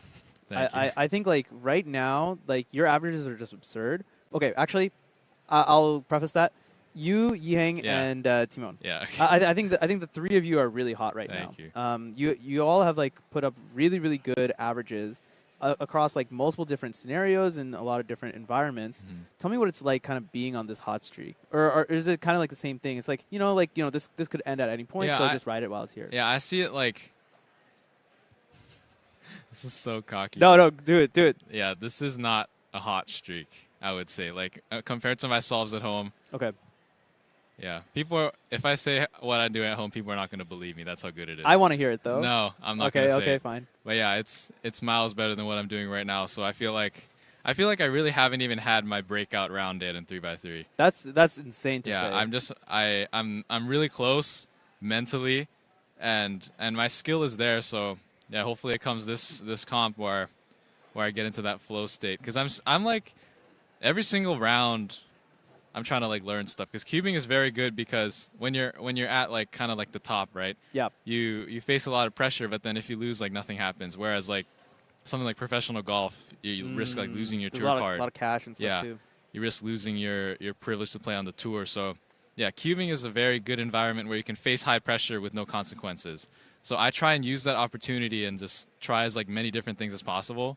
So like every single round, every single head-to-head final, I'm trying something different and just like making a note of it. I have notes on my phone just like saying like this thought, does it work or not? How many solves did I do well? You know, like how was I thinking? So I'm just doing that in preparation for further stuff. If I want to go into golf, I'll have all these notes already. I'll know how to think. Oh, interesting. So it's not even necessarily cubing related. It's like kind of like what's going on inside. Yeah, I'm just using cubing as like a way to learn quickly. I feel like cubing is a super accelerated learning process where I guess it's not really accelerated because it took me 7 years to get as fast as I am. But now it's like a perfect platform to just say F it and just do whatever and just learn stuff. You know, like I'd rather learn it here than like mess up on the golf course and like lose my tour card when I'm older or something, you know? That's so gigabrain. Like that is such an amazing mindset to come into this with. It's just like everything is everything just kind of like an experiment to you then? It's just like let's just try a bunch of stuff out and see I mean, what sticks. throughout my career, I would say more than probably anybody I've experimented. Like super fast cubes, super slow cubes, sending the turning, you know, turning calmly. Yeah. Do I think about the solves I had beforehand? Do I not? Do I how many breaths do I take before this? It's like so many different things you can adjust and just see what happens. Down to this, what was it, the smoked salmon right before eating that for breakfast, maybe? Yeah, exactly. Man, okay, wow, that's such an interesting. It's very analytical, and it's like a lot of notes. I assume you're also taking a ton of notes on the actual solving itself and figuring out, like, you know, this was just a bad solution or, you know, lock up here. Yeah, that's actually the weird thing. You think super analytical, and then you analyze it a little bit. Like obviously, so the kind of like things I take away from NA All-Stars finals, like I need to practice my G perms because I messed up one really bad, in that 518, and then so yeah, first solve was nothing wrong with it. Second solve was like decent. I need to work on my Y perms though. I messed up a few. I messed up one on either the second or third solve. I messed up the Y perm, so I'll practice those a little bit. And then last solve was just nothing. It was just committing to a solution. Well, yeah, I mean the last one, because at that point your WPA was already going to be pretty good, right? It's probably just it was just a lack of focus and just being a little too aggressive, like not committing to a solution. Like it's like, oh, maybe I can find something better, and I just completely throw. Interesting. So this is something that Schwan told me in Mexico. He's like, if you ever watch Max solve, like you know it's going to be a good solution if he stops rotating, or at least like you know if he's just not rotating everywhere. If he's just like looking around, then you know that he has a good solution in mind. So that's really interesting. That's kind of me too. Yeah. Like, I mean, no, I've had some good solves in the past where I've picked the color last minute, but yeah, in general, I'm trying to sway towards just committing early on and just dialing it in. Yeah. Okay, I think we also talked about how like I don't remember if it was the 4 in the finals, but if there was some solve that was like 3.5 pairs you saw in inspection. Oh yeah, that was Is that something you've been working on, like trying to see deeper and deeper? I've never really worked on that. It just kind of happened naturally. Just doing more solves, you kind of just know where pieces are going, and it's not just about planning. Like, it's about planning good stuff too. Like I could, like on every solve, I could probably plan like 3, but like it would be like a bad 3 pairs. I would rather plan like 2 pairs that are like 10 moves less than the 3 pairs. You know. So that's the balance. So like, I feel like some people they start planning a bunch of pairs, but then it's not like good solutions. Whereas like you could do that for a little while. That helps with intuition, but then maybe just switch to just better solutions. Yeah, better solutions, and then doing more pairs with the better solutions. That's how Yiheng does it. Yeah. So it's so interesting because I remember like many years ago, this is not a conversation we would have. Many years ago, it was cross +1. Yeah. That was like basically all that mattered. And then and then from there, it's like your look ahead is what really drove you. And then you needed TPS in order to, you know, actually be able to use those garbage tier cubes. But now it seems like everyone is really pushing towards better inspection, perhaps is better way to say it, is using your inspector time wisely in order to come up with smarter solutions. Yeah. That's something Dilly Millie has mentioned. I mean, Timoen has some great solutions. He does, yes. We all know about Yiheng's like incredible ability to just go. He goes. Yeah, so it's very, very interesting to see like how like I feel like top level solving is evolving really, really quickly. Is that something that you experience too? Yeah, definitely. Yeah, like Yihang Wang is like insane right now. You know, he's who who all of us want to be, I guess. Yeah. And yeah, I just look at his solves a lot. He's the man, and yeah, Timon's doing well. I'm doing well. Max Park, like literally, it's coming to the point where like the top 20 in the world, if they all came to a competition, like any of them could win if it's their day. I would say. Yeah, no, I think it's really interesting. The margins feel like they're getting smaller, but at the same time, Yihang's also insane right now. Yeah, it's like, yeah, Yihang is just built different, basically. Okay. Who would you back right now to beat Yihang, maybe other than yourself? Other than myself, definitely Max Park, because he did it before, or Timon. Yeah. Because he did it before. Yeah. Okay. Yeah, I mean, but you're up against the wall, right? Because he's also improving all the time. And, you know, everyone else is also improving. So it's just like the goalpost keeps moving. If you will. And I feel like Yihang deserves all that he has. He probably outworks all of us. So if there's anyone who should be as fast as he is, it's him, I guess. Yeah. Yeah, well, I mean, you can also say that, well, it goes both ways, like in terms of his age, right? One sense, he's young, so he has a lot of time. He can do this all the time. But on the other hand, he has nothing else to do. Like, he has no other responsibility. Whereas, like, I mean, you're in school. Are you still playing golf? Yes, I am. And then you're also doing art, and then you also have like really good grades, as we saw on your Instagram a while ago. Yeah. How do you balance all of this? I think we asked this in San Diego too, but yeah, it's just like, I don't know. I just use, the main thing is that you don't let one like stop progressing. Like I use everything to help everything. Like how I said like, oh, I use cubing to help with golf. Like it also helps with my test taking too, because like it trains me to focus. So then, you know, I get better grades. And then art I don't really work on. That's the one thing I feel like in my life that I have a natural talent for. Okay. Is art. But like everything else, like, yeah, comes to grinding. I have to work for it, and then it just comes. And then, yeah. So I think the key for me is just making sure I find ways to like improve all of them at once. It's like kind of finding like the common thread between them, maybe? Yeah, definitely. Interesting. And what do you think that is? Do you think it is just all mental? Yeah, it's just mental. Time management, perhaps, maybe. Time management, and just letting yourself be good. Like letting yourself be good. Speak to that a little bit more. Yeah, it's just like, so I read this book. It's called. I read too many books. I think it's called Golf is Not a Game of Perfect. It's by this sports psychologist named Bob Rotel. I think I read like 5 or 6 of his books already, but this book in particular is pretty good because he like, it's all about letting yourself succeed. It's all about, he calls it getting out of your own way. Yeah. And it's basically all about eliminating self-doubt and like seeing yourself doing well. And I feel like that applies to literally everything I do. Like, you know, if you think before a test like, oh, I'm cooked, then like you look at a question, if you think you're cooked, then you're cooked. But then if you think, oh, I'm gonna you got to give yourself a chance, yeah. essentially. If you think you're gonna do well, you look at the problem, maybe you see something better, you know? Just like cubing. You think, oh, I'm gonna do bad on this solve, whatever. You look at the scramble, you automatically set yourself up for failure if you don't think you're gonna do well. And in a golf shot especially, I think more than definitely golf. Than cubing and test taking and like school and stuff, it's just visualizing your shot first and then hitting it. I feel like that's something that cubing helps with a lot, is just being able to replicate what you want in your head. Even my like double bogey ability, like even I agree. I absolutely agree with this golf thing, because you go in and you're just like, I'm just gonna shank it or whatever, and then that's exactly what happens. So no, it's so interesting that like the way I think you think about things is just very, very unique. And it's very interesting because I actually don't think any other top solvers think like this. At least like not to the same capability. Let's talk a little bit about the future. We got Worlds coming up next year, and I don't know if that's something that's in your mind already. If you're already thinking about like planning for Worlds. Yeah, I am. I'm gonna switch to the GAN 15 after this comp. Oh yeah. It's like my peak speed will get faster, and I feel like that's what I will need to beat Yihang, is my peak to be higher. So right now, at my peak solving, I can beat Yihang.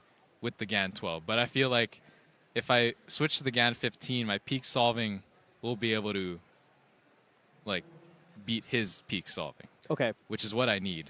Okay, Yeah. I see. You're basically giving yourself more margin for error also. Yeah, pretty much. Okay, And interesting. it will take a lot of just getting better at cubing because the cube is super fast and super flexy. So my peak TPS is like absurd with it, but I still need to get rid of like the lockups and stuff. Okay. That'll take time. Yeah. Okay. What would you say is like the biggest thing you need to work on between now and Worlds, and like kind of how do you plan to tackle that? Mainly, that's a hard question. I mean, There's it's like a year out too, right? I So feel it's like hard to I say. should just work on everything. I should work on getting my F2L solid, and I think it's my last layer that kind of gets my solves bad sometimes, like not stopping the timer fast enough. Like I kind of just cruise. It's definitely a skill. Yeah, I need to work on my. I'm not saying I'm gonna slide or anything, but I just need to work on my pickups and and stopping. Yeah. Okay. Okay, yeah, I mean, there's just so much into it, right? And well, that's also an interesting thing. I feel like last layer has not been super discussed in a long time. It was just like, oh, you should just grind like PLL time attack or whatever, and you know you're just there and that's good enough. But now I feel like there are points where like there's just no margin for error. Yeah. Honestly, like if you lock up, then you cost yourself even the 1/10 of a second is just going to end up mattering because I mean Worlds is decided by 0.01 seconds, right? So there's a lot of stuff I think, and the good news is that there's a year, and if you're also experimenting a lot, at least you can try and see, well, this works, this doesn't work, right? Yeah. I guess that's the whole overall goal. Yeah, pretty much. Yeah, that's the good thing about what I do. You get better every comp. Because like if you just try, if you try the same thing over and over, and you see how it works, then you don't improve. But if you try something different and better every single time, it's data. Yeah, it's just data, and like. First of all, you figure out if it works, and then you alter it, and then make it better. So yeah, it's like an endless cycle. You know what this is? This is like you're like running like a machine learning model almost. You're doing like hyperparameter optimization right now, where you're just like you're on like we call this thing gradient descent, right? You're on like this multi-dimensional slope, and there's so many variables that you can adjust. And you're saying, okay, I'm gonna pick this one, see how it works, and then I'm just gonna tweak one kind of randomly, and just see like. Is it making my solving better, or is it making it worse? Pretty much, yeah. And then from there, you're just figuring out on this huge hyperdimensional space, like what are the exact set of parameters I need to do, the number of breaths or whatever, I think amount so. and the number of seconds. That makes is sense. That what it is? That sounds. Maddie like what wrote it it is. out with the machine learning model. Yeah. Oh my goodness. I mean, I think that's a really interesting way to think about it. Is like all these parameters and everything. Would you say that, I feel like PNW is more or less like a second home for you. Yeah, it is. So would you say that it's like Worlds is like coming home? Yeah, it definitely is. Those were the first U.S. guys that I like made friendships with, and yeah, they're still my friends. Like Max Shaw and his whole group, Yeah. We're just yeah. There are so many pictures of like you all like Yeah. when you were like very very tiny Yeah. and you'd all like cube together. Yeah, and it's pretty cool because we all got better together, Yeah. And we all picked our separate events too. Like I was the 3x3 guy, Max Shaw and Samir are the square one guy. Like it's just pretty cool to see, like how people advance. Yeah, how we get better. Like It's definitely very interesting. Let's I kind of want to pivot on that a little bit. So one thing that I think that's really interesting is I think cubing is in a really interesting spot right now in terms of we're kind of in between like cubing being a sport and being a hobby. There's like loads of hobbyists, like people like me, we're just out here, we're just kind of having fun. It doesn't really matter how fast we're going. And then there's people like you and like the competitive aspect, which is like really tight and it's turning into there's like a lot of sports stuff. There are coaches, right? Yeah. There's like a lot of like mental stuff that goes in, and then there's like this hyperparameter optimization. Where do you think cubing is going to end up? Do you think cubing can remain kind of at this crossroads forever, or do you think it's going to end up tilting one way or the other, or maybe both is possible?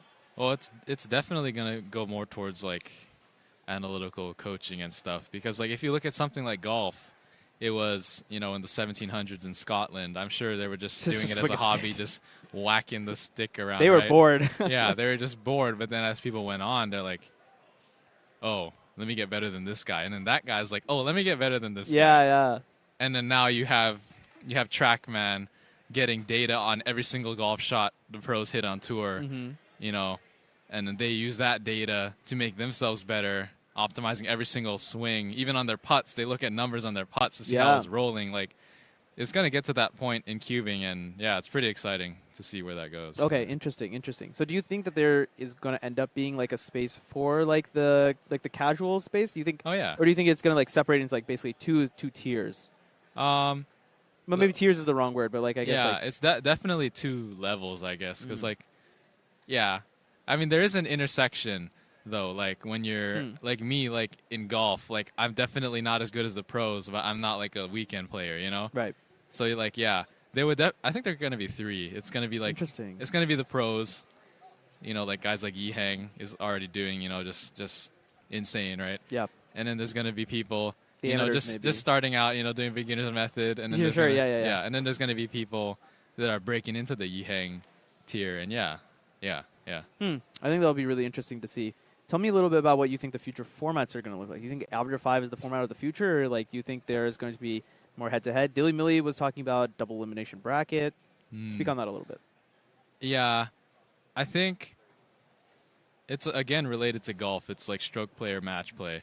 Yeah. So the elimination bracket will be good for it's like a stroke play event where a match play event where you go head to head. So that will be good for some people who, you know, like to just compete against one person. Whereas, I think as it gets more and more, okay, this is a bold statement, but like as it gets more and more bold is great. I want to hear it. I think we should see the average size get bigger, like maybe like averages of 12, because like I feel like it's gonna get to the point where everybody is getting like, you know, really good averages of 5. So it's gonna be the bigger the average, the more people's consistency and actual speed shows. So maybe that will be the equivalent of stroke play where you do many solves. I guess like you're leveling up from like 3 holes to 6 holes to 9 to 18. Basically, yeah. Interesting. I guess that's also feasible. I mean, one of the reasons why we do average of 5 is mainly because so we can get 5 solves done. Yeah. But if you're at the highest tier where, you know, everyone's like a 6-second solver, then you could do an average of 12, and it's not going to be that. It's like Monkey League, right? Literally. It would actually be a good length to watch, and there's lots of opportunities for drama and whatnot. Okay, that's really interesting. What do you think about like having like? So there was a discussion basically on Cubis's Friends, like should the World Championships end up being or major championships, should they end up being more like an all-stars format where there's just like a small select number of people who get invited, and so just like one event. All right, hello everyone. We are back from our lunch break, and it is the time you have all been waiting for, the FTO Melee. Let's go. You may be curious to know who has made the 5th through 8th seeds. Let's cover that right now. In 8th seed, we have Calvin Nielsen. For you to tell the audience how you're feeling right now. Well, it's not even going to be close, but I'm not going to do They're doing a little like introduction. Yeah, short introductions. He's happy to be here. Look, we're all happy to be here. If I win on even one of these, like here he is live. Not sure how easy it is for you all to hear, but yeah, Calvin in 8th place is going to be going up against Dan SpeedCubeShop in 1st place. You should not bet on me winning a single series. Calvin and Dan have worked quite a lot together, so seeing them in this matchup is pretty special. Have fun. That's really good. Good A luck. reminder, Have best fun. 3 out of 5. First to 3 wins.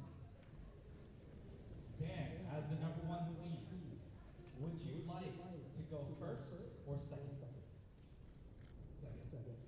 All right, you'll be solving second. But the way that we will be doing this is going to be using a snake solve format. That means Calvin is going to do 1 solve, and Dan is going to do 1 solve. That'll be solve 1 for both of them. And then Dan is actually going to do another solve first before Calvin gets to do a second. It'll be Calvin, Dan, Calvin. Calvin, Dan, Calvin. Calvin, Dan.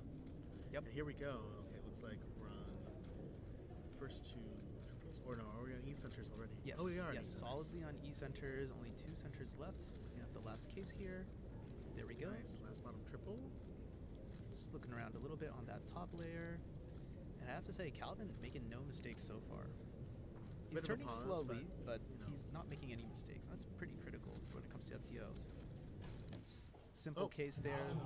32.73. That's a good. That's definitely No, good. okay, yeah, it's okay. 32.73 to start off for Calvin here. And thanks to Mitch for overcorrecting. Classic. Sorry. All right, here we go. It's so funny to see the entire crowd has kind of shifted over to the other side as we watch. Yeah, phone cameras are out. People are flocking to watch Dan solves because they know, as well we've said on the stream, that Dan has just beaten XWR the low 14, and here we go for the inspection. And even that 14 did definitely be lowered down some more. Looks like the timer had turned off there temporarily, but going into the turning now. Second triple, E centers. There's one. That's there's 2 and 3. Last OBT, triple. and then pair formation. And hand there you sledge. go. It's just going to end up being an A-perm to finish A-perm. here. He's going to end up wrong 2 A-perm, my bad. A-perms for a 20.07. So it's, having a first seed against 8th, it's no surprise that Dan is taking the first solve of the set. Yeah. But, anything can happen. We could have an entire layer pop off the puzzle. We'll see. Here's Calvin on solve, or just a warm-up solve, it seems like. Yeah, I think he must be doing a warm-up solve, because I think this is not... It's against the format, but it looks like everyone is crowding, so let's get an overhead view on it. Looks like Calvin is also using a... No, never mind. This looks like a stock color scheme, actually. Yeah. Pausing quite a bit Thinking here. about the TCP case, yeah. 31, 39. It looks like we're, instead of doing snake solving, we're going back and forth. Yeah, looks like it is indeed back no, and forth. not now. Are those yours? Okay, Dan now here for solve number 2. 20.07 to start off with. Wrong A-perm is very uncharacteristic from Dan. Let's see what he can pull out in solve number 2. He only needs to beat 31.39 to advance. Well, to advance to the next solve at least. He can put himself 2 up. And it's tough to think that. How many sets are we doing for each match? Oh, it's just one. Oh, just the one. Just a single so set. it's best 3 of 5. Yep, and that's gonna be all she wrote. Ooh, tough break there on the that was pair formation. Dan with 22.49. 49.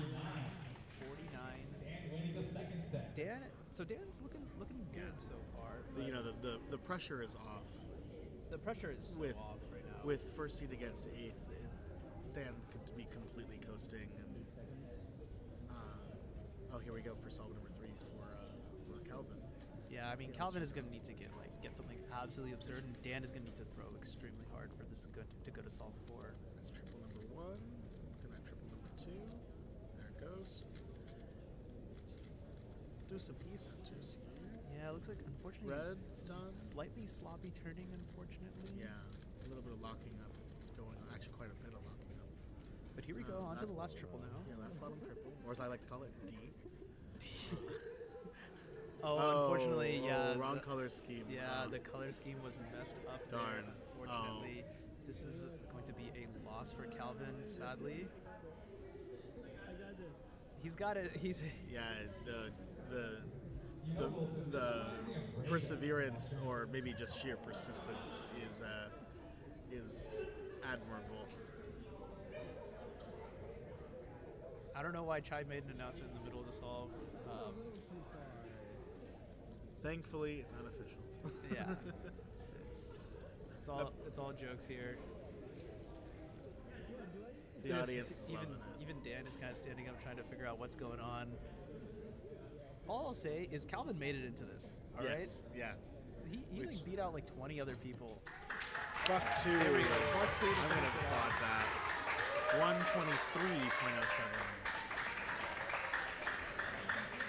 123.07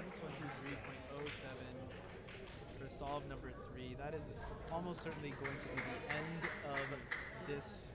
I mean, we could have anything here, right? Dan could pop. Dan and be could enough. pop, and we could go to a solve number 4. Actually, the crazy thing is, him popping is actually not that insane. He actually couldn't pop. could have, a full Kevin Hayes style explosion on the last move. Who knows? All right, here we go now. Solve number 3. This will almost certainly be a wrap up on our first matchup. Oh, geez, look at that turning. Yeah, My that is word, amazing looking turning. Last bottom triple, pair formation. It looked like a really simple case too. And then we're done. 1644.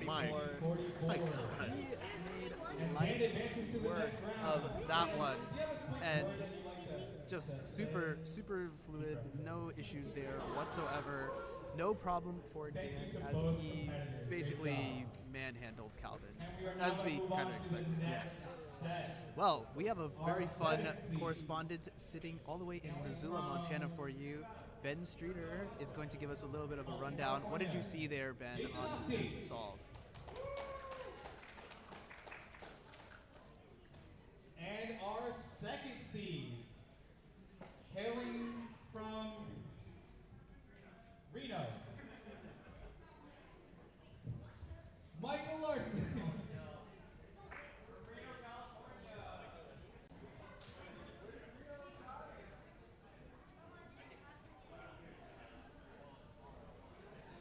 Jason, do you have any words for your competition? Do you take that?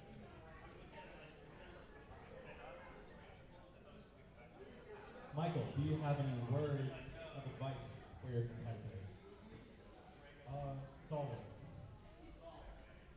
As the higher seed, would you like to go first or second? And Jason will be forced to solve first.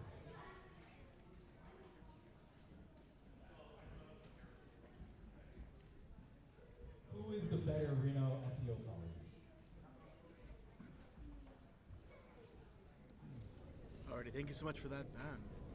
Ben the GOAT sitting there in our, what I like to call our New York.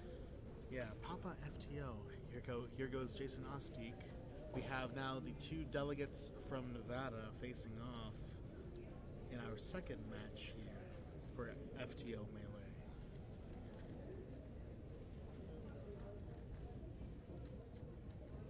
Alright. Oh, leaning back in the chair slightly, relaxing into it. Looks like we're on pair formation. Oh, and then does he know the comm? Oh yeah, looks like it. Ooh, is that good? Mitch and Chai are taking a closer look. That looks good to me. It is good.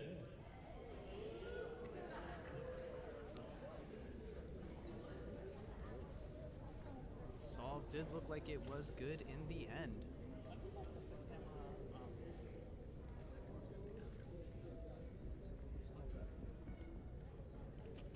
Alright, here we go. Michael Larson now on to solve number 1. Not too big of a barrier to overcome here. No, certainly. I'm trying to see what color he's picked, but it's tough to know because it's right underneath the left hand. It's tough to see. E-center's going on now in that last bottom triple. And moving on to pair formation and then TCP. Okay, recognition of TCP. There we go. Perfect. 23:54. A little slower than what we saw in FTO round 1, but a clean win. I feel like the pressure is also off here. As we get to the semifinal, it's going to significantly ramp up in pressure. Most certainly. All right, But Jason on solve 2. anything can happen. Here we go, Jason. Solve 2, looking at 1 triple and then 2 triples. Looks like we're on E centers, starting with the weird gray-brown. I'm not sure if it's supposed to be gray or brown. I think it's supposed to be gray. I think it's supposed to be gray as well. Oh, look at that. Yeah, interesting looking 1 triangle off case. Oh, looks like a 2 flip. Ooh. Oh. And another close call. But 32:01. 32:01. After losing the first set. After losing the first solve. That So is first for solve. Michael Chai. All right, so here we go. So 32 needed for Michael Larson to. As we saw from Michael in round 1 with high 19 average. This should be hopefully a cakewalk, but still, anything Yeah. can happen. Pops can happen.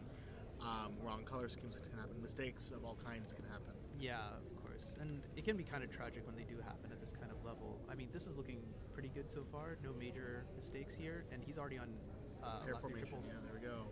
TCP, boom. And Larson with a 17. Good night. set. Jason, how are you feeling down? And yeah, Jason is kind of is down 2-0. Jason says he's coming He's back. coming back. Let's go, baby. Let's take it. Hey, it's good to have that kind of confidence in yourself. That he can indeed come back. And, he's not entirely wrong. He can definitely take it to a solve number 4, maybe solve 5, but we are going to need to see something catastrophic to happen. Or something extremely lucky. Or something amazingly lucky. Okay, we're on E-centers now. So we got orange. I do quite like his turning. Interestingly, he actually built the E-center and then actually kind of like rotated down. That's different than what I've seen a lot of people do. Okay, on the last bottom triple. Or are we on pair formation already? Oh, looks like pair formation. Yeah. And And then just a permuting commutator. the remaining. Jason with a 38.62. A good showing for Jason. Absolutely. All in all. Chai asking Larson, you have any words? And the answer is no. A very resounding.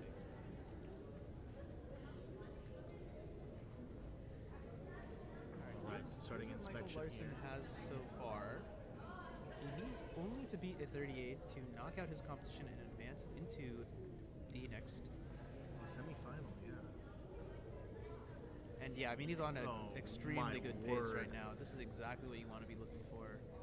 Last bottom triple. Like, now that he's picked white to solve on, I can actually see what's going on. And that TCP, look at that. Oh, plus Ooh, 2. that's definitely a plus 2. That's definitely a plus 2. The 19.52. Solid winning the match 3-0. Larson, as the winner, do you have any words? It was fun. Fair It was enough. fun. And now let's go to our correspondent, Ben Streeter. Hopefully you can hear him all this time. And we are moving on to our 3 and 6 match. In 6th place, hailing from wearing a yellow shirt, Jonathan Rittenberg.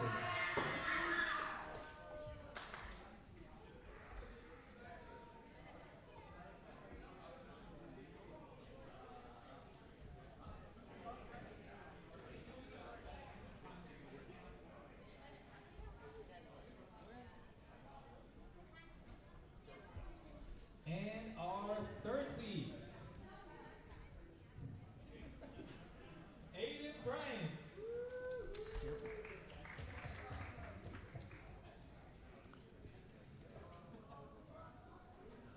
Sounds good.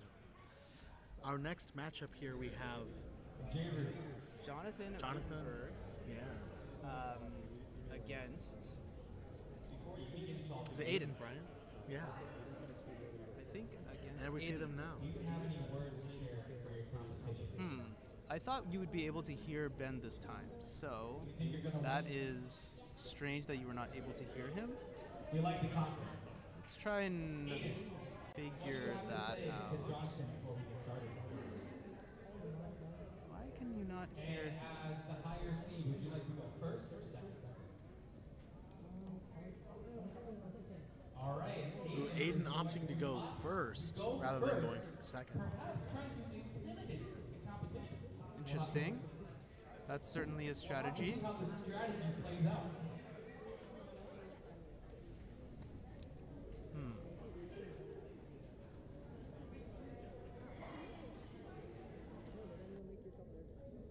They're gonna sit on the mic side of this.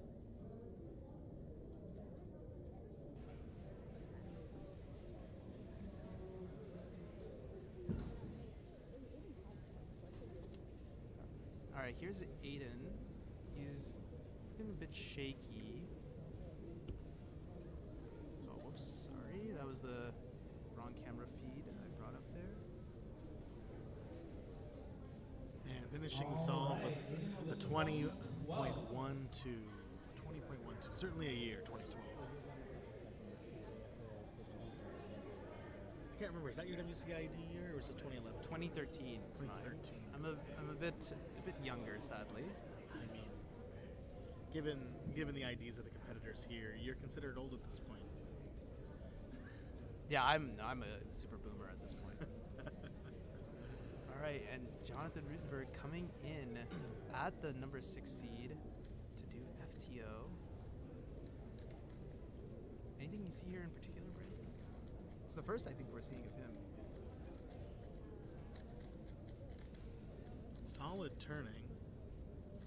Looking at last bottom triple stuff now. Moving on to pair formation.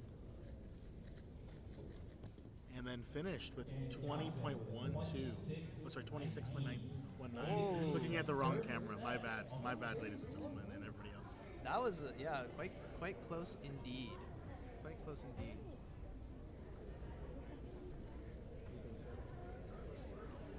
As we go through these subsequent matchups, the stakes are getting gradually higher and higher. Certainly our next matchup is going to be kind of anyone's game, almost.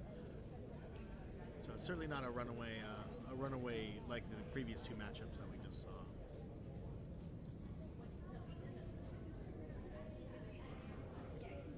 Good night, that turning is fast. Yeah, that's just absolutely incredible from Aiden Bryan. And here we are. On that last layer, I wonder if that break. was like a misrecognized case. 2092. 2092 is also a year, just hasn't happened yet. They are all years, aren't they?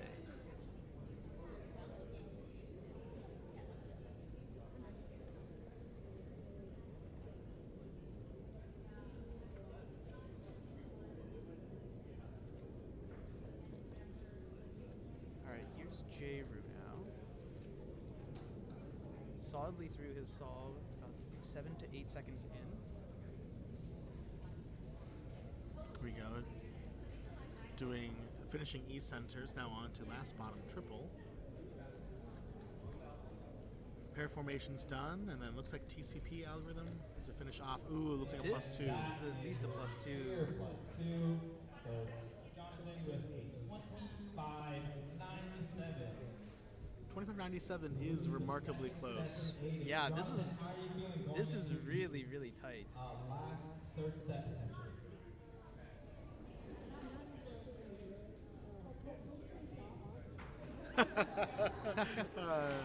Oh boy. Jonathan saying, hopefully Aiden's gonna pop. Wow, that's wild. That's really fun. That's wild to pull out. Mm-hmm.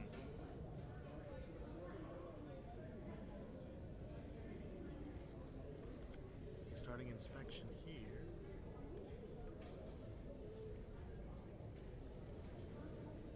All right, here we go. Good night. That's just the turning speed and the recognition. We've said it so many times. It's otherworldly. Oh, here we go.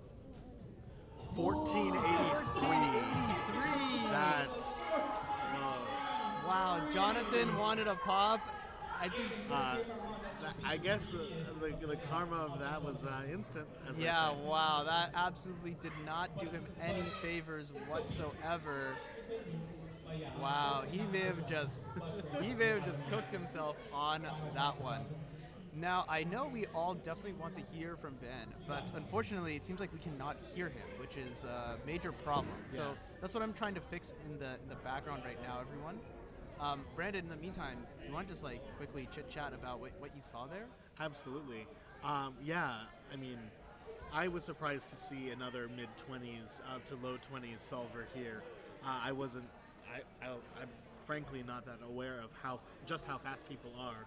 And this is a relatively small competition, 125 competitors. Still big for some areas, but I mean, Bay Area competitions are usually very, very large. Mm-hmm. So to see this kind of turnout with 28 competitors and some of them being in this mid to low 20 range, outside of that top 4 who have been invited in, it's just amazing to see.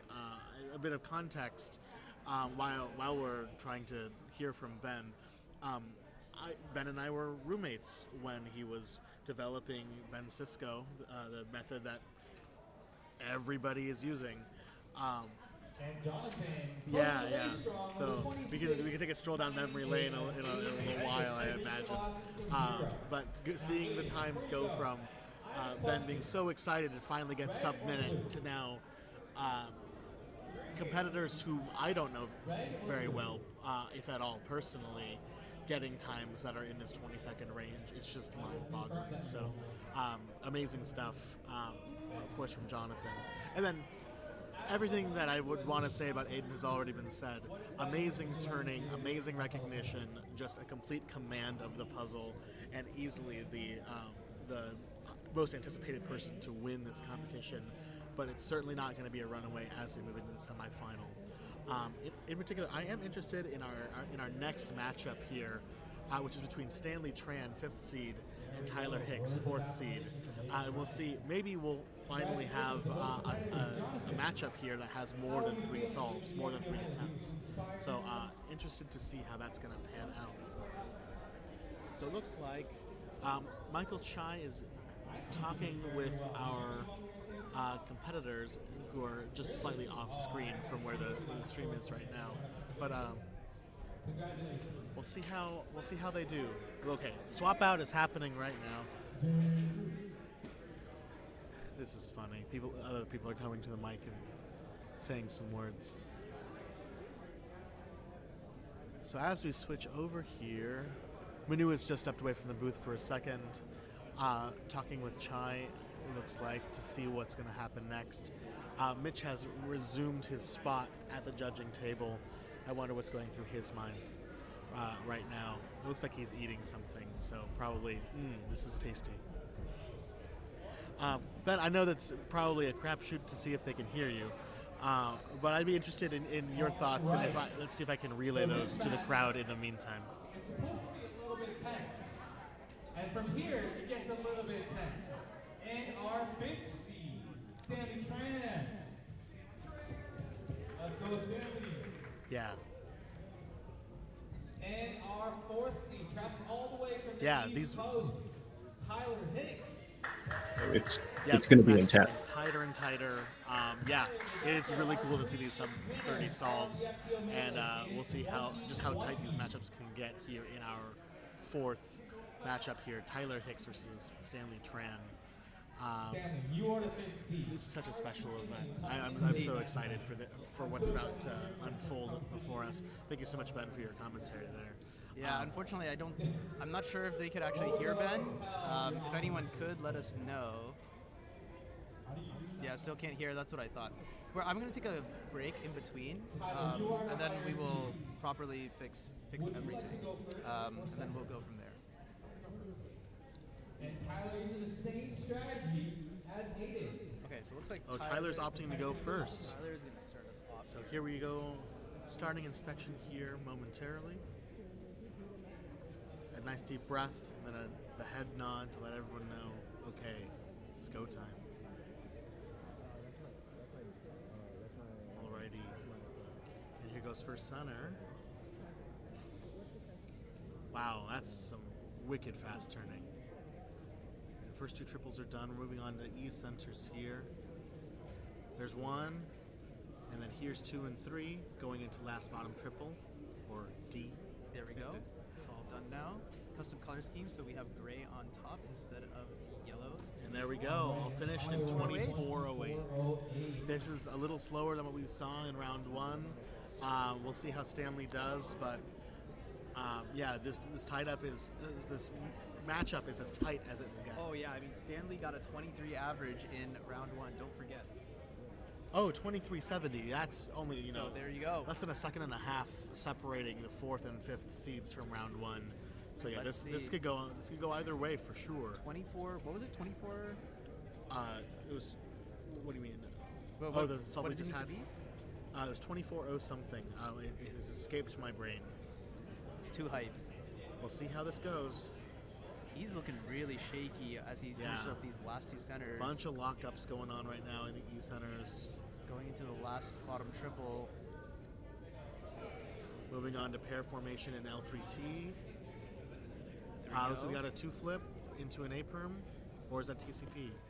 3371, most unfortunate. Tyler taking the first set. Tyler, how are you feeling? It is really funny watching the crowd going from one side of, from one half of the room to the other, just moving back and forth. It's like Wimbledon, but much slower. Tyler's got it in him.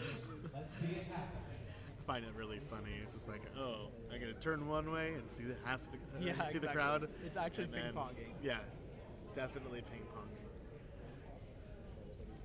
Here we go, on inspection on solve 2 for Tyler. Going in the first center, that's all done. Moving on to first 2 triples. One's done, there's 2. Man, And dude, the E-centers. those first 2 steps are just go by in an instant.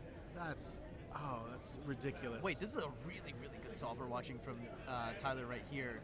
TCP recognition takes a little bit. Ben is putting his hands up Oh, as he has an A-perm to finish 21-61. 21-61. Oh my goodness. It looks like he recognized the wrong TCP or executed the wrong alg. But still, to execute the wrong alg and end up with a 21 just goes to show how skilled Tyler has become in learning all this stuff. And then, execution notwithstanding. Yeah, I mean, Tyler is like one of the more simple solvers, as he mentioned. So very interesting to see him kind of bust out some outsets right out here. He wasn't sure if he was going to do that. Now, Stanley needs to beat a 21. It's in his wheelhouse. Can he kind of lock in and do it? This is a much better looking solve than the last one. He's giving himself pair somewhat of a formation. chance, but still kind of locky. And last couple turns TCP. here. There we go. 27-10. So he's got his back against the wall. Wow, he Wow, literally which I stole literally my just phrase. copied what you said. That's really funny. That's We got it in stereo, folks. 7.1, and then What's G5 mean? That's real funny. Okay.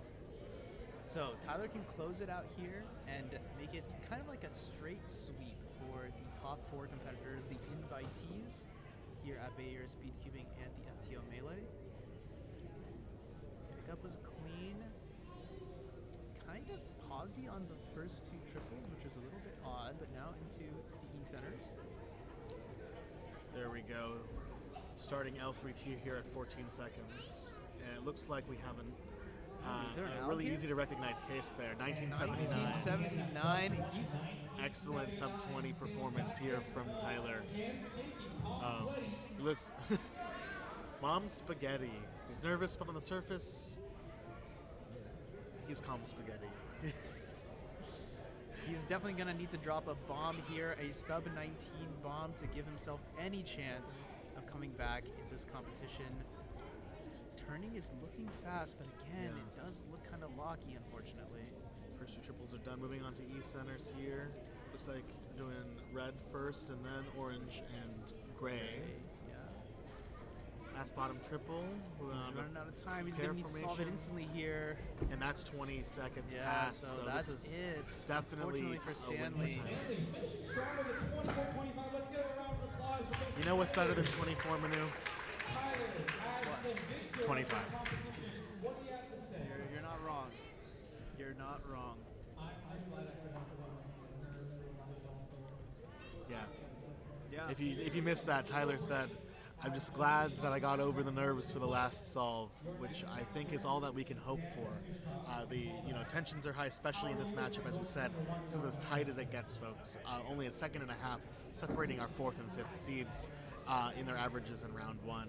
So for this to be a clean sweep, it just goes to show, what happens when you can lock in. Yeah, it was actually extremely find that. impressive to see because it was actually neck and neck. Tyler getting his first sub 20 at this competition, good for him. It kind of feels like he's finally settling down into the groove.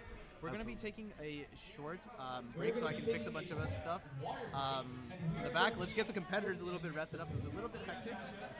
So absolutely. it's going to get everyone, because Tyler also just competed. He's up next to compete as well. So we're just going to take a short break. I'll fix all the audio issues with Ben, and then we will be right back, everyone. Stay tuned. back at 2:45.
Something now.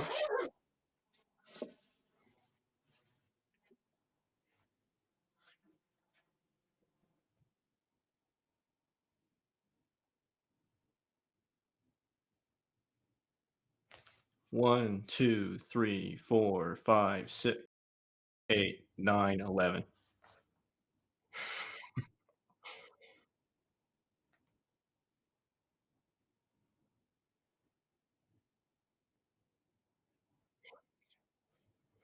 Hey, stream. Sorry, I wasn't able to give a commentary for some of those matches there, but so far things have been really exciting with these competitors, and it's really cool to see this format come back again and in person. Yeah. Okay, everyone, now that we got Ben working, we can finally have Ben kind of chime in with what he thought the first round of FTO was. Ben, you're live on stream right now. Welcome. Well, welcome for real this time. And take it away, my friend. Yeah, absolutely. So I talked a little bit about the first matchup between Dan and Calvin. Obviously, two guys that know each other really well and worked on a lot of things in cubing, and so it was pretty fun to see them go head to head. And Dan took it by quite a landslide, and we weren't really surprised by that. But Calvin had a lot of fun with it too, which is always great to see. And then the next match we had with Michael versus Jason. Both competitors from Nevada, or at least are in Nevada, and it was cool to see them go head to head as well. Jason, picking up practice more recently. Michael, of course, being a long-time solver of FTO, and with color neutral experience, so was able to win all 3 in a row for that match, and it's exciting to watch, of course. And then with the next match, things were actually a little bit closer. We had Aiden versus Jonathan, and Aiden, one of the best FTO solvers in the world, arguably the best, but it was still getting low 20s in there, while Jonathan was pulling out some sub 30 singles. So it was a lot closer than I think even I would have thought it would have expected it to be.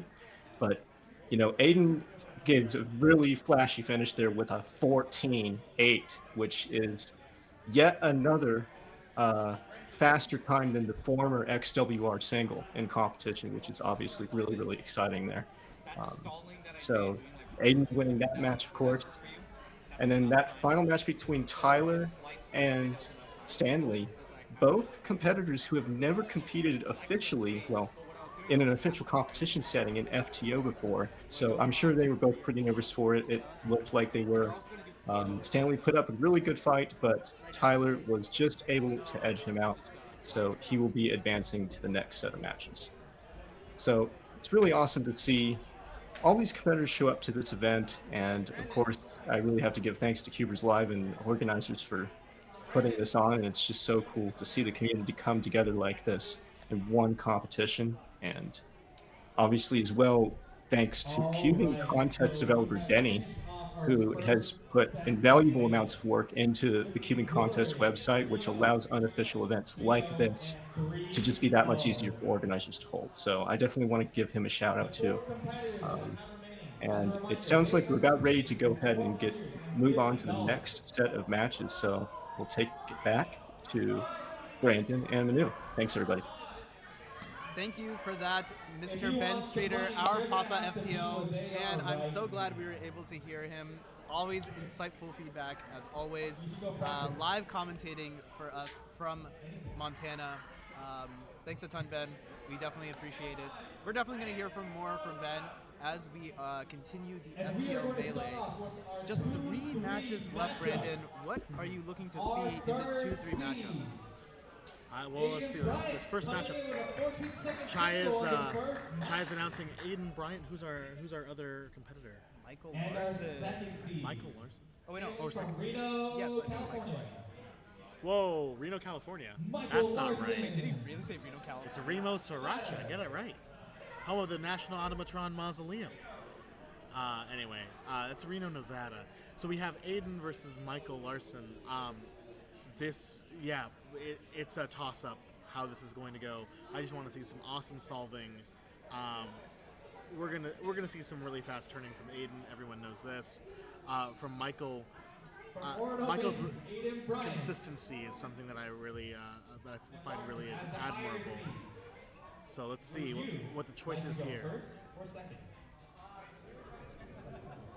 Okay, so Michael Larson opting to go second. Okay. Larson is opting to go second. Aiden, do you have any words before you begin for your opposition? So Aiden's words are, Good luck, have fun. good luck, have fun. That's what we're here to do, is to have fun. I like it. I like it. That is very sage wisdom. Here we start inspection on solve number 1 from Aiden. Here we go. And that's first center done. Looks like 2 triples. Already moving into E centers. That's wicked fast. Moving into E centers at the 8-second mark. Yeah, that's pretty absurd. We're not going to be seeing any Ooh, world that's best here, but it's like a tough L3T, but still 1704. That is nothing to sniff at. That is some amazing solving. That's extremely high quality solving, and that is going to put The pressure's on for sure. I think he's thinking about Larson whether or not can he do should have gone second. Yeah. Maybe he should have gone first. Yeah, now with that knowledge, that's going to be a tough pill to swallow for sure. Yeah, definitely. And we'll see just how Michael does. Wow, that again, was- a color neutral solver, but looks like he's starting on white, so we can actually follow along, or at least I can. I don't know about you. I think you're following along just fine. Well, looks like last 2 centers is done there. This Ooh, is, that's this a head shake of unfortunately- shame. Yeah, this is way off the pace. He's already passed 20 seconds on this solve. This one is going to go to Aiden. And Larson coming in with a Tough break.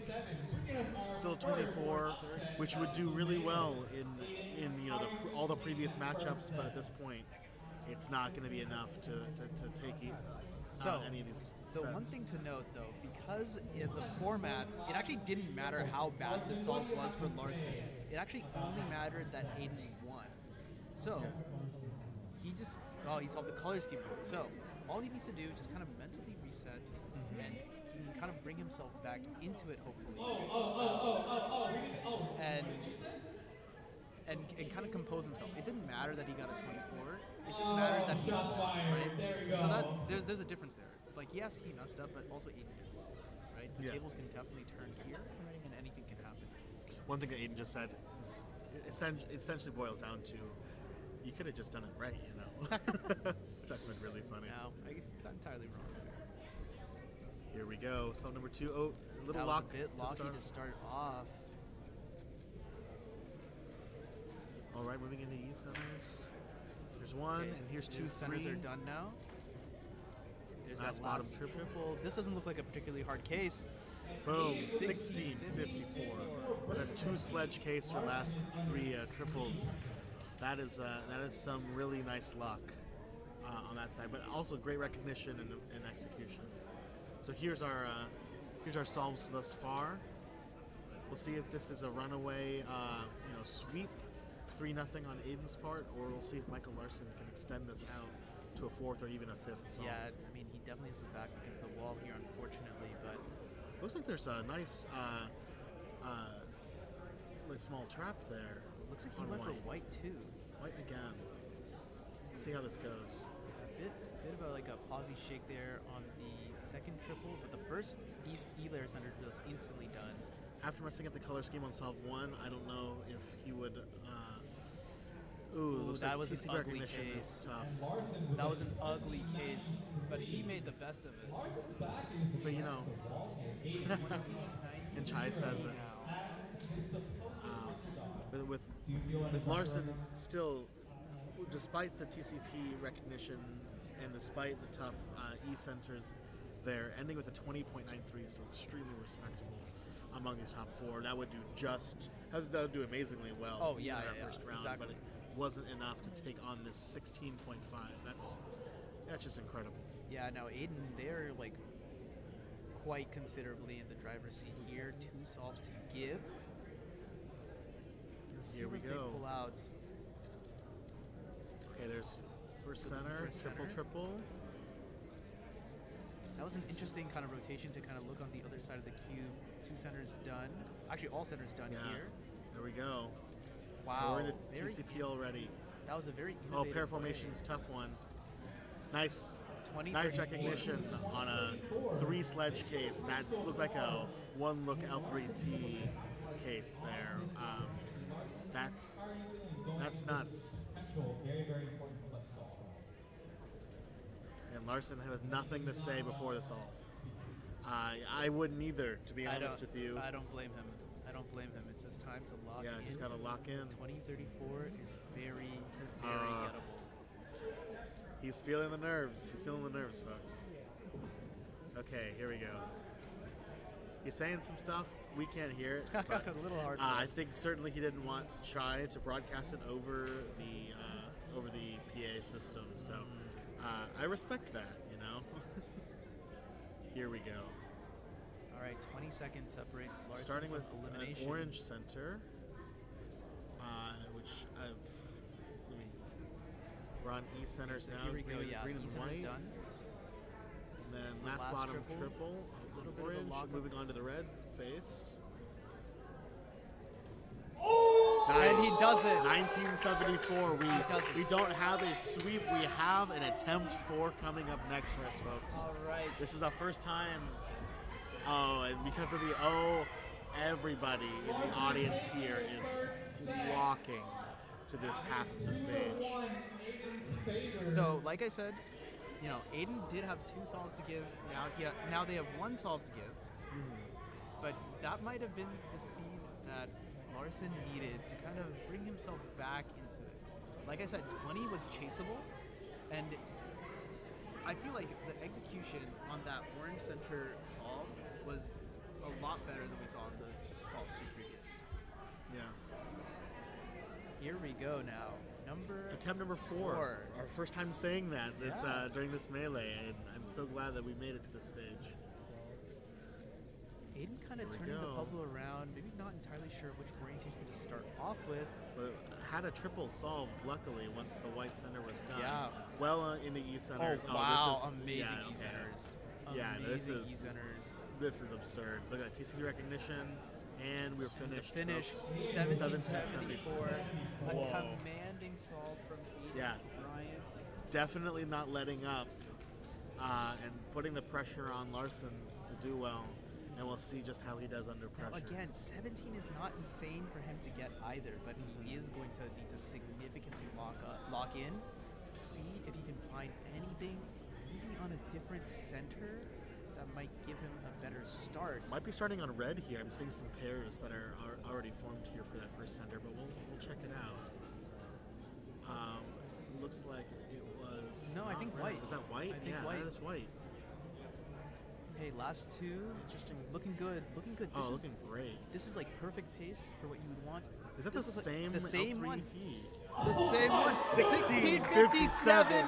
Good. Michael Larson is about to come back from 3. It's anyone's game now. It's anyone's match. Oh. Like I said, it all started with like good quality turning on that white center to where he was able to get those first 2 centers done. We felt like he was on pace. We felt like he was looking good for that. I think you're right. That was the same TCP case that he got in solve 1. Oh, I thought it was the same one that Aiden just had, but I could be wrong. I thought it my was the same working one that memory he is got in small. Solve 1. So, ladies and everyone else, we are going to solve number 5. The winner here will advance to the finals, is guaranteed a cash payout. That I don't know if they realize that at this stage. I think they're just locked into their solves, but that is true. Yeah. It's true that they are guaranteed Who's to it walk gonna out of be? here Aiden Bryant? with some dollary dues. Aiden Bryant or Michael Larson? Here we go. Oh, some tough break on first center. That What was looks like interesting, first two like some triples are RR good. prime action there. Here's the second Okay. center though. That's all Yep. of them. That's And that's we're on good. last bottom triple. Some shakiness going into L3T here, looks like. I But a mean- really like a one sledger. Yeah, that was after pure formation. That was class. Oh, and Larson shaking his head and hoping. Larson's gonna need something really, really good on this one. What we saw after Solve 4 was, his head in his hands, on the back of his head, trying to handle the adrenaline. We'll see just how well he can calm his nerves here as we start attempt 5. He can do it here. This is it. Can he find a good, just as good or better solution than Aiden Bryant? Remember, the world record holder, or the former world record holder, I guess at this point. Yeah, to finish off the first match of the semifinals here, let's see just how well Michael does. It looks like we started on white yet again. On E-centers, those are now done. Let's do last bottom triple. He's gonna need a lucky last 3 triples. He does not get it. No, this doesn't look But like the the TCP recognition case. is quick, but it's not enough for a 16. 1932. Certainly a very formidable matchup. Wow. And our Very- competitors high-fiving each other through the first set that needed more than 3 solves. It was not a runaway like we'd seen in every single very, match very previously. valiant effort. What a charge from Michael Larson here. Now, it's not all over for him yet. There is the 3rd place match where he still has a chance. He still could walk away with some cash. To claim that cash. But now we know Aiden is definitely going to be walking away with some Yes, kind of he's guaranteed dollary 2 dues. place. Now, let's quickly hear some thoughts from Ben Streeter. Wow, what a match. It was really awesome to see them go to all 5 of those solves right there. And I mean, you should expect no less from these are some of the best FTO solvers in the world, and it's really great to see. And, Aiden starting off really strong and Michael a little bit behind, but managed to catch up, get a little bit more of that steam that he needed to take Aiden on those solves 3 and 4 right there. And, Michael is honestly one of the best in terms of mastering nerve control and competition that I've seen with FTO. And, this match really proves that, I think. And he didn't quite get that last solve that he would have needed to guarantee a spot in the podium, but, he still has that chance later on. So we'll have to see what happens with that. But, very exciting to finally get in these top 4 matches here. Like, fireworks are going to go off. So let's take a look at the next match with the next 2 competitors. Thank you, Ben, so much with your sideline reporting. Sideline, it's a really far sideline. It's not quite in earshot, at least, but nonetheless, very much thank you for that. Something I'll note, everyone, Aiden Bryant actually ended up getting 17-11 average of 5 on that.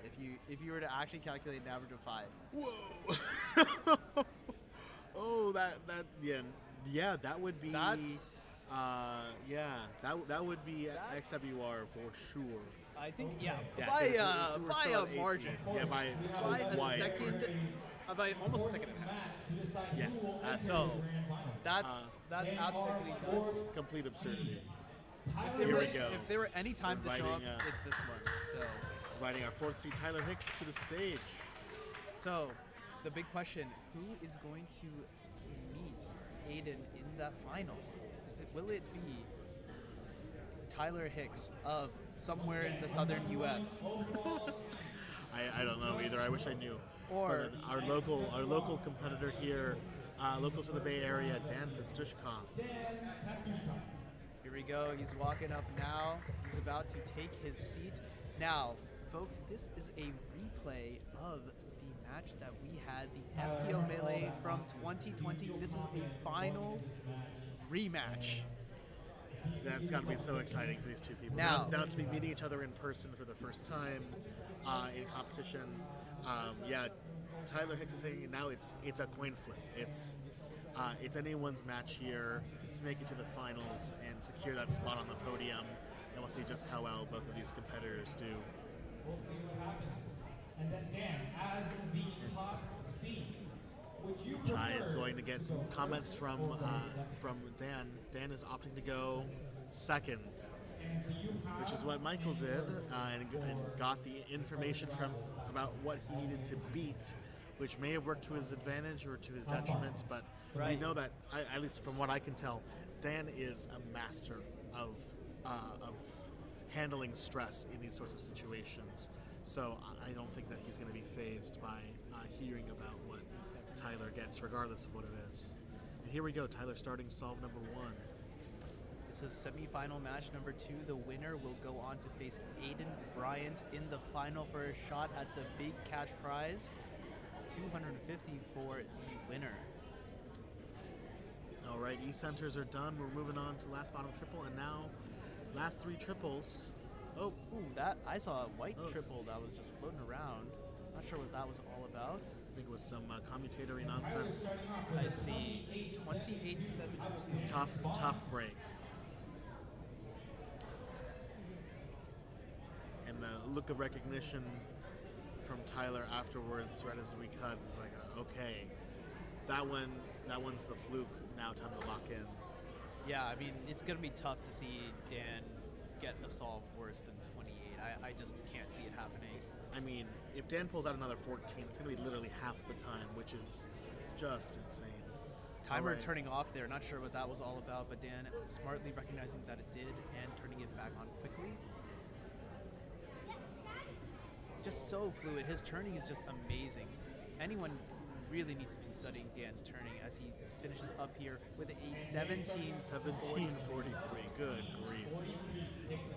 Yeah, his method of doing last 3 triples can be easily summed up as do nothing particularly special. You don't have to do pair formation as normal or with OPF, and avoid 2-flip.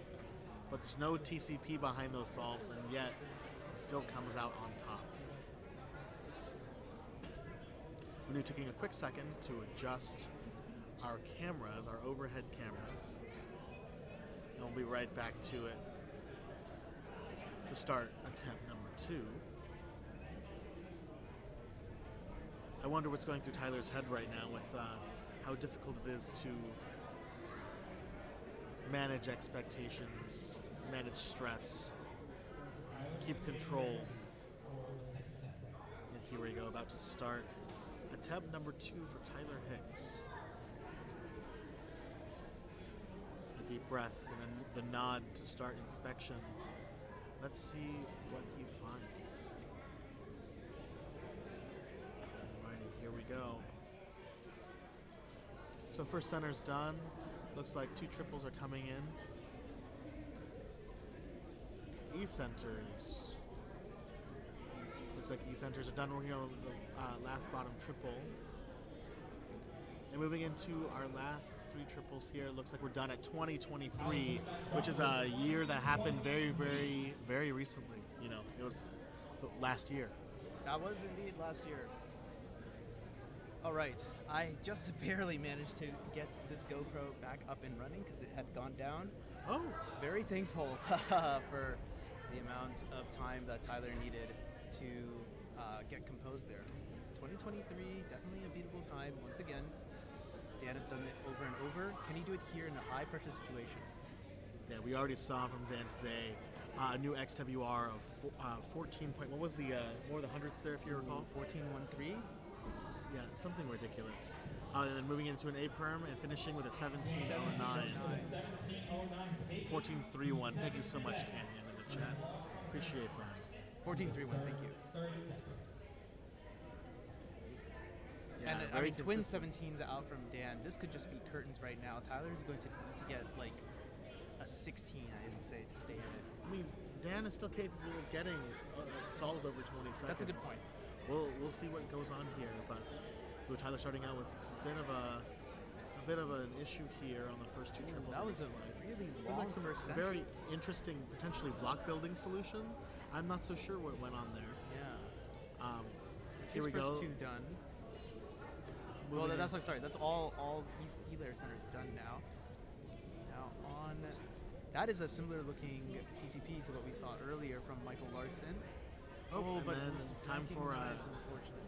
a commutator here to finish off 32-72, and I would be surprised if Dan were to get a time over that, but certainly anything is possible. We've seen one pop already amongst these four solvers, but thankfully nothing in the melee yet. It should be smooth sailing for Dan. He's still taking some time to hone, still taking himself very seriously. Yeah, Maybe definitely. we'll see a third 17. Yeah. I mean, he's just definitely not taking anything for granted here. If I'm him, it's just like trying to turn composed. All right, first center's done. Moving on to the first two triples. There's one and there's two. Moving on to E centers. Wicked fast. Yeah, just amazing turning. Oh my word. And there's a last bottom triple done. Moving into pair formation and done. 15-85. Dan takes it in three to just completely clean it up over Dan and Tyler rematch. coming into a big hug. Embrace there. Big embrace. Looks We like love they're to going to see be taking a photo in front of the table. And I think that's going to be our cue to our remote correspondent, Ben Streeter. Papa, what do you got for us? Wow, it's so cool to see these two competitors. Like we were saying before, they were the final matchup in the FTO Melee from years ago, and it's cool to see them come back again for the rematch. And Tyler was the one who won that competition before, and now Dan has come back for revenge and beaten Tyler out in this match. So he will be advancing on to the final battle for the first place spot. But it's not the end for Tyler. He's going to be competing against Michael in the third place spot. So we'll see what happens with that. But, overall for this match, both solvers, I think Dan, really didn't even have to put in his best effort and, still pulling out 17s in that 15-second solve. It's insane. And, Tyler may have been a little bit nervous, but we'll see if he can come around later on in the next match here. So, yeah, we'll move on here to the third place podium match. All right, Ben, do you have any predictions? Who's going to win the third place match between Tyler and Michael? Well, I am wearing my Team Nevada jacket right here, so I think I have to give dibs to Michael for this win, but we'll see what happens here. Yeah. Reno Cube Club represent. Thanks so much for your commentary, Ben. Let's move on to our announcement of Michael Larson now taking the stage.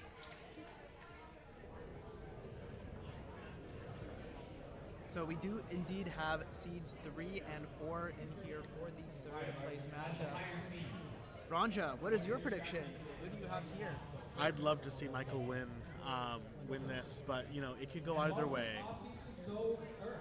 Larson choosing now differently to go first and get no longer with that information hanging over his head about what time to beat. I think this might work to his advantage, where he is going to be setting the bar rather than following it. All right. A nice poised, quick to be ready for inspection. That's the kind of thing that we love to see from Larson as we start solve number 1. It looks like a white center start. Moving on here to east centers. That was a good looking last two centers. It's really nice. And the TCP recognition quick. That's a 1663. Great start. Great start from Larson. Amazing start. Hopefully he gets 3 of those, if not even more of them. Now moving on to Tyler, solve number 1 of this third place matchup for FTO Melee. As a reminder, the winner of this set, the best 3 of 5, will not only ascend the podium, a take home a cash prize. Yes, indeed. I believe that cash prize is $100. That's nothing to sniff at. That's some good buckaroonies. I called them dollary dues earlier, and now we got buckaroonies. Let's see how many of these we can get. Tyler, 2054. Also a year, but it's in the future. You're having way too much fun with this. I'm having a quite inordinate amount of fun with this particular bit, and I'm going to keep it going just to see how much it potentially annoys you hours from now. Hours from now, I'm not going to be able to stand it. Minutes from now. Michael Larson up 1 solve to 0 over Tyler Hicks in the driver's seat, feeling good, putting his first foot forward towards that third place finish, bronze medal. A nice 4-second difference there. It's got to feel pretty good. As we finish E centers, moving into last bottom triple. Now into pair formation as part of last 3 triples. Looks like TCP recognition, and we're done. 1865. I feel like what really is separating, like what really separates competitors is that last layer. That The last last 3 three triples. like the pairing and TCP or whatever algorithms they all the do. recognition that's involved with it, and being able to strategize and choose when to sledge, when to hedge, exactly how you want to pair things up. There's many ways of being able to get this stuff done, but it really comes down to the individual solver's approach and how much they've been able to hone their skills. Some difficulty in the E centers, it looks like. Yeah, it looked like he was making good progress, but then it kind of just stalled out, unfortunately. Now on to last 3 triples. Doing some commutatory stuff. 25, 35. That's gotta feel pretty tough. A 6.5 second margin between the two on that second solve. That's gotta not feel so good for Tyler, but it isn't over. So it really is not over till it's over. Yeah, I mean, but perhaps this is exactly what Larson wanted going into this when he wanted to do some solving first as the number 3 seed. Alrighty, taking another look there at the puzzle right before starting the timer. I think to secure the approach right upon pickup. Got E centers finished. We're looking at last bottom triple. And the last 3 centers here, last 3 triples here. That's some kind of solution. That was a long solution. A long L3T. Dare I say it? Larson may have left the door open for Tyler Hicks. As someone who knows well that he was not raised in a barn, this is very alarming to see from Larson. But I mean, we'll see how things shake out. All right, so there's that. I thought it was a funny joke. I honestly had no idea what you're talking about. There's that first center. Now on to E centers. Last 2 of them left. That's all wrapped up now. That's bottom triple.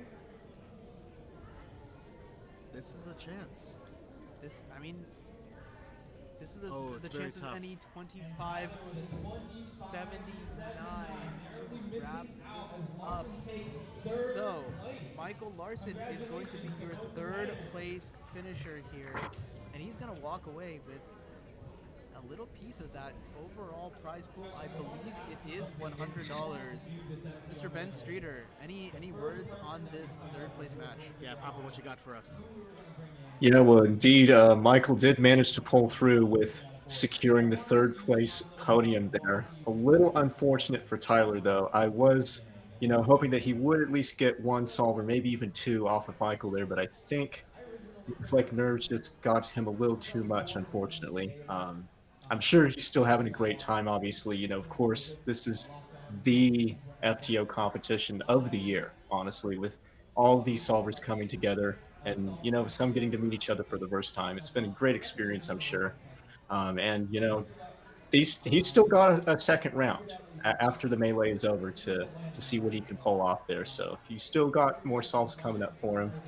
But, obviously, congrats to Michael on the 3rd place finish. I'm super happy for him, and it's really exciting to see him podium. And he's kept the streak alive with this podium position. He has managed to podium in every single WCA competition where he's competed in FTO, and he's still keeping the streak, which is just incredible to me. So can't wait to see what comes in the future for him and for FTO. So, All but right. enough yapping. We got to move on to the final match. Well, so, Ben, I think we're Frick, going to take take it away.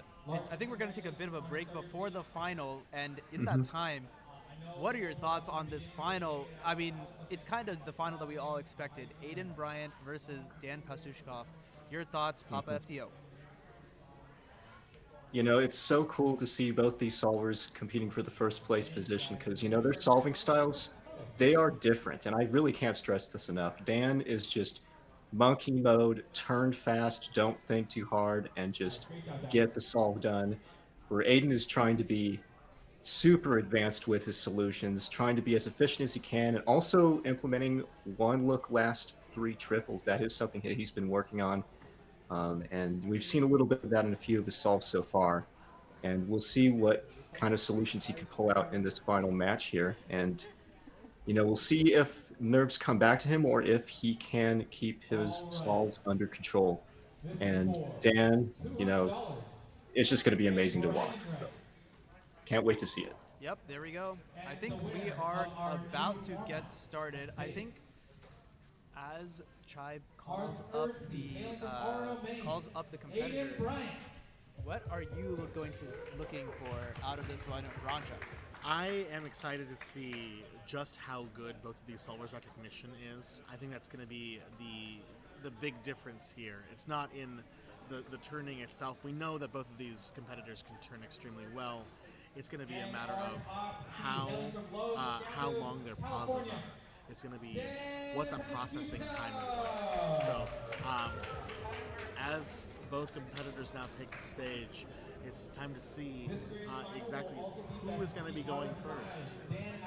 Yeah, there you go. We have a little graphic here to introduce them. Now note that those personal records are for 4x4 because it's the closest thing that I could find. But this is going to be Aiden Bryant. And on the other side of the aisle here, we have Dan Pasushkov, the double world record holder in this event. One of the best to ever do it. Yes. And this is going absolutely. to be an extremely close matchup. Dan deciding to solve first and kind of just get the nerves out of the way. He doesn't want that extra knowledge of knowing what Aiden got. Here we started. The final is starting, everyone. Buckle in. What do you see here, Brandon? Anything of note? These are completely different scrambles. Not particularly. There might be part of a triple that's there, but I mean, monkey mode does not care about what's past that first that first center there, and monkey mode is certainly working out for him. We're already on last bottom triple, now into pair formation stage. This is just incredible to see. Now ending just, with our A yeah, perm. the classic A perm. First solve is a 1965. Yeah, 1965. I feel like it was a little bit of a rougher start for Dan. Like, he started off sluggish, ended up getting into it, was able to pull out sub 20 in the end. But I'm wondering if that room is going to be enough for Aiden to sneak in a solve that's faster. The door is certainly open. So let's check this out. Looks like first 2 triples are now done. Yeah, here's what I mean. Oh, I mean, those man, centers were yeah. so fast. Aiden is so far ahead of Dan right now. That recognition is just absurd. And a 15 second solve. My God. 21 to steal the Wow. first set. That is, that's incredible. That's just nuts. And, you know, just like Ben mentioned, that is really the difference between the two solvers right there. Dan choosing for that simpler solution on the first center, whereas Aiden doing something a little bit different to try and preserve some pieces and kind of make the rest of the solve that much more fluid. This is a treat that we're watching right now. That's always the question of the trade-off between how efficient do I want to be, how much extra do I want to know, and Dan solving goes to show that it's not required in order to do well. That's a pop. But that's a corner cap pop. That's a it looks corner like. cap pop. It's probably the easiest one to fix, but he is going to have to fix it, otherwise he's going to get a DNF. There's only one correct orientation. Boom. 24. 52. Despite the issue, still of 24. Oh, did he have an additional piece pop there? An internal? Oh, and it's a magnet. A magnet? A magnet popped out of the corner during the solve Wow. too. Wow, of all times to have a hardware failure, this is The door is certainly crazy. wide open on this solve, and Aiden could take this and sweep this now potentially. Folks, here is where things stand. Aiden Bryant is up one solve over Dan Pasushkov right now. They have their second solve coming up here. See a little bit of shakiness here in inspection, and the nerves are certainly taking root. Yeah, definitely the hands are shaking a ton. Moving indoor. Yeah, there we go. Last bottom triple. And This looks like a simple recognizing case. L3T all in one go. That's nuts. Who would have ever thought that, 4 years ago, or even 6 years ago, when Ben Cisco was being developed, I don't think that anybody would have foreseen being able to look at the last three triples and be like, oh, I recognize this case, and then just do it. That is absurd. Yeah, this is crazy. This is it. Dan needs to get this solved in order to stay alive and get first place. He's going to need something really good here. Cannot give Aiden even the slightest chance. I don't know. We could be seeing another 14, but who's to say? Oh, wow. It looks like he kind of got lost there at the end of first two triples. A couple pauses here and there. Nothing solve ending. No, this Oh, doesn't but look yeah, fantastic. monkey mode. Here we go. 1579. My God. Dude, it doesn't matter if I say that it doesn't look fantastic. He still managed to get something out of there. Is that going to be enough? That is the biggest question. I sure hope so, because I'd be personally rooting for Dan. I've known Dan since his first competition, which is one of the old Bay Area speedcubing competitions that I organized 10 years ago. I'm just seeing his meteoric rise in this event and seeing what he's been able to contribute is incredible. But One more solve. Aiden is no chump. Oh Wow, Oh what wow! was that weird lockup? Insane lockup there. Yeah. The turning This could bring still us to looking attempt pretty number fluid, 4. though. Yeah, are we gonna see a solve number 4 here? What was that finish? 1563. That's it! By the narrowest of margins, By 1600. Aiden Bryant has won. With a 1563 to 1579. That is it, folks. Aiden Bryant is your winner of the FTO Melee. Wow. I want it to be mentioned before it gets caught in the hysteria of everything else. But we saw a 17-11 average. Yes. From Aiden Yes. in that five solve matchup, and having a 15-16-15 showing up. This may spell something truly incredible for the final round here. Yeah, that's nuts. Absolutely nuts. That will round out the FTO Melee for us today, but we cannot end a match without hearing from our dear friend, Ben Streeter. Ben, your thoughts on this match and the FTO Melee as a whole? Hi, Ben. Yeah, absolutely incredible showing from this final match, of course. Both Dan and Aiden, the two best solvers in the world, going head-to-head. And Aiden still managing to get a sweep off of Dan. Absolutely ridiculous with 3 really, really good solves, all sub 17. That mean of 3 would actually be 15.86 if you were to work it out. So that is crazy to get a sub 16 mean of 3 in those final 3 solves there in the final matchup.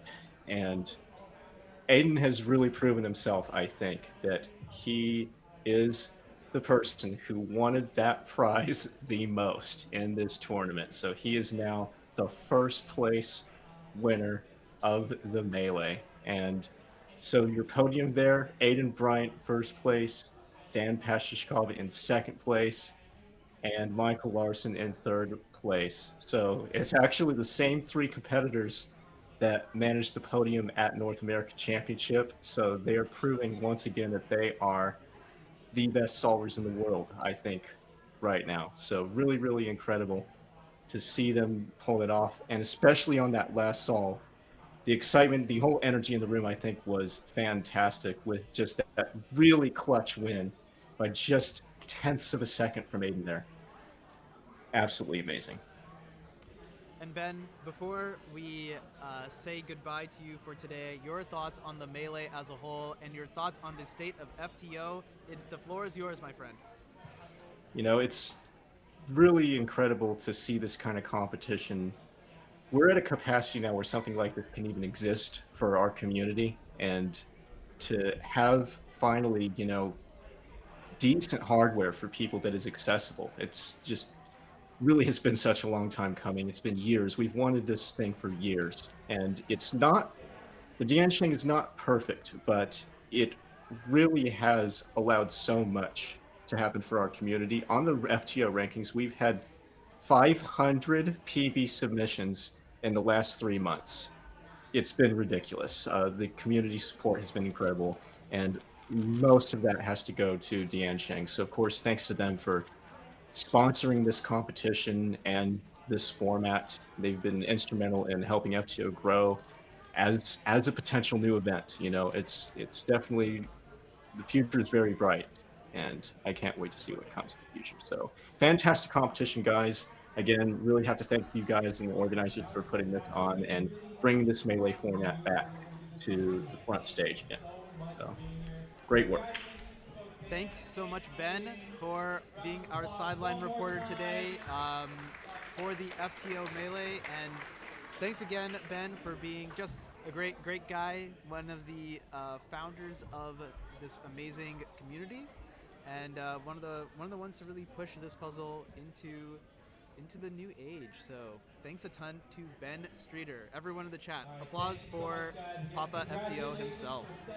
Absolutely. And stay tuned for the final round of FTO at this competition, because there is more to come. Indeed. And with that, we now also have 4th place finisher Tyler Hicks himself. Tyler, tell me about your experience taking part in this competition. So, okay, this is my first competition with FTO.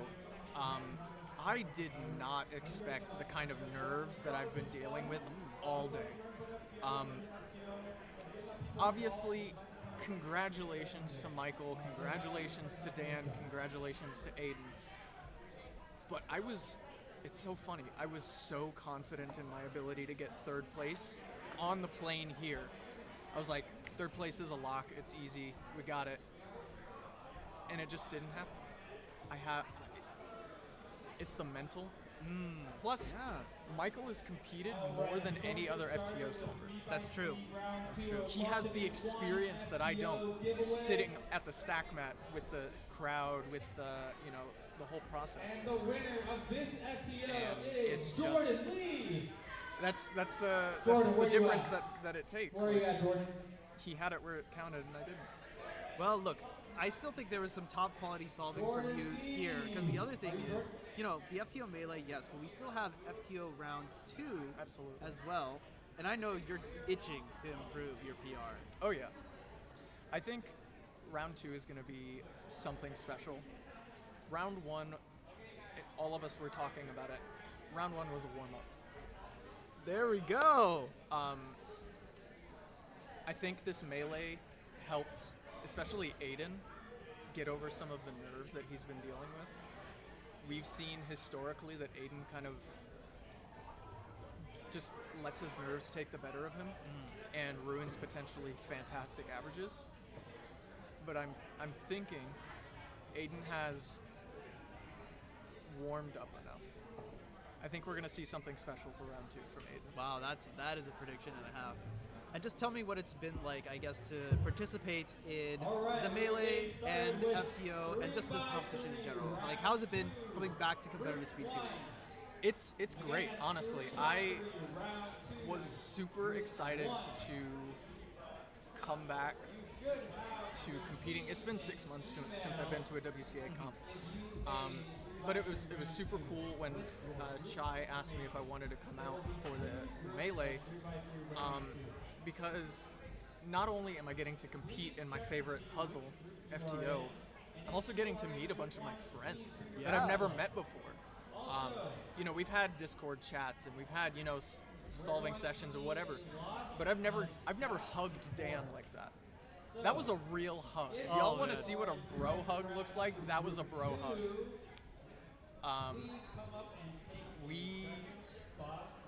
It's just been great. I'm super happy to be here, and I'm super excited for round 2 of FTO. So yeah. And we are super happy to host you, my friend. It has been a class act from you, and I'm sure we're going to see some amazing solving in FTO round 2, which I believe is going to happen after. I actually don't know what's going on. I've like completely lost track. I'm not sure all either. in on FTO, so Yeah. I don't know what's going on. I don't know if it's 3x3. I don't know if it's 2x2, square one. It seems what like have too you. many people for FTO. Yeah, I don't think FTO is happening now. It'd be insane to have FTO like back to back, right? Yeah. But whatever it is, I know we all need a little bit of a break before we continue the rest of the competition. The live stream is not over. We do have the rest of the competition to bring you, including 3x3 finals as well. 3x3 is really taking a backstage here today. Yeah. Kind of nuts.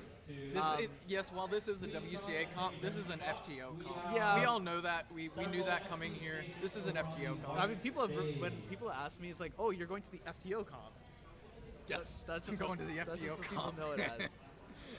In any case, we will be taking a short break so we can all collect our voices, kind of calm down a little bit before we get back into the swing of things. I'm going to leave you with a couple of ads to thank our sponsors, as well as CubersLive, the production company that puts it all on. So hope you'll stick around for that and tune back in just a couple minutes. Thanks, everyone. CubersLive is your home for all things speedcubing. From exclusive interviews with top cubers and personalities, Dylan Miller, Maddie Nava, Tommy Cherry, to highlights from major competitions such as US Nationals, North American Championships, and the WCA World Championship, to podcasts you can listen to while commuting, studying, or even cubing, and of course, live streams from all around the Western region. If you'd like to support our efforts to make speedcubing exciting and accessible like never before, consider subscribing to our YouTube channel. Thanks, and enjoy the rest of the broadcast. Hey, we are SpeedCubeShop. We are your one-stop shop for anything cubing or puzzle related and have something for everyone, beginner or pro. If you want the best of the best, allow us to lend you our years of experience and consider one of our premium setup speed cubes. Our team of experts will dial in your speed cube by applying lubricants and adjusting the settings so that when your cube arrives, you're ready to start crushing your PBs. Have any questions? Our team is available via phone, live chat, or email to help get you on track. Tap the link to find your next challenge or upgrade and enjoy what we and many others consider to be the best shopping experience around.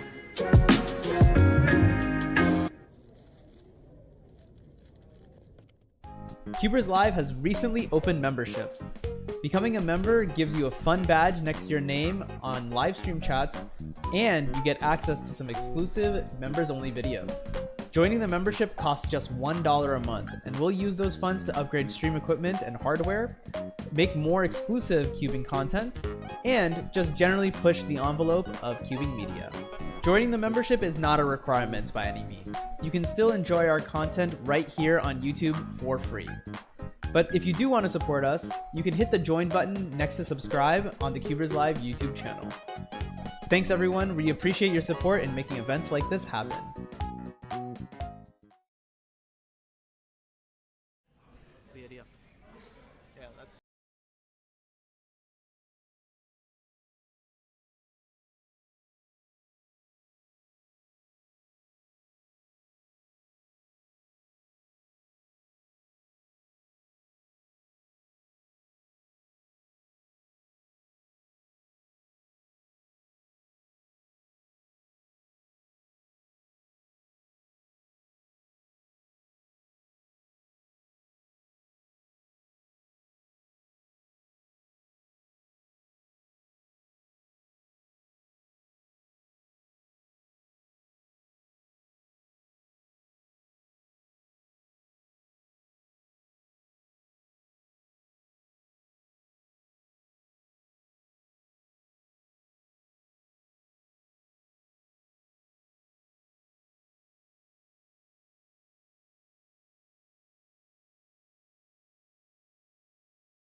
All right, we are back. I'm here with Cube Pianist.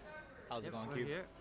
Cube, I don't think we had time to discuss the FTO Melee yet. But from your perspective, how was that? I mean, the beginning wasn't as exciting, I'll be honest, because like there Right. were the sweeps, Mhm. but afterwards it got really tense, especially when it was comebacks, right? When there were some really close matches. Yeah, that was crazy. In particular for me, I don't know how much you guys talked about it before, but the Michael Larson versus Aiden Yeah. Bryant semifinals match, where Larson nearly came all the way That's back. insane. That was insane. But that was a whole lot of fun to watch.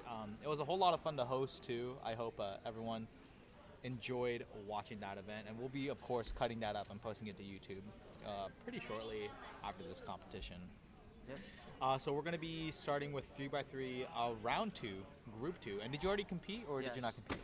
I did. Okay, got you. And how did you feel into your solves? Pretty bad. Oh, really? They're all really bad except for one solve. Really? Yeah, I guess me too. Like, they weren't really spectacular, but you know what? Yeah, 100%. Or I shouldn't say 100. Like 99% sure I didn't make finals. Oh, I think Not 100% I didn't possible, make yeah. finals either. Yeah, I guess there was a friendly little match there where we could have went back and forth, huh? I don't know. Who won? I got like a 10 probably, average. Oh no, I got like a 11 average. Oh, really? It's like it's not possible. So you got smoked? You got smoked? I choked all my solves. All right. So getting ready to start 3x3 round 2, group 2. We have fast. You got this group. He's trying to peek at who's fastest group.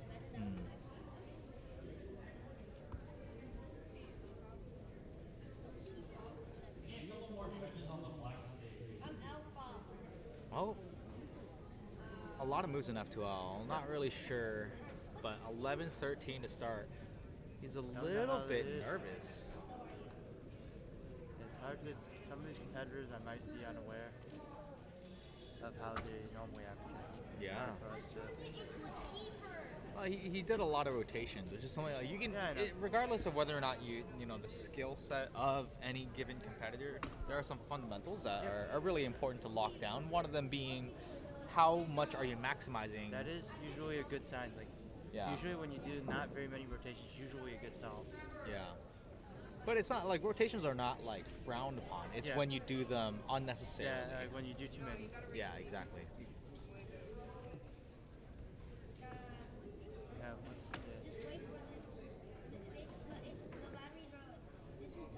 Setting up his phone tripod setup.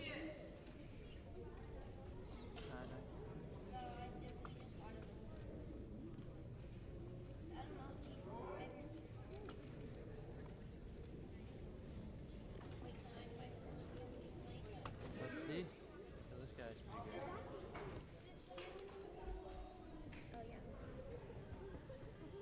Oh, very methodical turning there. pretty I good. like to see the smooth solving Olo. That's pretty nice. Wow. Fantastic solution. The last layer, that last layer could not have been longer than just a couple seconds. Yep, that's pretty good last game.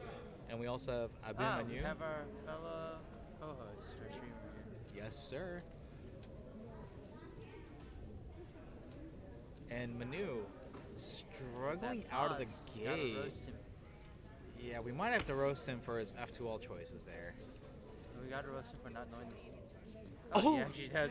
He knows the ZB. I was gonna joke that I was gonna roast him for it, and yeah, he knows it. Oh, I was like, oh wait, God. he's actually doing it. He got 1652. Not bad. Someone's asking, Squad is after this, if you saw, right? Yeah, Squan will be after this. And then we'll be wrapping up very shortly. Yeah, we'll have all the finals. 2x2 finals and FTO finals and 3x3 finals, yeah. And 3x3, Yeah. We have already.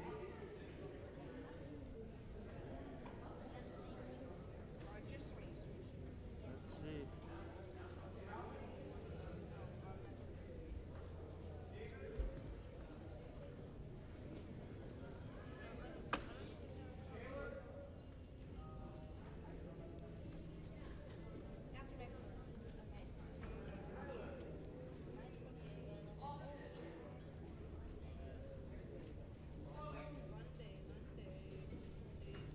faster. I love the smooth turning, very methodical. Pretty good.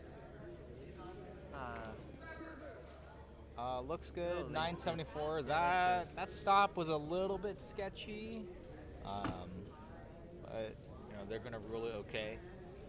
It was close. I think when it gets that fast, especially, it gets a little bit close for sure. It's hard to tell. Yeah. Last layer was a little move heavy, it felt like. It was move heavy, but the execution of that last layer was good, right?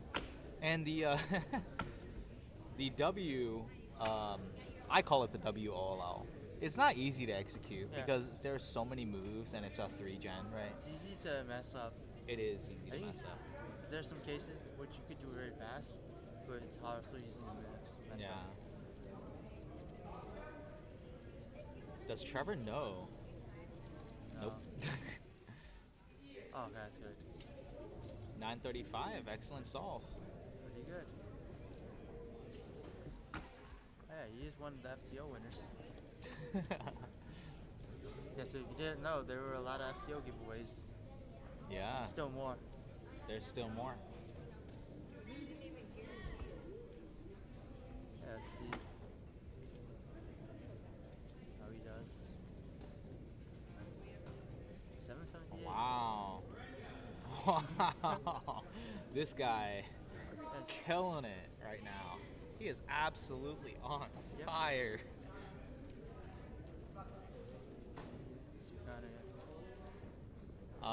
I'm pretty sure that single is his PR as well. Probably, yeah. Wow. He's just been on fire. Every solve has been great. Yeah, I mean, yeah. he's pretty, Every he's solve's also been intentional. Kind of cool YouTube person. He's a what? He makes some YouTube videos. Oh, does he? Yeah. Oh, okay. Because I remember seeing he made one of time base. Oh, that's him? Yeah, he made it has like quite a bit of views, yeah. Oh my goodness, I did not know that. Alright, we see he was one of the... Alright, and just as the shirt says, just do it. We'll see if he can just do it. Yep. That lockup. 1461. Lockups are killer. Yeah, lockups will be killer for sure.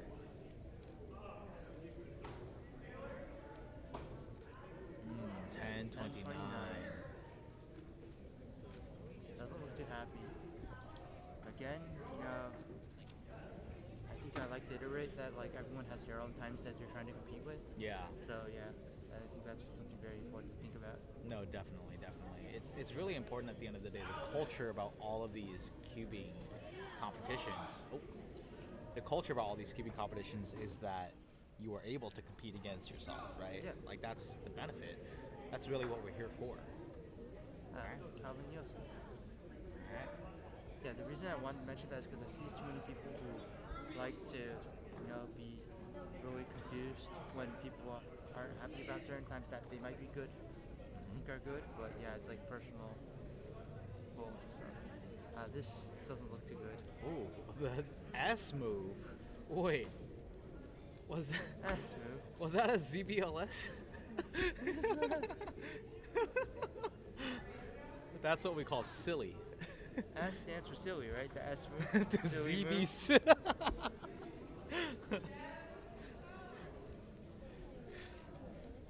Yeah, let's see. This guy's 1208. didn't look like Biao was actually the best, but yeah. That was hilarious. I was like, what is he doing? Yeah. I originally thought he just solved his cross edges incorrectly. Yeah. But I don't know. I saw that soon come out of nowhere, and I'm like, maybe. Maybe that was intentional. Are they? They're still, yeah, I was like, they're still in this group. There's definitely, yeah, and there's still a couple more to go. I was just checking because, like, it's been they're trying to do their best. The runners are trying to do the best to get faster people on the stream. Yeah. So, yeah, sometimes that's why we have a little bit of a wait.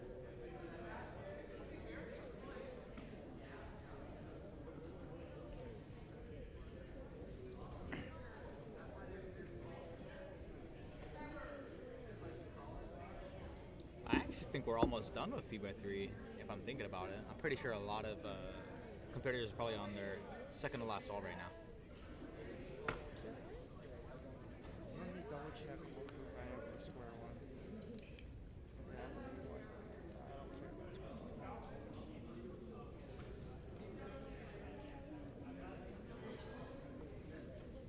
Yeah.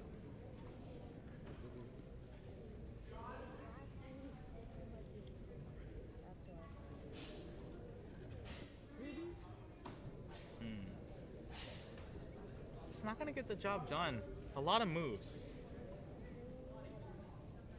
One of our delegates, Ruby. Pretty quick too. She's very fast. You'll also notice that she turns very slowly as well. Yeah, you don't always have to turn fast.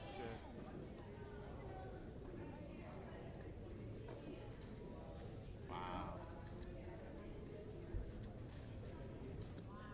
Yeah, not bad at all. 10:22 for Ruby. Opposite of me, I just turn very fast. Yeah, no, she's definitely like the exact opposite of a lot of other people. Yeah, I know. Definitely, as you can see, there's different styles. I mean, there's no one way of getting faster. Yeah. Let's see.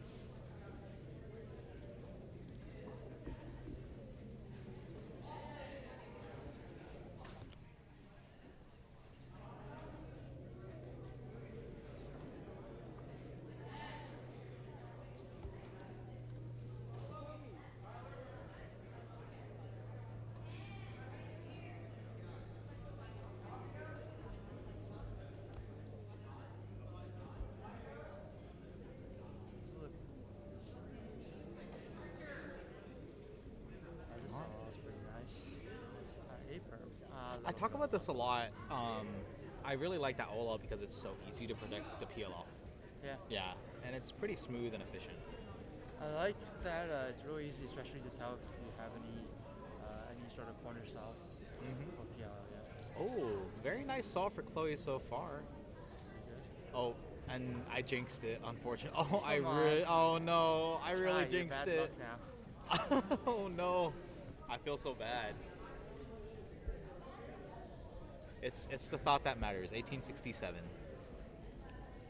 Excellent work.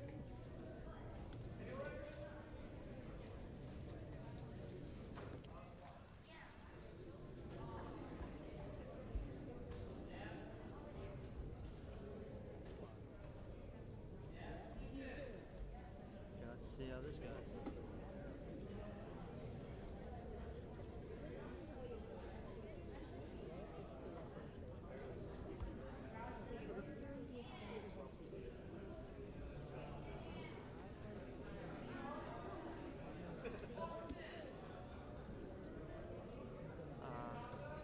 Wow. A little bit of mess up on the G perm. Extremely lucky on all of his solves thus far. Yeah, I know, but yeah, I saw there's an execution error. Yeah. And yeah.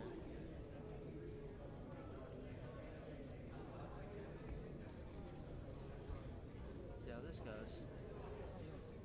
Oh, you know it's bad when you start leaning on the table.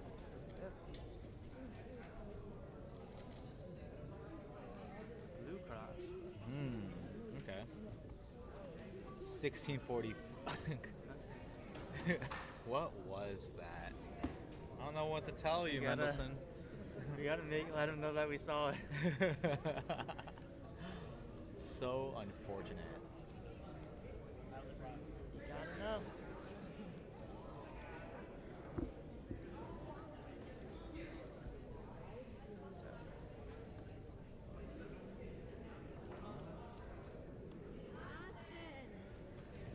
Yeah, we have Austin.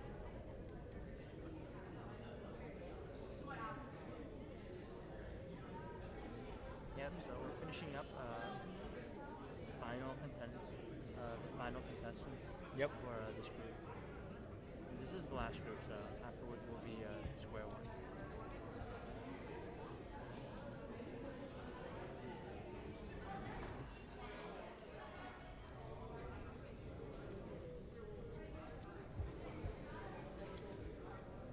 All right. 1341, not bad. And we are about to transition to square one. Yes, I am in actually the very first group, so. Yeah. We'll have to So see. we will be taking a short break. As This one, by the way. Very the ZB that you got. 10 moves. So Manu said he got a ZB that he couldn't predict the AUF for, by the way. I don't know the ZB, but I do know the case. Diag. Oh, that is not a. That's also 10 moves. Well, yeah.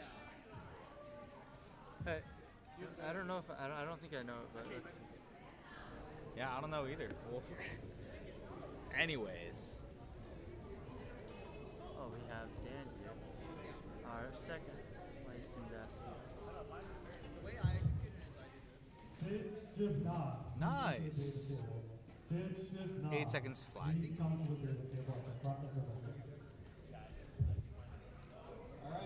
Alright, thank you guys. We will be right back. Hey, we are SpeedCubeShop. We are your one-stop shop for anything cubing or puzzle related and have something for everyone, beginner or pro.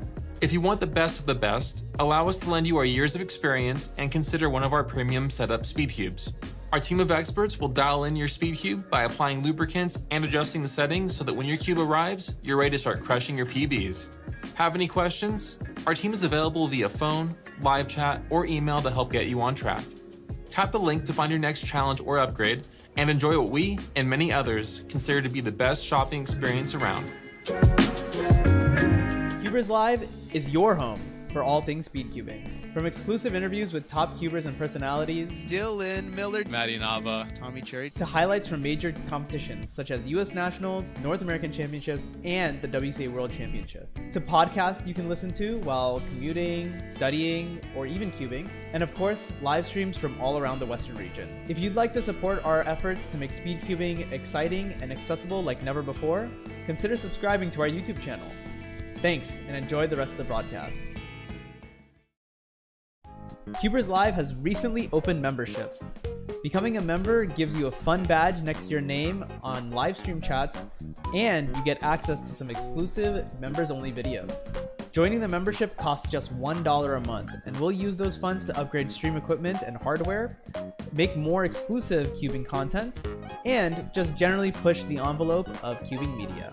Joining the membership is not a requirement by any means. You can still enjoy our content right here on YouTube for free. But if you do want to support us, you can hit the join button next to subscribe on the CubersLive YouTube channel.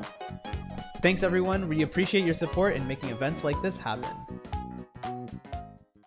We could do a live one and then cut it up and post. We could try that. I don't think that would work well though. It wouldn't be very good high quality. No, it wouldn't be the quality that I want from a perspective. Yeah. I don't want to cast Squan, dude. Well, no, see, look. Here's what we do.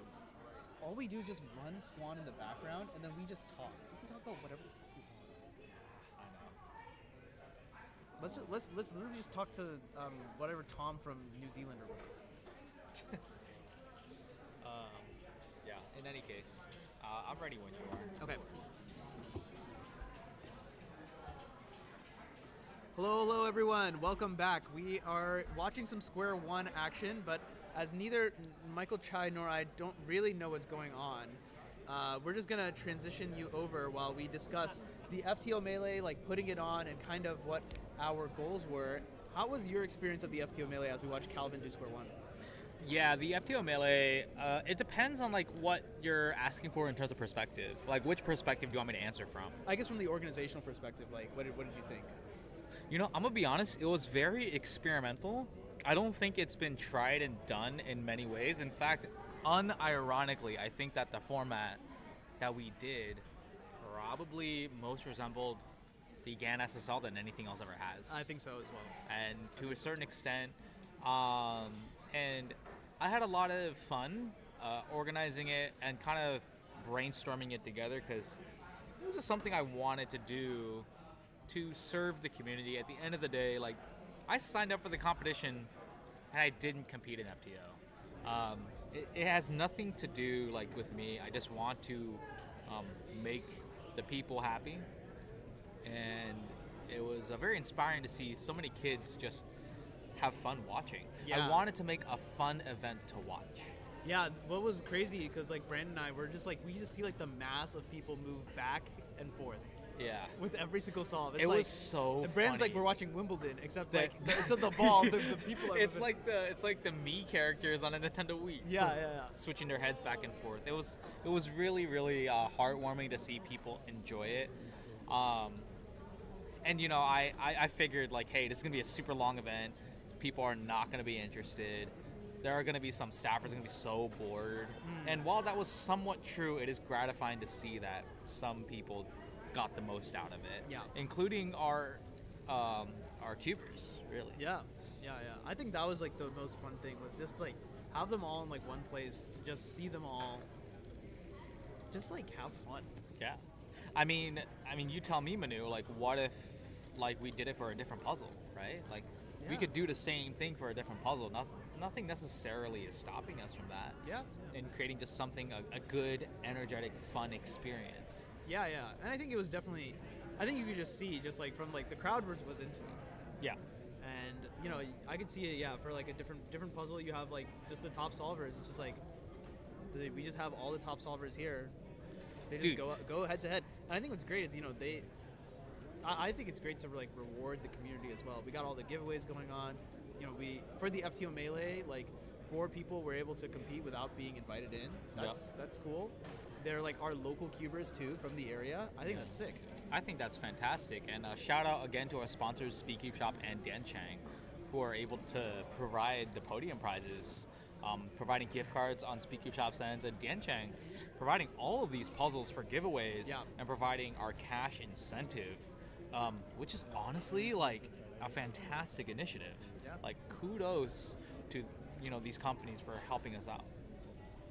Yeah, and I think it was great to see that that there was support on their end as well, to kind of try the format that is a little bit more experimental at the end of the day, where we didn't really know what was going to happen. And you know, obviously like we kind of like could hedge a little bit because we have like the best FTO solvers, right? So we were definitely going to be something cool. Yeah. I mean, that last solve from Aiden to clinch the entire thing.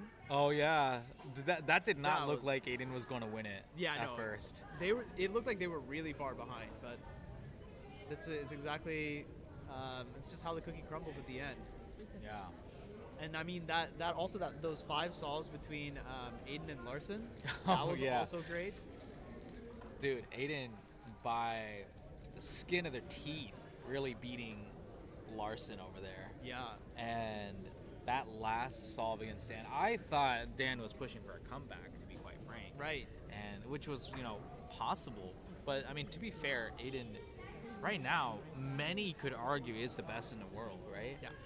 So as much as they were the 3rd seed, it was neck and neck. Yeah. It was a toss-up. That's what makes the Melee so interesting. Yeah, definitely. And I think it's also great that something that's interesting that that Tyler was saying, Aiden is just getting started. What was it? Aiden is just getting started, and that they are. Tyler thinks that Aiden is now settled in, so we can see something very magical happen in solve numbers 6, 7, 8, 9, and 10 in round 2. Oh, really? Oh, okay. That would be interesting. That would be cool. Interesting premonition, as we call it. That's a good word. That's what I should have called it when he was talking about it. Yeah, and I thought organizationally from the FTO Melee, I would like to hope that the stream side turned out decent. It was really fun. We wanted to bring and involve Papa FTO. Oh yeah. And I think when we were once we figured out the audio issues, Ben was fantastic. I love hearing from Ben. He has like a really interesting insight into everything, both as a competitor but also as like just like the face of the community. Yeah. So and it was awesome for us also because we got to try out the remote casting type of format, which was really, really cool. Yeah, and the only minor hiccup was it was really just a minor hiccup at the end. Just figuring out that audio stuff. Very simple fix. Yeah, so that was always great to see Papa stay involved there. And we honestly wanted Papa to come here, but unfortunately wasn't able to make it. But anything we could do to keep him involved. Oh, definitely. And I think great for FTO as a puzzle too. Yeah, I mean, it is just a fun puzzle at the end of the day. It's just fun. If you haven't tried it before, you know, it retails very cheaply. Yeah. So I would definitely consider it. Yeah, I mean there were definitely like people in like the chat. Yeah. That were like, I want to pick this up. It looks fun. Yeah. I did like my short explanation of Ben Cisco, and it's like I understand this. Yeah. It's not that, and yeah, it's truly not that bad. And then, yeah, so we were talking about watching Dan versus Aiden and how Dan had that unfortunate corner pop. Yeah. That was really unfortunate, but the thing is, the hardware has improved so drastically right now, and it is only going to get faster and better, and you know, it's going to be awesome. We're going to see how the hardware field stacks up in the future. Yeah. Like, who knows? Maybe Diancheng will make a version 2. We really don't know. Very possible. Maybe that's our little wink to Diancheng. Well, But I mean, now they got a lot of testers out there too, right? Yeah. To see like, okay, what works, what doesn't work. I mean, next time they make an FTO, they're definitely going to deal with the popping. I think that's definitely for sure. Oh, for sure. However, when you look at so that's what's interesting about an FTO. When you look at the internal mechanism, it is impossible to put back together when it pops. Yeah, it is. It is a nightmare. Like, it is definitely harder than a 4x4, isn't it? I think so. I think it's harder than a 4x4 to put back together. And if you're new at putting together a 4x4, that's hard already. Yeah. I think as just a spectator watching the FTO Melee, I just had a really good time watching everyone have fun. I think that the FTO Melee is a perfect environment for someone like, you have to qualify in on a lower seed, right, but still come out on top, just as Aiden suggested. So Aiden qualifying as the 3rd seed, but still winning the entire event. Yeah. All right, and it creates some level of parity because the it's just like, I wouldn't call it F1 per se, but kind of hybridizing a lot of different components of a lot of different spectator sports and kind of homogenizing it into something of our own, really.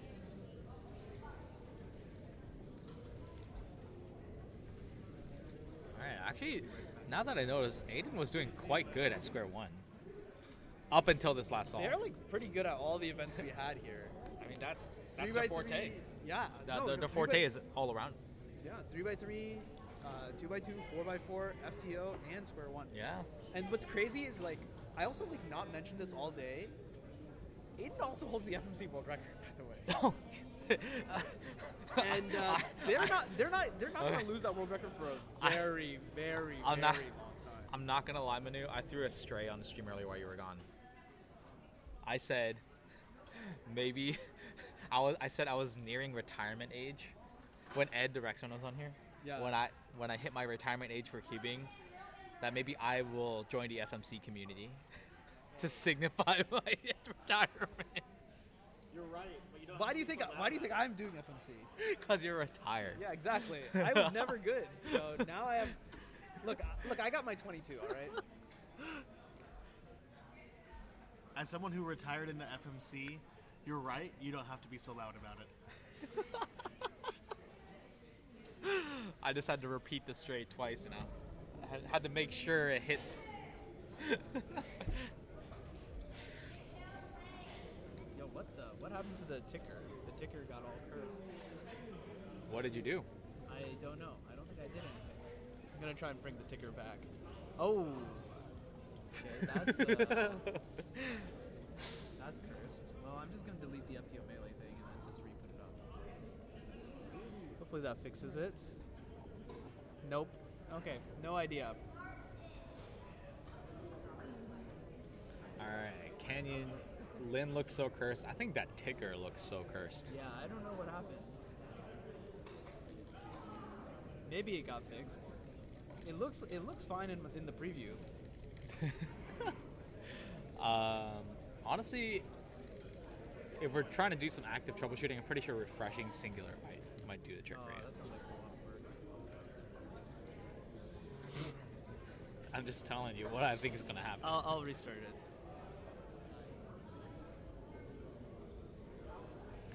All right, the graphics will be back onto the stream shortly. Yeah. But the FTO Melee, it was just, I think it was a very rewarding experience. I would love to do it again. I mean, who knows? Maybe we'll do the square one melee. We don't really know. Yeah. Maybe we'll do, by popular demand, the Ready Cube melee. I don't know. Right? When I say popular demand, that's a stretch for Ready Cube. But a stretch is a stretch. yeah. But I just want to. It was a fun format. Yeah. It was a fun format. And it was nice that it was able to be fit into like an hour's time. I feel like that makes it very flexible. I think we did it within that. We were a little bit slow. I think in execution we could have been. I don't think we could have been faster. I think we could have like filled out the time a little better. Yeah, I don't think it could. Like I actually. Yeah. I actually enjoyed like the pace that it was at because it gave a good amount of time to like. Yeah. It gave a good amount of time for like Ben to also chime in, for us to give a little bit of commentary, a little bit of insight as to what was going on. Domino Cube Melee. Wow. Lucas. Well, you know, Lucas, you do have. Lucas, host a comp, and then let's do it. Imagine a domino reduction melee. I'm telling you, dude, double domino 2025. It's gonna be a great comp. It's FMC and domino. Oh my goodness. It would be a great comp idea.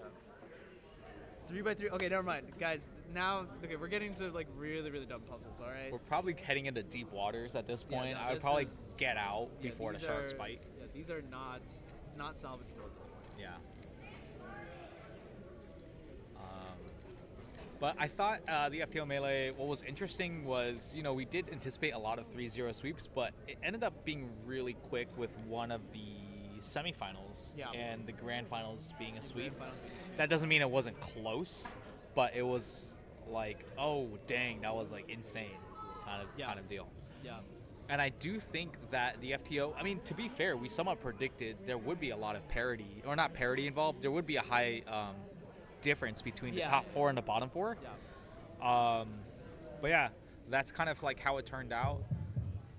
Austin Chan, please come to the beauty table. With more competitive events as well, it's very interesting to see. Now, I don't know if you could see this on the stream, but when you're doing that specific format, every solve was so much more meaningful. Yeah. And you could really get in someone's head.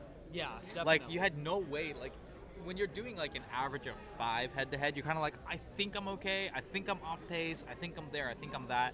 But, like, every time, okay, so, Dan gets a 1579, and Aiden's like, damn, I gotta beat 1579 specifically. Yes. Like, it doesn't matter how bad Aiden did before.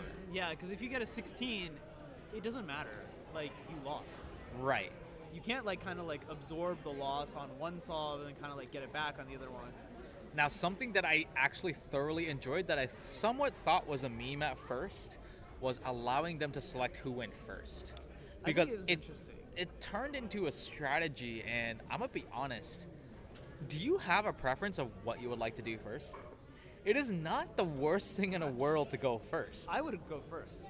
I think I would go first. I would want to go first. Because, like, and it's I also, want to set the pace. I think it's also situational, right? Like, sometimes, probably. like, if it's a close match, like, would you want to go second? Maybe. Or if you feel like you have the mental edge, would you want to go first to just, you know? I would want to go first.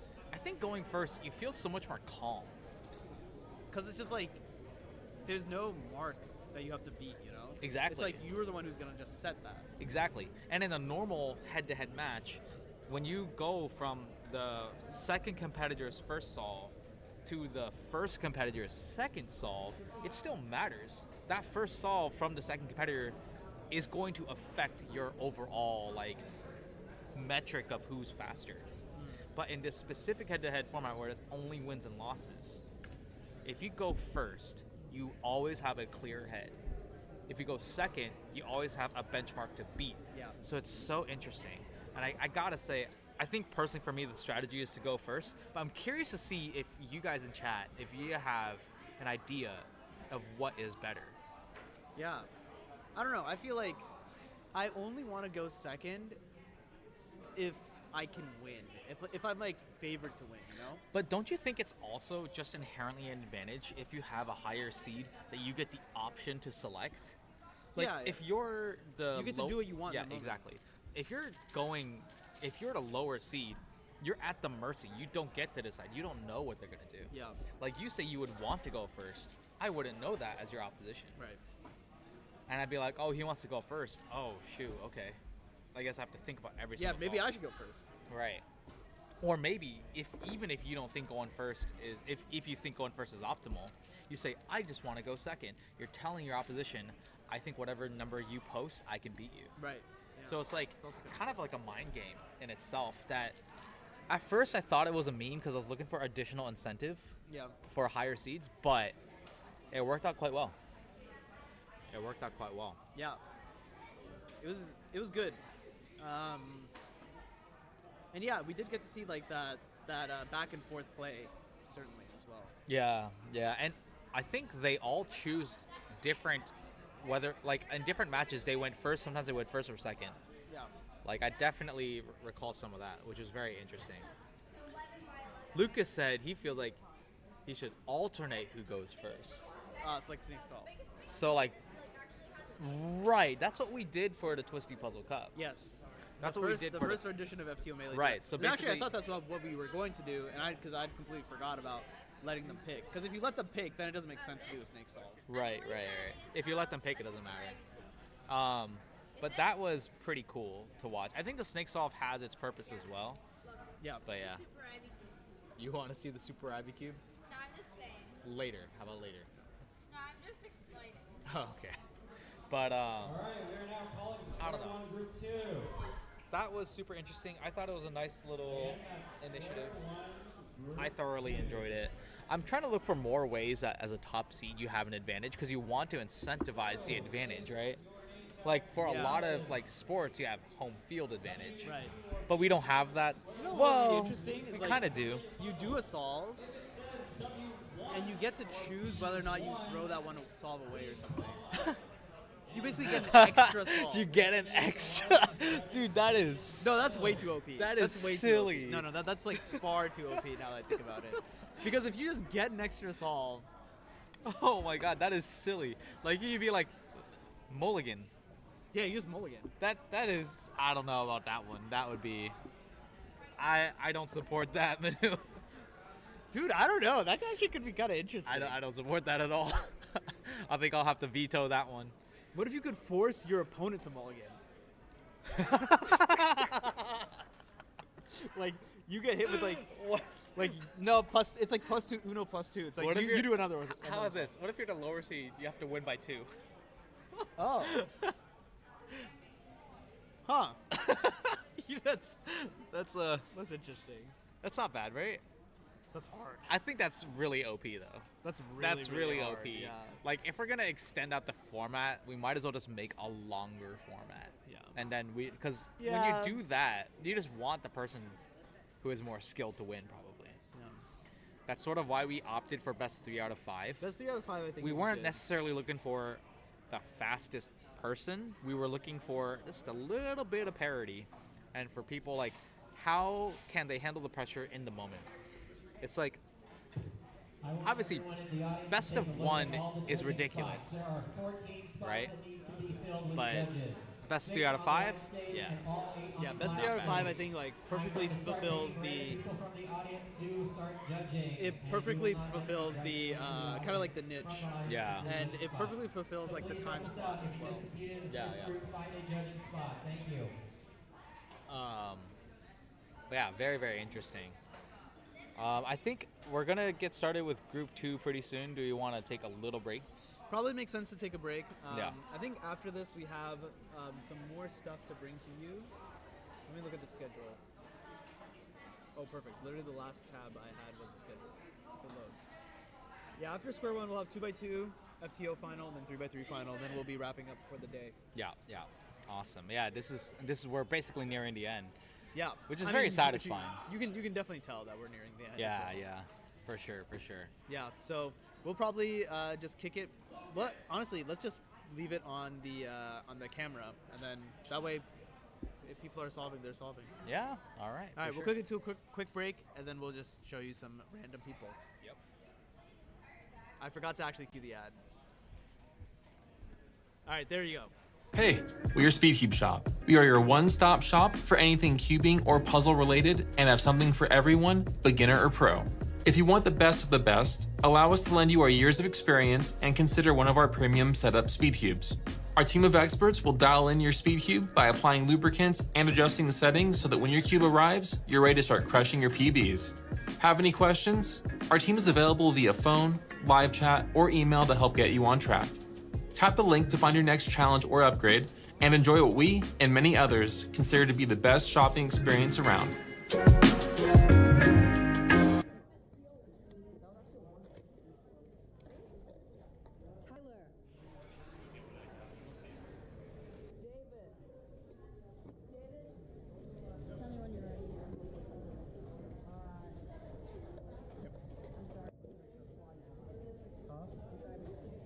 I don't want to. Can I knock the cube cover over and be an up?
Alright, hello everyone. It's Manu again as we watch David Corrali do a square one solve here. I think the last one of this round, which means that we're going to start 2x2 shortly. 3 rounds left. 2x2, FTO, and 3x3.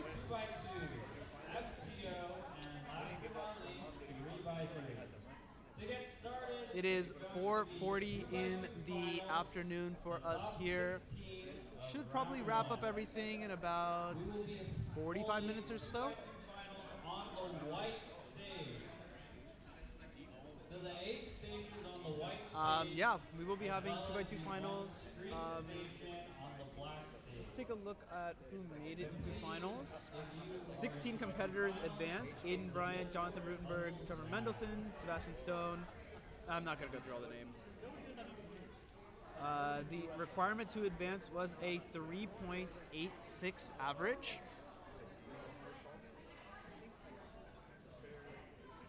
And yeah, Ethan Mendelson, the last one in.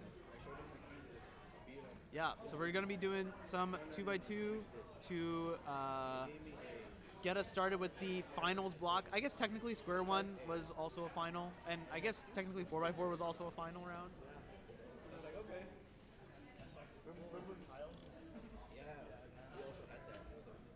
Yeah, I guess we might as well mention the podium placers for 4x4 since that happened a while ago. All the data has been entered.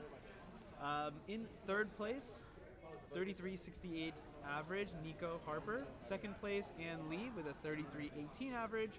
And first place, Dan Pasishkov, 30.91 average. I think we asked Dan about that, and he was like, yeah, it was like not that good. But that will round out the 4x4 podium. And let's see, not all results entered for square one just yet, but we actually ended up putting everyone who had a chance to podium in the first group since it was a final round and made sure that everyone got the same scrambles. So right now it looks like Calvin is in first, 8.35 average, Nico Harper 9.98 average in second, and Ben Yu 11.29 average. All right, we're looking to fill 6 stations with judges. Yep, so onto the final block 2x2 as our good friend David Lin, new pianist, Cube pianist, is back into the booth. How has the day gone for you? What did you think of the events of the day today? I mean, it's been pretty exciting to hang out in this atmosphere, especially with obviously the main event, FTO, I would say. I mean, yeah, it is the main event, right? It's yeah. taking over even 3x3. Yeah. So that was especially exciting with the crowd, you know. They're actually making a lot of noise.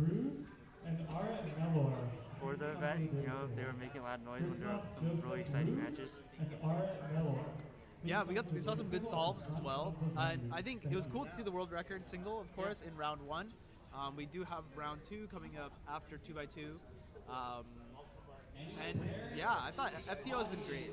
It's been really fun hosting an FTO competition, an FTO focused competition at least. Rather than one that just like kind of, we just have a round of FTO during lunch or something. So yeah, it's been fun. It's been fun. I think that everything else was also really chill. Wait, Richard and Brandon, can we ask you to help out by judging? Sure. That would be great. Yeah, so we're getting started with the 2x2 finals. They need to do this. Yeah, they're getting ready. Is it 2x2? I'll go help. Yeah. So, yeah, it looks like cubes are being delivered now, so let's move over to the... Let's go watch some people. Yeah, should be pretty quick because this is the finals round, so people are faster. And 2x2 just goes quickly. That's what I'm saying.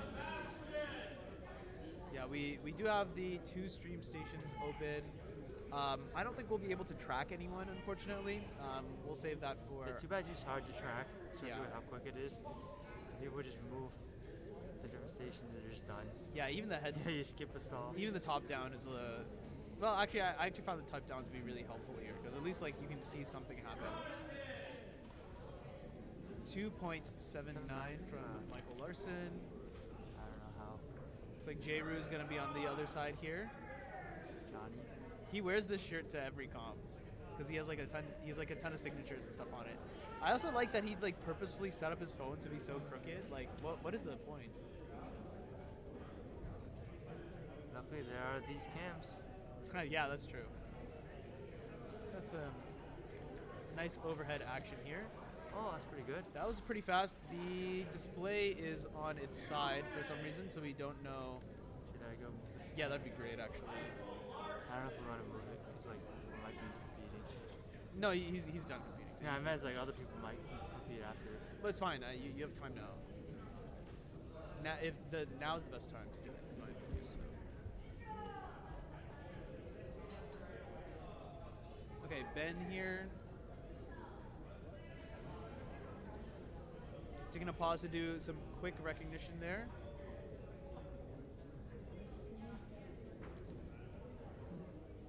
.71 from him. Oh, it looks like the stand was taken off. Oh, that's kind of awkward. Well, here's Aiden, who was in first place in round 1 also, with a 2.0 average, 2 flat. Where did it go? I don't know. That's cool. 2.26. So it's a bit behind what I would have expected. Probably like what Aiden was expecting.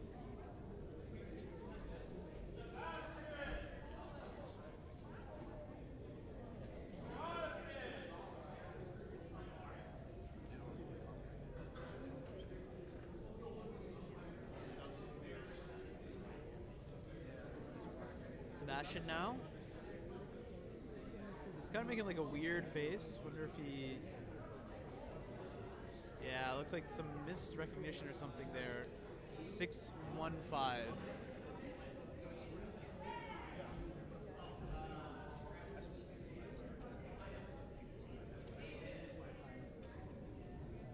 You see Cube completely solved there as well.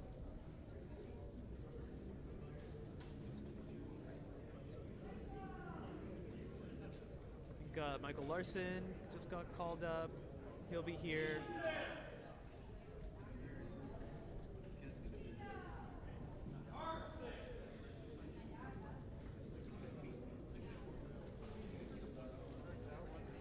One on stream support. Can't see what people get. Yeah, it looks like we have the stand up for the other. Yeah, they're the closing down now. a lot of stations because they're not needed. Right, yeah, makes sense. Okay, we got a competitor on the farther side now.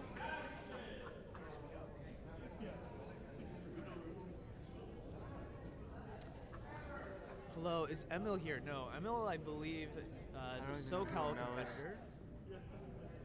So this is a competition that's taking place in South San Francisco. Unless there is an out here, which I don't know. Oh, maybe there is. Not sure. Because it is somewhat of a common name.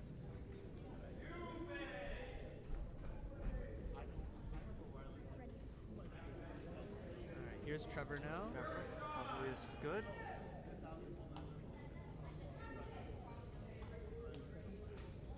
Taking a while on inspection. Yeah, definitely want to take your time on 2x2 so you can try and see as far as possible. Yeah. 2.69 is the I will time say here. this, from experience, usually when you take a lot of time on inspection means you're not sure what you're doing. Yeah, I mean, it kind of depends. Yeah. Sometimes like you can like lock in on like a certain solution, and then it's like, okay, now I'm trying to like extract as much as I can from this. So like in the 2x2 case, like trying to figure out like what the next step is going to be, or like look as far into the solve as possible.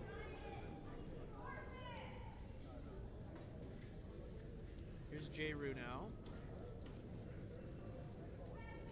Oh, interesting. Not sure what that was about. 3.84. Looks like a fast layer and then into CLL. Yep. Oh, yeah. We're going to have Tavia on this one. Yeah, we're just going through, wrapping up. Haven't seen anything amazing. No like four movers or anything like that. It's pretty standard stuff. Usually, once you see someone get a good time, everyone, like most people, will get a good time. This 2x2 is really scramble dependent. Yeah. For good solves. 707 for her. And 3 for Mitch. That's a +2. Yeah, +2. So that's a 5-second solve for him.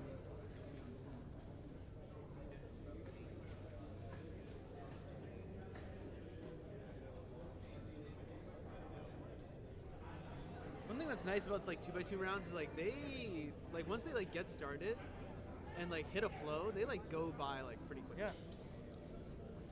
It's really quick for everything. Quick for scrambling, quick for solving. Yeah. And yeah, there's just nothing super complicated about it. All right, Sebastian now.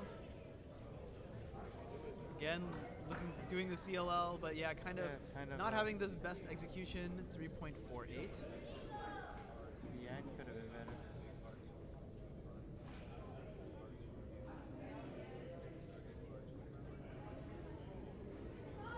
Staff and competitors waiting for the final solves. Yeah, just wrapping up now. FTO will be next. And we'll have a bit more of FTO. Yeah, we'll have a bit of breathing room with FTO. It'll be less hectic and back to back. So. The toe.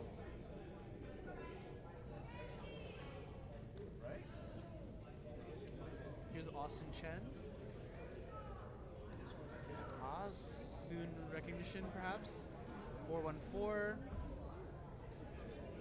On the other stage, Tavia with a 4.38. And yeah, we're just wrapping up the day. Just wrapping up the day here in South San Francisco. Yep. This comp has been pretty lax in terms of the schedule. Oh yeah. It's been so yeah, it's a chill. Yeah. Yeah, it's been very, very laid back overall. That is not a good face to be making. I wonder what happened. His like foot got stuck or something. This is someone to roast on stream, right? For you to roast. Ben will be happy to hear that. For you, not me. I like his shirt, so you know what? He got away. Solving. He got away with his the good one. Those Ortega looking like solution. 3.20. Looks kind of weird on this side, but if you look from this side, it's perfectly solved, so no issues there. Yeah. Sometimes there's the angle. Yeah, definitely. Like looking at a different angle can definitely change the way that you see it. Larson deciding to stand up here, which is really funny because then the downward facing cam just looks like a headshot basically. It's like only hair. 2.67. Yeah, 2.67. I find it's actually way more fun to stand up than do 2x2. Because it's so fast that like it's like, all right, let's just end it. Like, no need to even sit down. I don't like standing up or anything. For me, I don't think it helps. Yeah, I don't know. I wonder if it helps. I wonder it if depends on you. It also depends on height a little bit. I mean, I have a feeling why some of the younger people stand, like especially like Yi Heng or some other cubers sometimes stand, is because. Well, otherwise, if they sit down, their like hands are gonna be like above. Yeah, them, so right? it's easier. 0.91. Want to stand for 7x7? It's a good idea, Dylan. Maybe it'll give you a power up and you'll solve it in like 10 seconds or something. Hey, maybe that's for a YouTube video idea. Someone could take it. Standing up for every official WCA event. I actually have a 4-blind success standing up.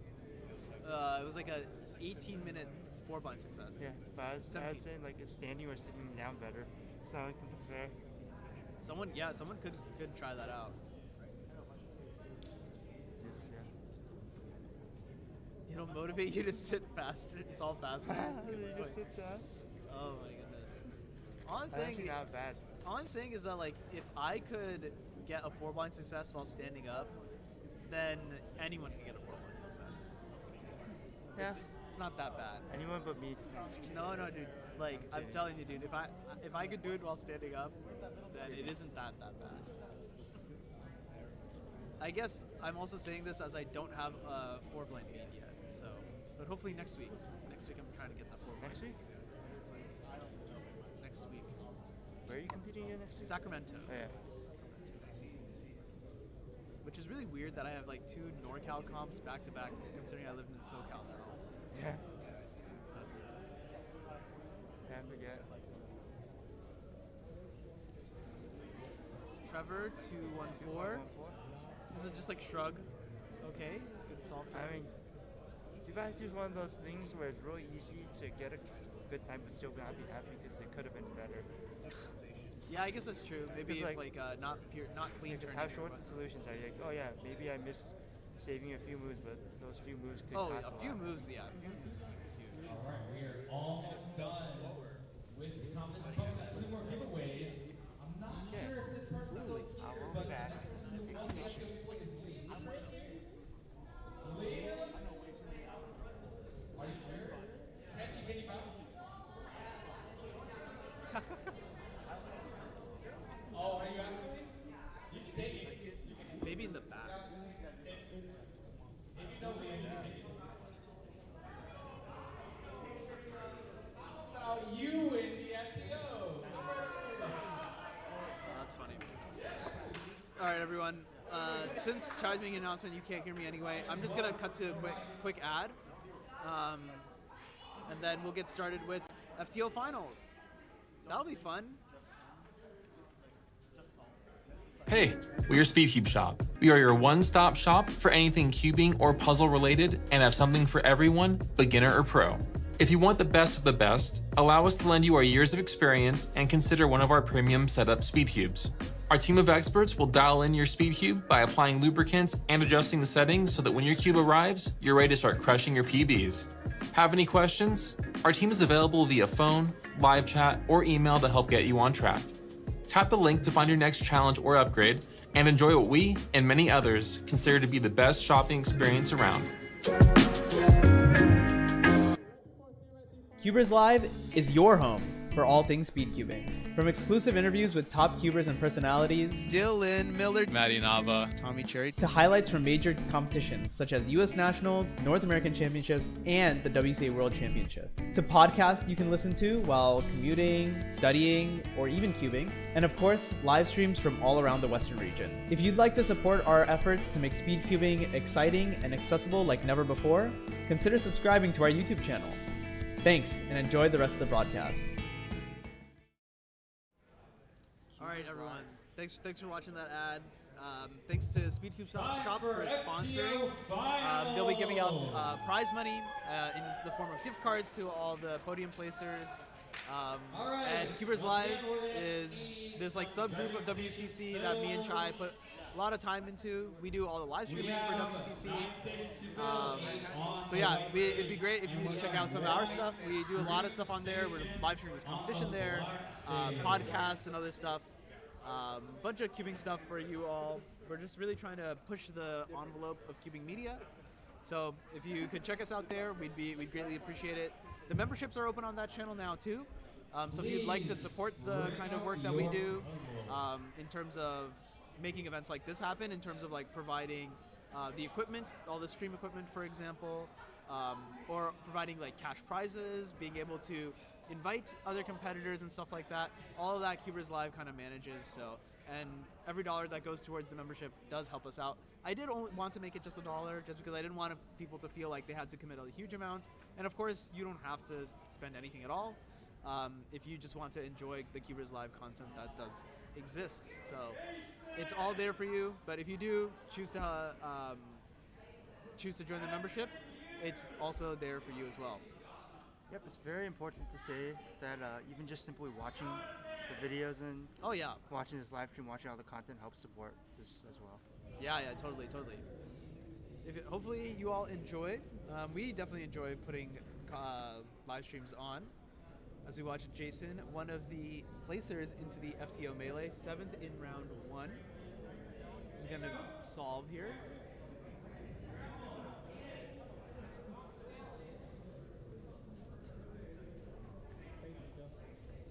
goes. Oh, that is a pop. corner pop, so that's going to be fixed at the end here. So he's just going to put it in now because he knows what orientation it's going to be in. Those corners can actually only be in one legal orientation, and you can actually kind of tell what orientation it's going to be in during last three triples. Yeah. 39.52 to start off for Jason. Jason Ostique. Austin Chad, please come to the data table.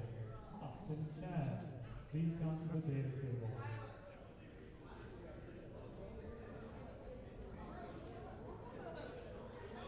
All right, looks like cubes are just being scrambled as everyone is FTO does take brought a little out. longer to scramble. Yeah, it is a little bit more awkward to hold in the hand and turn. And also, just to note, like, it's not an official event, so most of the people here aren't used to scrambling in this manner. Right. Yeah. Scrambling that much. Yeah. Welcome. Hello, everyone in the chat. Hope you all enjoyed. What was your favorite part of the stream so far today? If there's anyone who's been here since the beginning. What if you were here like partially? What's You up? could still put, even if you were here partially, feel Oh free yeah, to- yeah. I don't know. Looks like we got one over here. Dan is gonna walk up to do some solves now. Dan just broke the world record single. 14.31 seconds is the new record. Congratulations to him, second place finisher in the FTO Melee, winning a cash prize of $150. Pretty good payday. Yeah. Pretty good payday. And we have, he has a very cool judge. Yeah, Mr. Michael Chai himself. All right, what can Dan do for us here? Now these 5 solves are all going to count towards the unofficial official records. So he's going to want to get a good average of 5 going here. Solid start from the first center. First 2 triples done without much difficulty. One center, now onto the second center. Last bottom triple into a relatively simple case, 19.23 to start off with. He's shaking his head. So, I don't know, but all I know is that they just picked random winners from group 2. It's not nice. I think they're different people. 19.23 to start off with for Dan. We are going to try and keep track of Dan's results as we go through. Yep. Since I think It's Aiden also was already put off stream, and then Tyler was also put off stream, and I didn't see Larson's solve one also. Yeah, let's see. Again, these results will not be entered onto WCA Live. They'll be on Cubing Contest. Yeah, check out Cubing Contest if you want to see the results for FTO. As this is not an official WCA event. Yeah. Yeah, it looks Will like it be? some, We don't know. Yeah, it may or may not be. I mean, it's just up to. It's kind of like in the future. Hard to tell whether or not it will be added yet.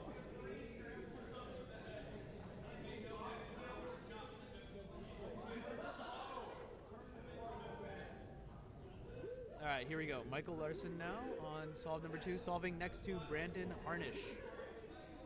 Third place finisher in the Melee, also got third place, or sorry, he got second place at North American Championships. Great finish for him there. Let's see how this goes.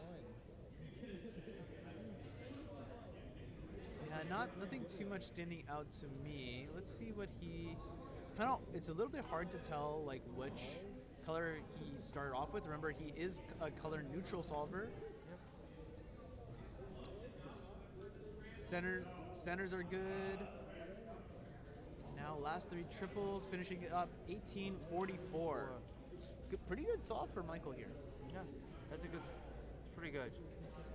That gives him a high chance at getting a podium.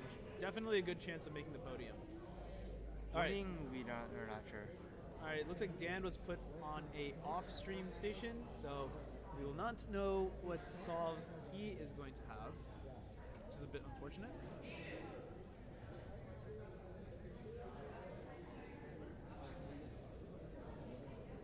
Aiden's going to be solving right next to him on the far side. Unfortunately, we don't have cameras there. Only so many cameras we can put up. Yeah. Does that one even have a display? Can we at least see on the display what Dan got? Yeah. I mean, a lot of displays are gone, which I don't know. Yeah, that one has a display, but it has no Mine's kinda cable. dead. So It might be like very dull or dead. no, I think it just doesn't have a cable. Yep, that is the.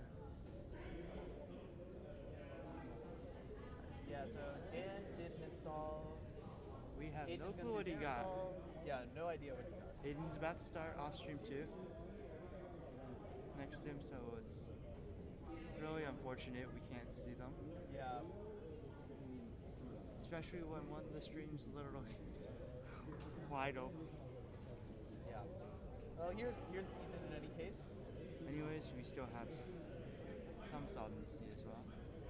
Yeah, in round 1, Ethan was 10th place, getting a 35.73 average. Here it is from the overhead view. Getting into last 3 triples now. Doing a little bit of permutation and 34.60. Kind of just a little shrug. Not too bad of a solve for him, it seems.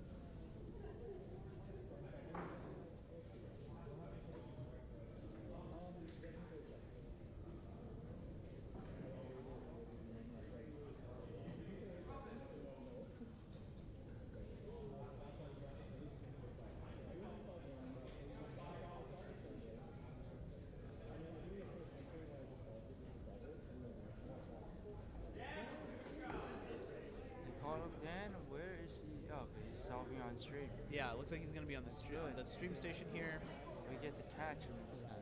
Yeah, we'll get to see what he gets now. So the third solve is just unknown, whatever it was. But on the first solve, he did start off with a 19. A little bit behind probably what he would have wanted. He's probably looking for like a like an 18.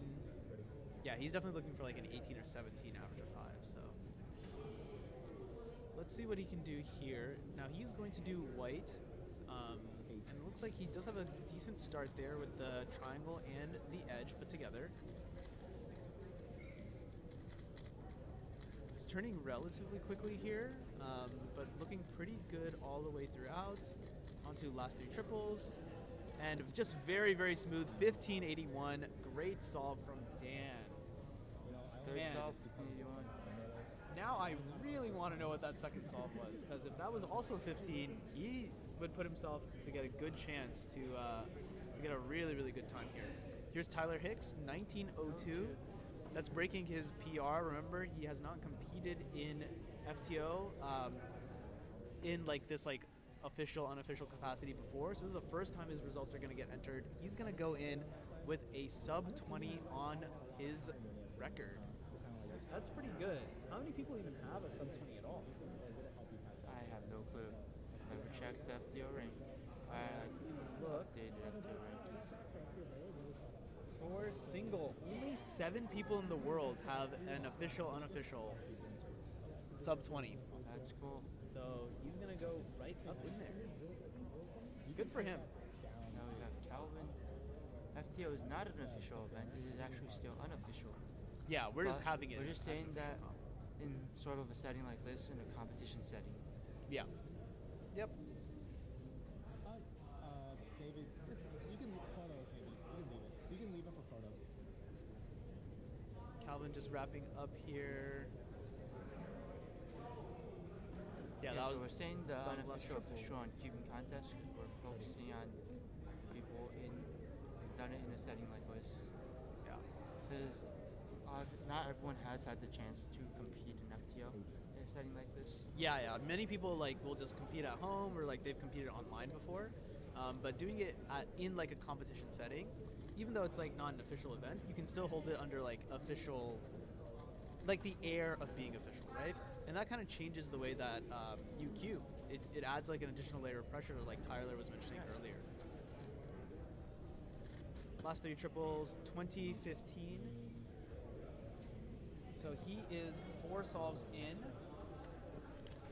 And Dan has a 15, a mystery solve, a 19, and a 20. So he's going to be counting that 19 and probably not counting the 15. At least as far as we know so far.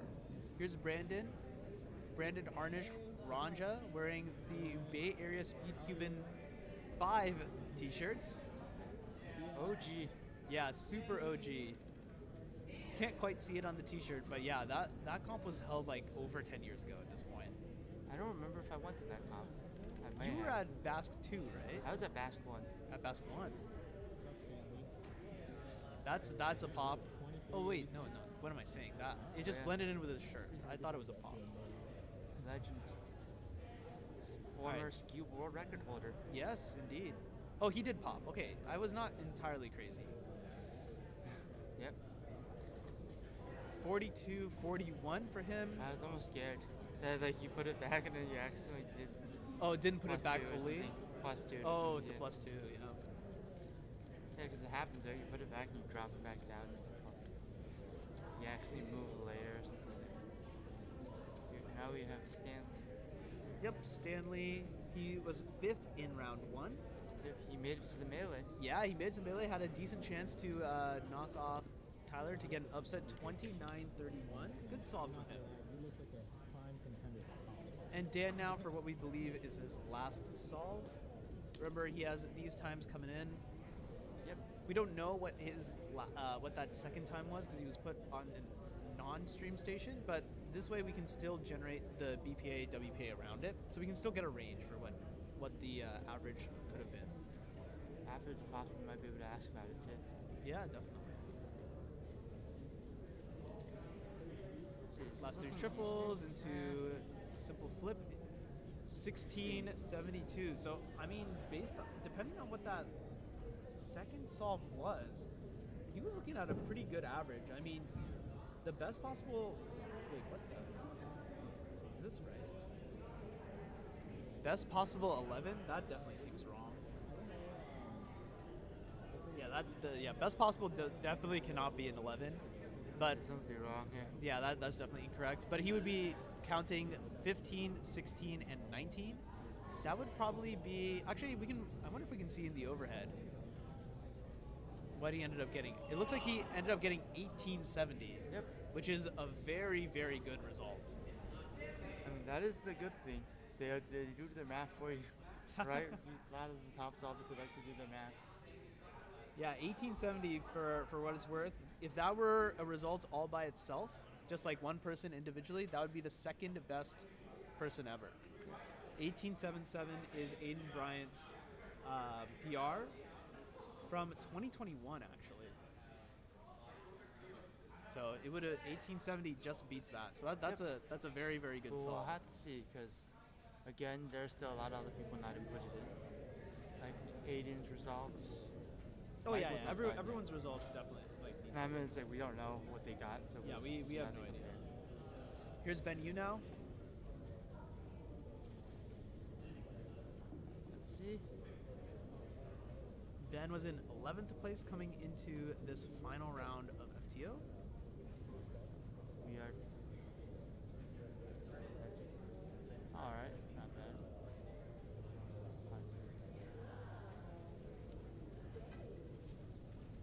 Yeah, you can see kind of like the difference in like turning style even, where like Ben is like turning a little bit more choppy, but he's also like not making like a ton of mistakes. It's a relatively simple last 3 triples pairing step and into an A perm to finish, so that gives him a 40.12. Yeah, not a terrible solve. I mean, slower than any of his solves in round 1, but still not a terrible solve. Pretty good. Looks like Ben has actually only done 2 solves so far, interestingly. So some people are done and some people still have a couple solves left. I heard Tyler Hicks get called up now. He's on the station, if I'm not mistaken. I will be on stream, right? Yeah, I think so. Yep, he is. Oh yeah, just setting up his GoPro. Trying to take a look here at his scorecard to see at least what solve he's on. Yeah. Once the judge moves their hand, we'll be able to see. Looks like cube okay, cover. It has, directly like, onto quite a cube cover. Okay. Cover. Well, we made an attempt, folks. I have to say the primary Diancheng definitely looks a lot better than the black plastic one. Yep, I'm glad I got it. I mean, I'm pretty sure that the sales metrics also showed that it's actually more popular. That makes sense to me. Pretty sure, from what I can tell.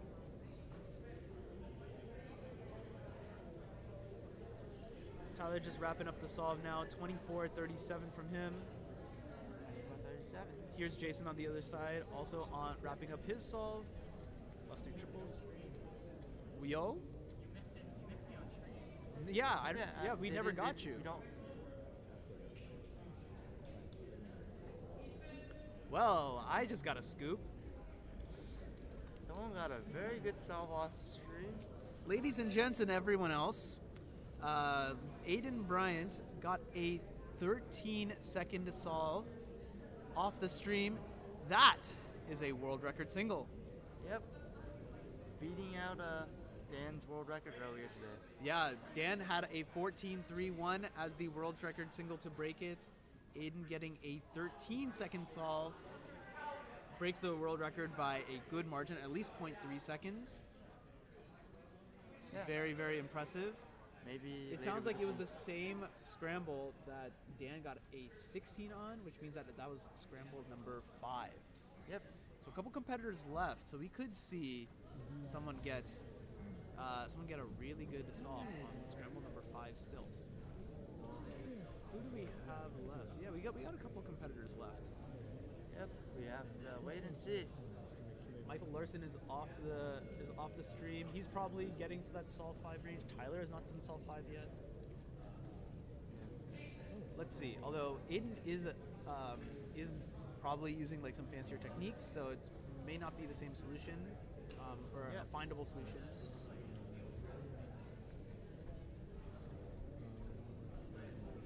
It'll be interesting to see how FTOs, the solutions continue to develop and how people start to find even more advanced. Oh yeah, definitely. Oh my goodness. Yeah, just a pop and just the explosion, not even just a pop. I think.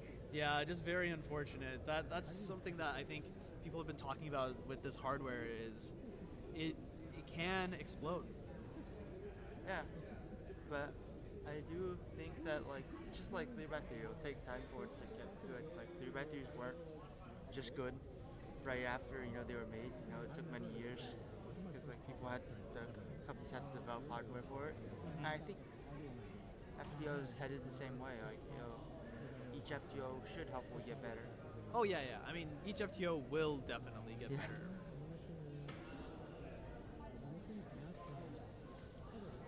Yeah, unfortunately, Brandon's still fixing his puzzle, so that station is kind of. He stopped the right time, now. so Yeah. He didn't have the attempt. But if you all want, we can watch Brandon try and put the thing back together. Have you ever assembled an FTO? I did actually. So when I was in the showroom in Vegas, there was an FTO that was there, and I was playing around with it. But that one was an unsolvable cube because someone had probably exploded it and put it back together without trying to fix it.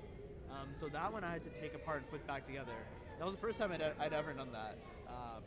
So that was definitely an interesting experience. It was a bit harder than I thought. Yeah. To try and cram some of the pieces in.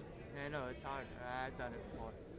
All right, well. I popped my FTO, and I was like, is it solvable or not? I'm not sure, because I popped too many pieces, and I was like, nah, I'll just assemble it to the solve state. Yeah, exactly. But that was not a good,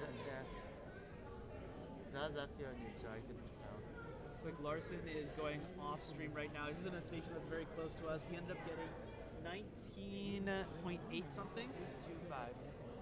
Okay, so 1982. I think that was probably solve 5 as well. The same one that it seems like Aiden got a 13-second solve on. Let's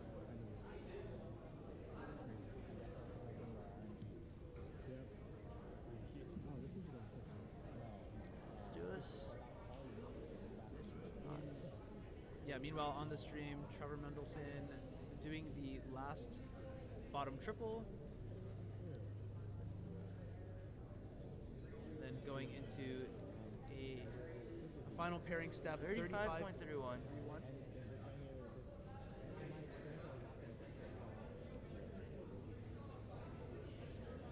Yeah, I can hear off to the side, yeah, 13 something, so that sounds pretty legit. Yep. New Done. world record. At the beginning of the day,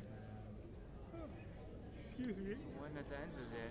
Yeah, at the beginning of the day, Aiden Bryant had the world record single, and at the end of the day, they still have the world record single. It was traded hands once in between.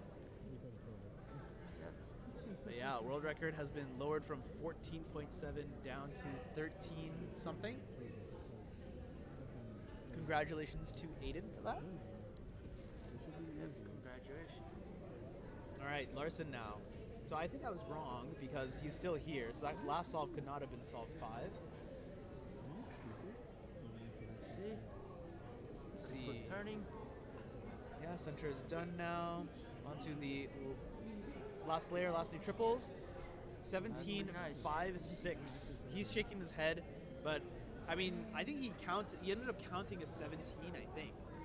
He definitely ended up with a sub 20 average. Probably, yes. Yeah, so he put himself in like a very, very good position to get onto the podium.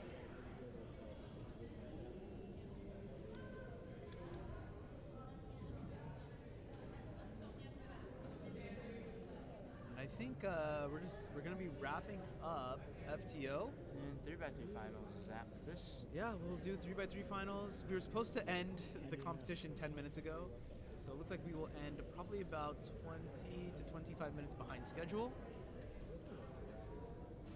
That's why it's nice that this comp has a really chill schedule, so like even if it runs late, it's not that late. Yeah, we do need to clean up and get out of here by 6. Yeah, okay, so, I meant like compared to...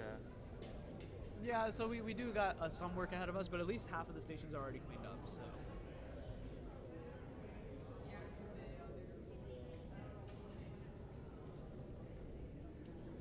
All right, I think the last solver, Stanley, is like not on the stream, so you're back to us now. Yep. We're just chilling here, waiting for 3x3 finals here at Bay Area Speedcubing 64. Yeah. Yeah, 3x3 finals. Yeah, let's see if we could pull up who made the finals. Yeah, let's see. Yeah, so top 16 made the finals. Mitch was the last person in with 9.35 average. And in first place, Gurshan Singh, 7.46. So if he can repeat that performance again, he's going to put himself in good position to win the entire competition, get first overall. Yep. Who else is there? Richard. Richard's old. Yeah, old school cuber. Richard is old school. He used to win all the comps for a podium in the back of the day when I. Yeah, he's a great competitor. Michael Larson in third place, All right, it's time as for you've the heard. final event of the day, 3x3 final. Dan as well. This is the top 16 of 3x3 round 2. If you are in All right, everyone. To wrap up what has been a pretty long day for one of these BASC live competitions, we're going to bring to you 3x3 finals.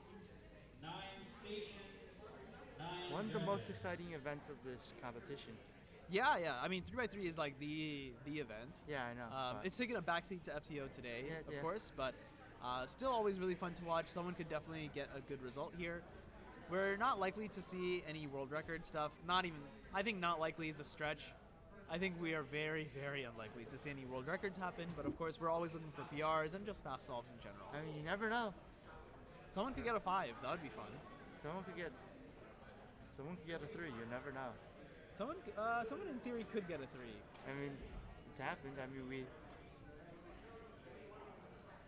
Sebastian is in this final. Sebastian has a 4.08 official that single. was So from Machiko, yeah. Yeah, so it is not impossible that someone gets a really, really good solve here. Kind of depends on the scramble, depends on your tiredness level. It is getting towards the end of the day, so. Yep. Again, as stated, end of the day means that they're tired of competing the whole day. Could be. Yeah. It has been a relatively long day, I would say. We started the competition at 9:30. We're coming up to 5:30 now.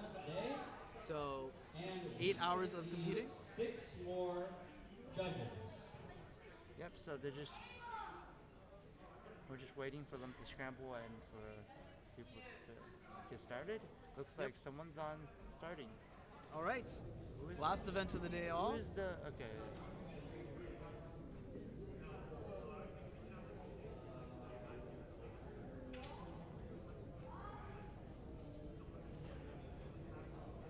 It shouldn't take too long either, because it is the final, so they are typically faster. Yeah. Solves. All right. Looks like we're going to the top down here. All right. Starting off with the yellow class, this is Ian Yam in 14th place coming into this final. 9.86 solve. Not a bad solve by any means. In order to make it into this final, they actually got a PR, 9.29 seconds. So 9.8, not a bad solve by any means. Here's Dan Pashkov now. Of FTO fame, as you may have heard, but also he was 6th place in 3x3 round 2 in order to make it into 3x3 finals. FTO fame. Yeah, definitely of FTO fame. Yeah, it's now sponsored by Tianxin. Yeah, that's pretty exciting. Which happens to be one of the sponsors of this stream and this competition. Yeah. So Dan on yellow cross here. That just looks pretty decent. Yeah, I mean 7-1-0. Can't be too upset about that. That's good a result. good start. I think it's all about the start. Yeah, that's true. It really is all about the start sometimes. Here's Richard now, unfortunately making a bit of an execution error at the tail end of what looked like F12. 9.91 to start off his finals average. Yep.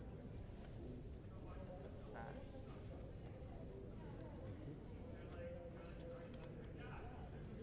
Trevor Mendelson came into this final in 8th place with an 8.96 average. Trying to say hi to the overhead cam. Let's see how this goes. Oh, he's gonna.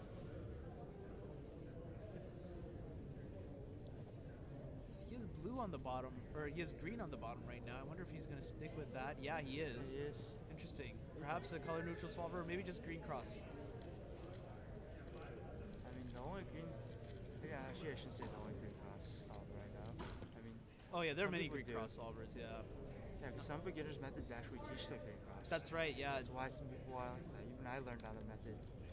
I learned green cross. On Dan Brown method? I forgot. No, it was the purple pamphlet. Yeah, it's the same thing. Okay. Same method. But yeah, it came with the old Rubik's cubes. Like my first Rubik's cube, I came with a purple pamphlet that taught green cross.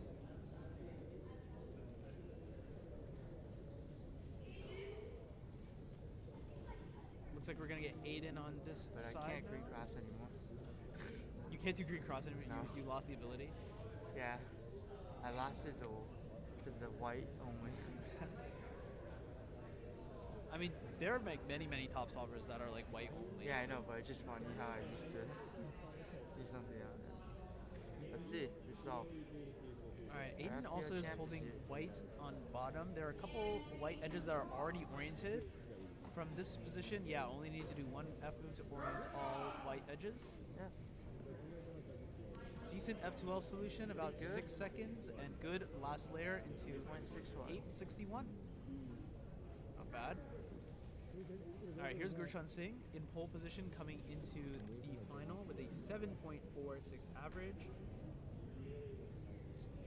His last average was 664, 708, 954, 788, 743. So a lot of sevens there. He's probably looking to get Yeah, probably about the same time. Yep, he's looking at winning. If he's able to.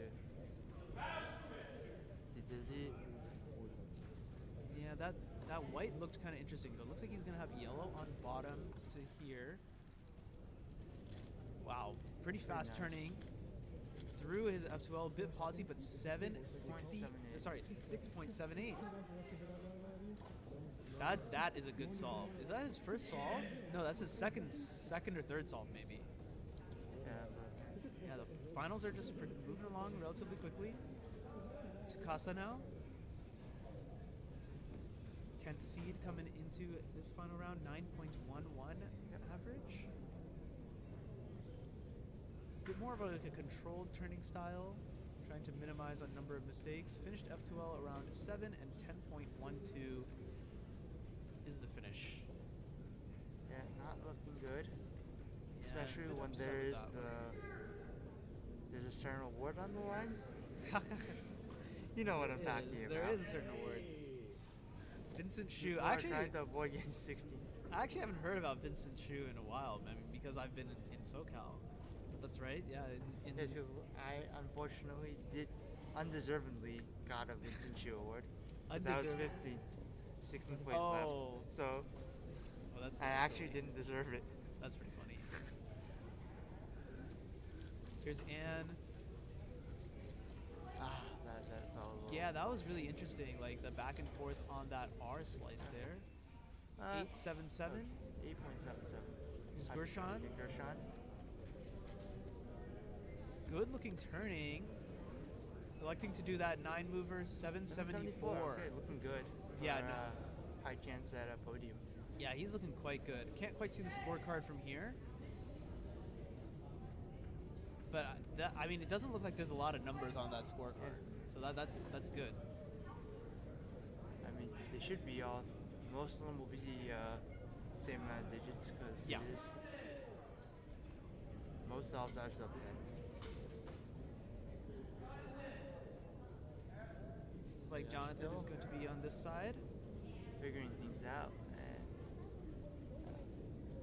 okay, Anne's on the other side. And John's. Yeah, they both equal.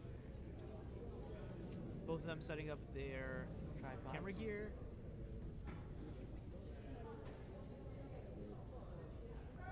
Setting up tripods is work. Yep. Looks like Anne is going to start us off first, while Jonathan is doing inspection. Let's see.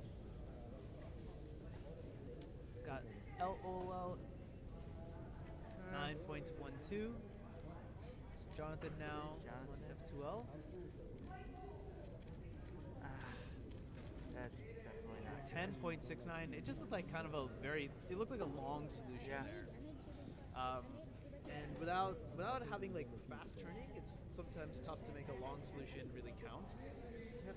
Which is why a lot of top solvers now are looking to reduce the number of moves they do by doing more non-traditional types of solutions. Do you think about it like your T-mones, right?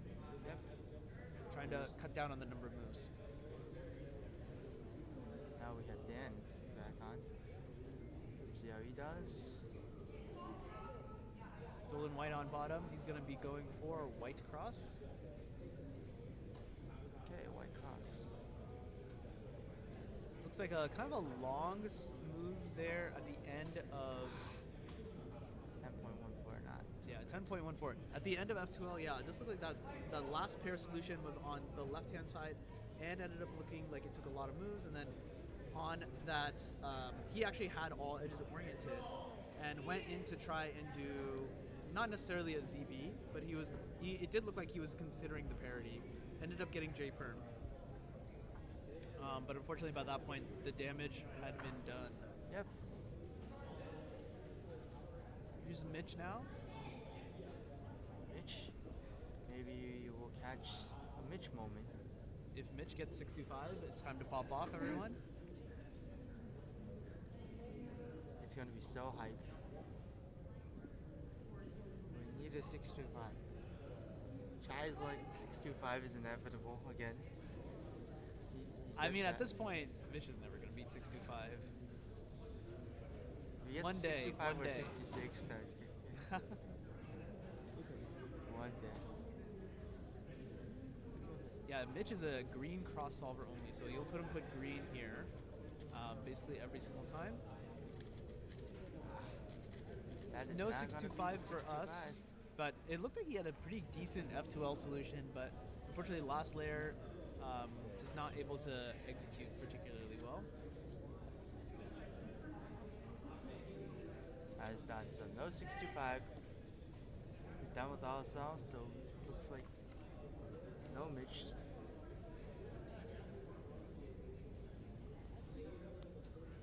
Ben Yu now. Ben Yu's pretty good. I mean, all the finals are pretty good. Yeah, everyone who's in the finals. So. Let's see. Some good fast turning coming out. He's going to end up getting a 7. Little 7.90, mess bit up of on an the execution PLL. error, yeah. Yeah. Didn't quite catch what happened there. Did he just like miss a turn? I think in the middle he might have missed a turn or he missed turn. Sometimes like you miss a turn, you continue. Right, yeah. Yeah, it's hard to tell because it's your that hands you are did the just wrong like thing moving, or you it's know? because you missed a turn and you accidentally continued.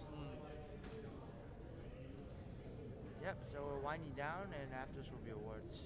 Yeah, and you know, usually I would love to be able to stream the awards. Usually the awards tend to happen in a place where the cameras are not set up. And at that point, it's just easier to basically just end up shutting down the stream, so that's usually what we end up doing. But hopefully you all enjoyed Bay Area Speedcubing 64, especially this edition with an FTO spin on things. Yep, we do have something special happening during the awards though. Which, yeah. Question. Huh? All right, who do we have? Okay, when are you here? doing We the? have Micah now. I was gonna ask when he's gonna do the giveaway. Micah with an 8.84 second average in round 2 to make it into the final. Yep. In 7th place. He's definitely trying to eye a spot on the podium as well. He's probably going to need a 7 average. Yeah, Trevor with the 785 on the other stream side. Just getting started. Let's see how this goes. Yeah, yellow bottom made the most sense to me as well. Just kind of taking a look at various orientations. Okay, one of the HOLs into what looks like either an A perm or an E perm. I kind of want to say it was an E perm based on the length. 8.85. 8.85. Yeah, not super happy with that one, it seems. Calculating the average now. I think that may have been one of the last solves that we're going to do. Yep. That said, I will have to hop on. All right. Check something. We'll see how. And with that, folks, I think we are wrapped Meeting up aspect here. is concluded. Yeah. This has been Bay Area Speedcubing 64. It's been a long day for a lot of us involved. Long competition. We've been looking forward to this one for a long time, and it definitely delivered on a lot of different fronts. We hope that you all enjoyed at home. And if you did enjoy, consider following the various channels that this was streamed on today. 3 different channels: the SpeedCubeShop channel, the SCS channel. Oh, sorry, those are the two, the same. The SpeedCubeShop channel, the West Coast Cubing channel, and the CubersLive channel. We'd all love your support, and thanks for watching. We do live streams like this, relatively frequently, about once a month throughout the various states that make up the West Coast. That's California, Nevada, and Hawaii. So stay tuned for the next one. The best way to know is when you subscribe, turn on the notifications. That's the best way to know when we are going to be live next. Usually I'll schedule the stream a couple days in advance, so that way everyone knows to tune in. But yeah, if you all enjoyed, then hope to see you in another live stream soon. But with that, I believe, Sebastian is doing his last solve.